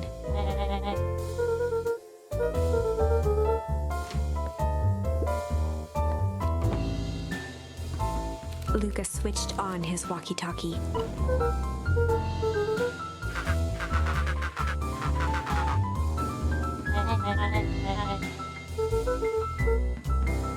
On the computer screen, a green cursor blinked in a password field. Luka pecked out his best guess: underground secrets. The screen blinked to life. Columns of green numbers glowed on a black background.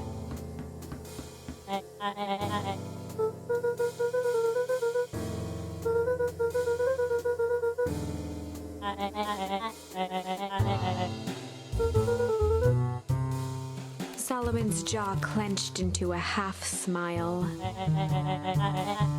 Luka quickly scanned the columns for number 24601.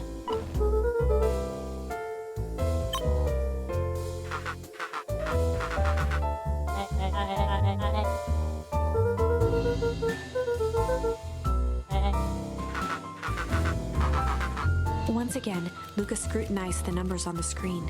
In that moment of distraction, Solomon reached forward and pressed a large red button.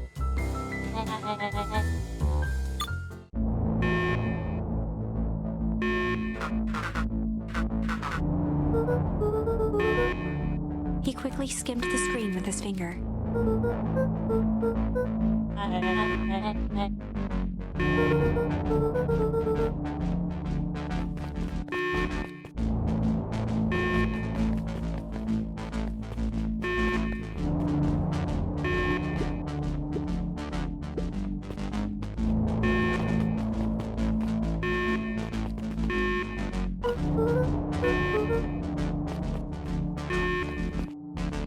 Mr. Kerr approached with a sneer and spoke into his walkie-talkie. With self-satisfaction, he called into the hallway.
over to examine his teeth.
Nellie sighed.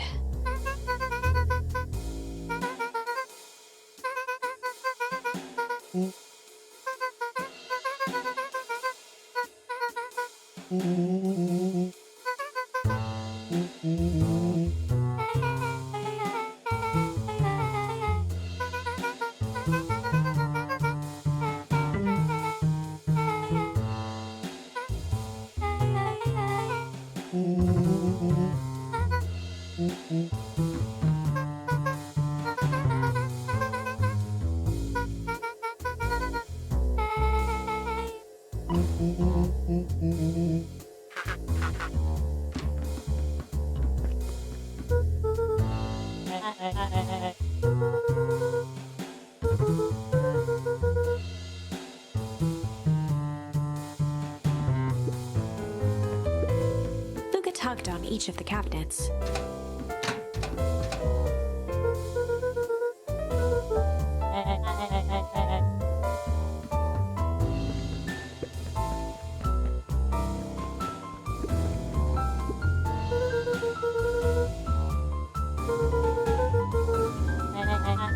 Luka held his hand up to the ashtray.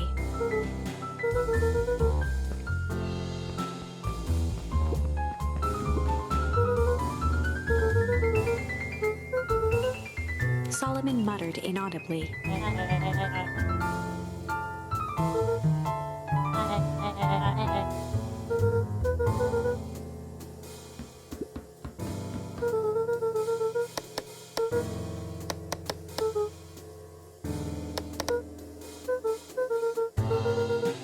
Solomon once again muttered under his breath.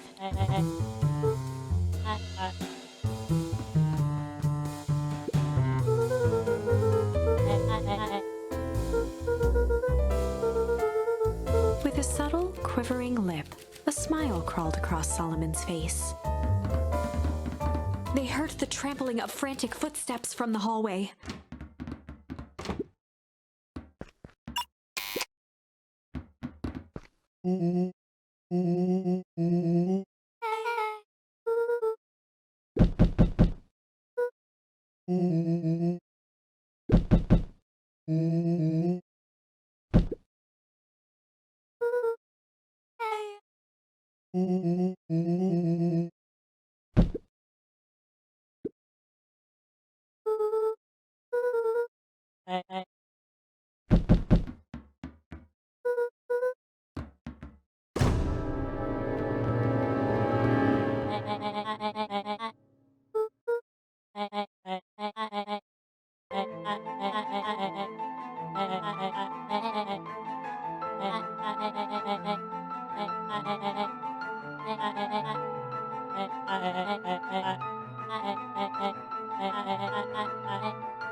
Her eyes searched the floor in thought. Solomon watched eagerly, waiting for the flicker of epiphany.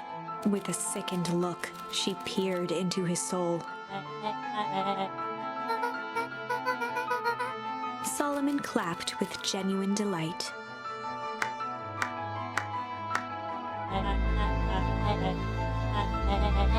Solomon glanced down, examining his youthful form.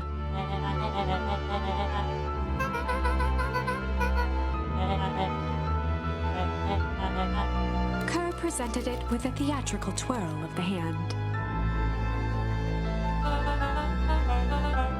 Before he could finish, Rollo snatched the vial from Kerr's palm.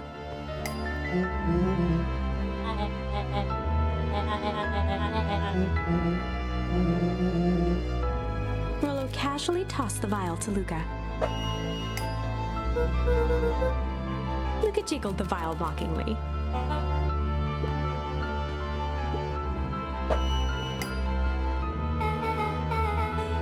She held it tightly behind her back. Solomon sighed, speaking in crisp, measured syllables.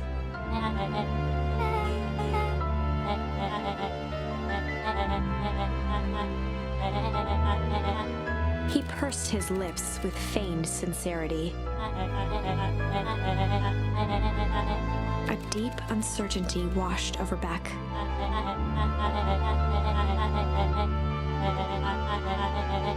She looked to Nellie shakily. With a dispirited nod, Nellie sighed in defeat. Beck slowly approached Solomon.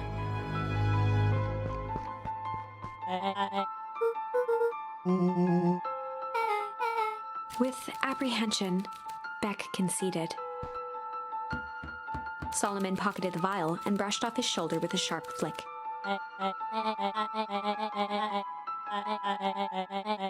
The blood drained from Kerr's face.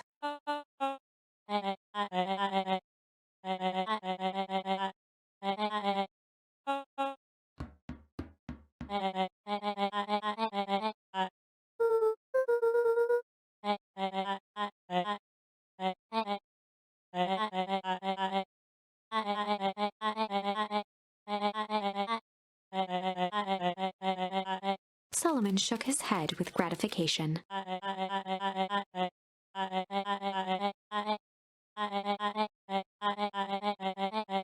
A muffled applause resonated faintly through the walls.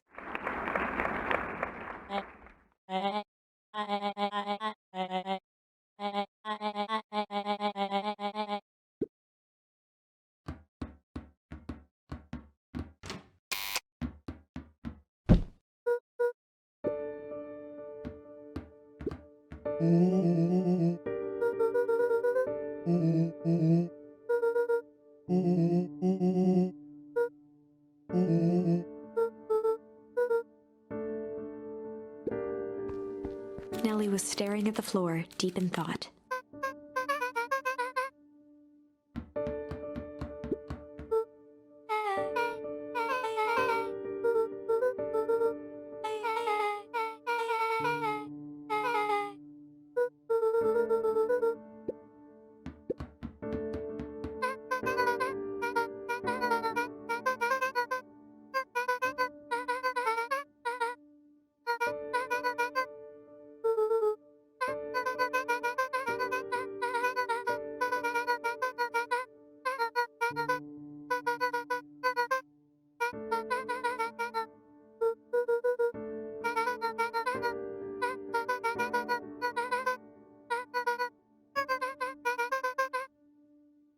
The color dropped from Luka's face.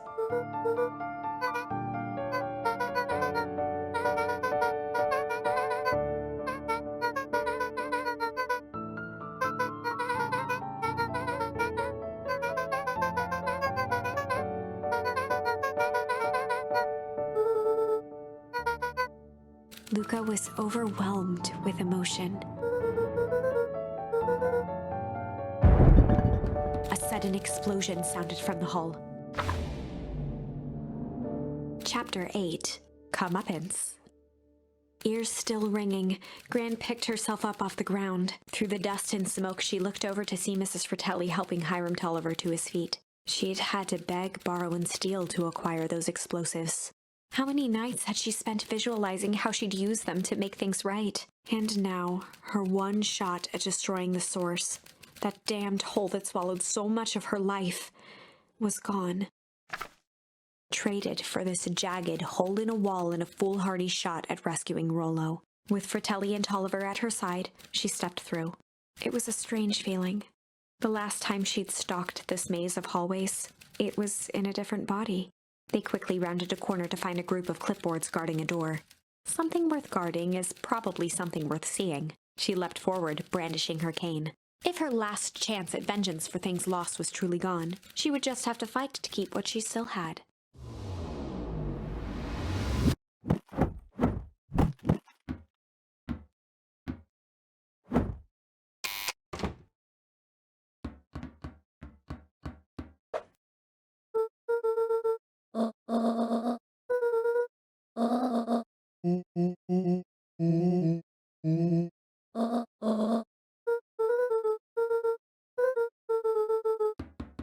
They made their way out from deep within Perennial Harvest, just as Solomon finished up his speech.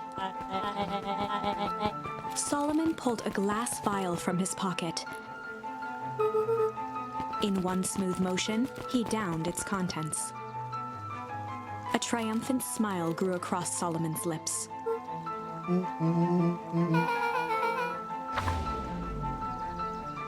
With a mischievous look, Beck elbowed Luka. Remember when I had the vial behind my back?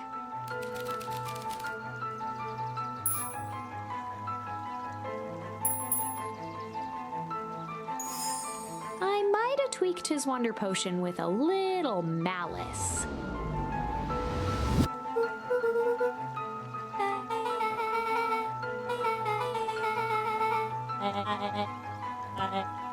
His body and face began to contort and expand as he disappeared into a belching green mist.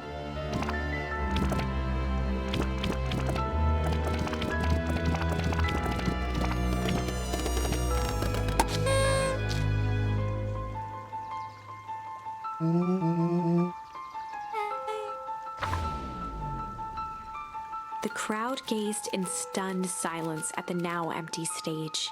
The quiet was broken when William Kerr sprinted off stage and into the distance. He was never seen around Beacon Pines, or anywhere else for that matter, again.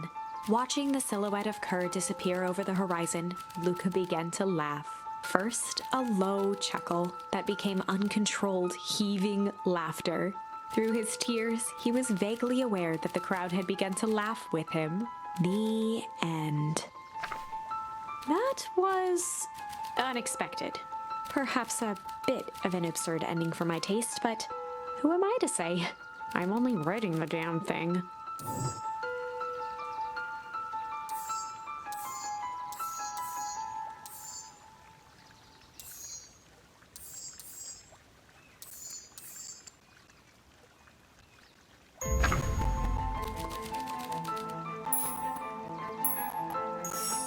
I might have tweaked his wonder potion with a little change.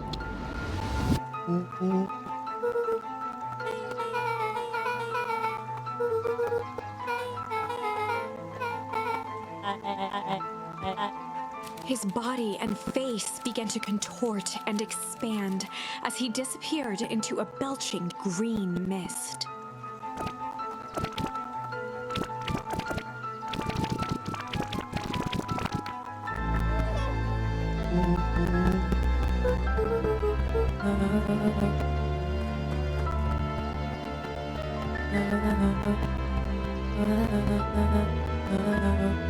Eris awkwardly cradled the squirming child. She looked to her brother, her voice shaking with uncertainty.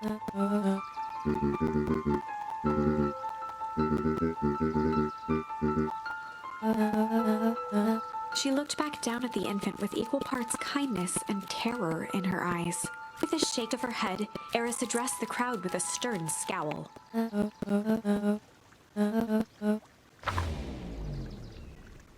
Epilogue. Beacon Pines' coldest summer on record came and went without much fanfare. Folks shared what they had and none were left wanting. The new school year was ushered in by the falling leaves of autumn. After everything Luka, Rollo, and Beck had been through, middle school was bearable. The chill of winter didn't seem to bother people much. They kindled a hope for a better future in their hearts. When spring arrived, farmers planted their crops with a sense of joy and optimism. And as the dawn of the first day of summer came again, its light slowly spread through the shallow valley.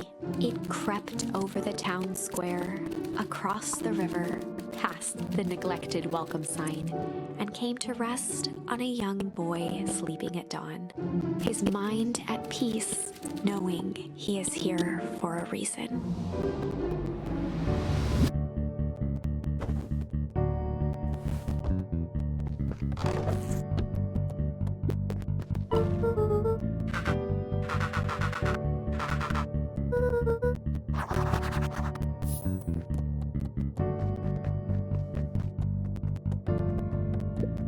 Over time, Eleanor began moving Walt's old things out of the closet and into storage.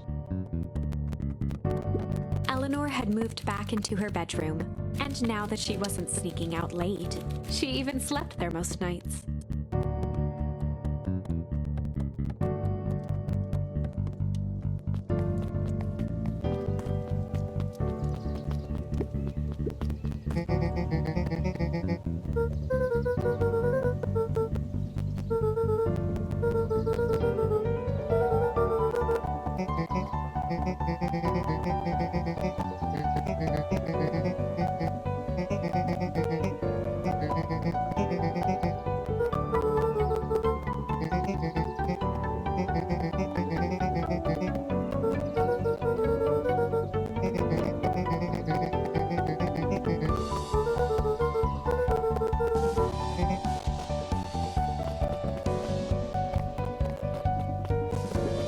The road leading to Beacon Pines was long and uninspiring, a sort of natural barrier for the impatient.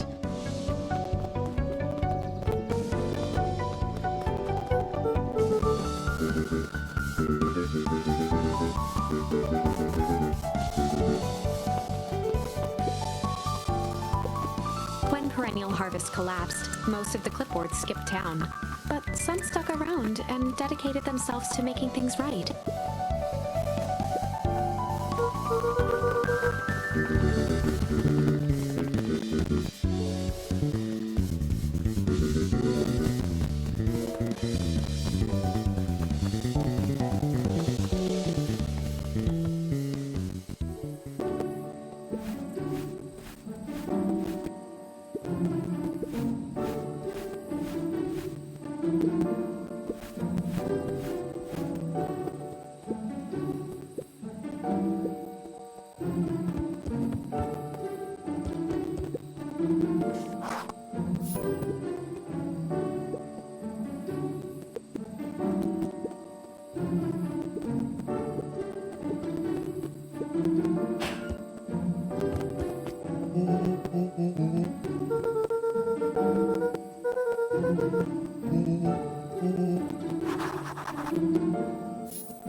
Mr. Nuncreed shook his head.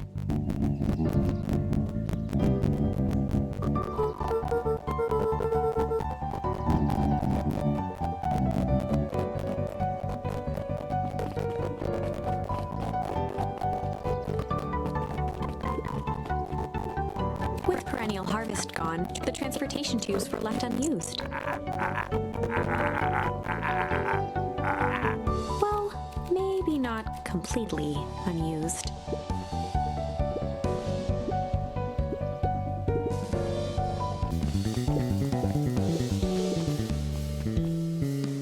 With perennial harvest gone, the transportation tubes were left unused. Well, maybe not completely unused.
After the foul harvest destroyed their wealth and reputation, the Valentines shuttered off their estate from the rest of town.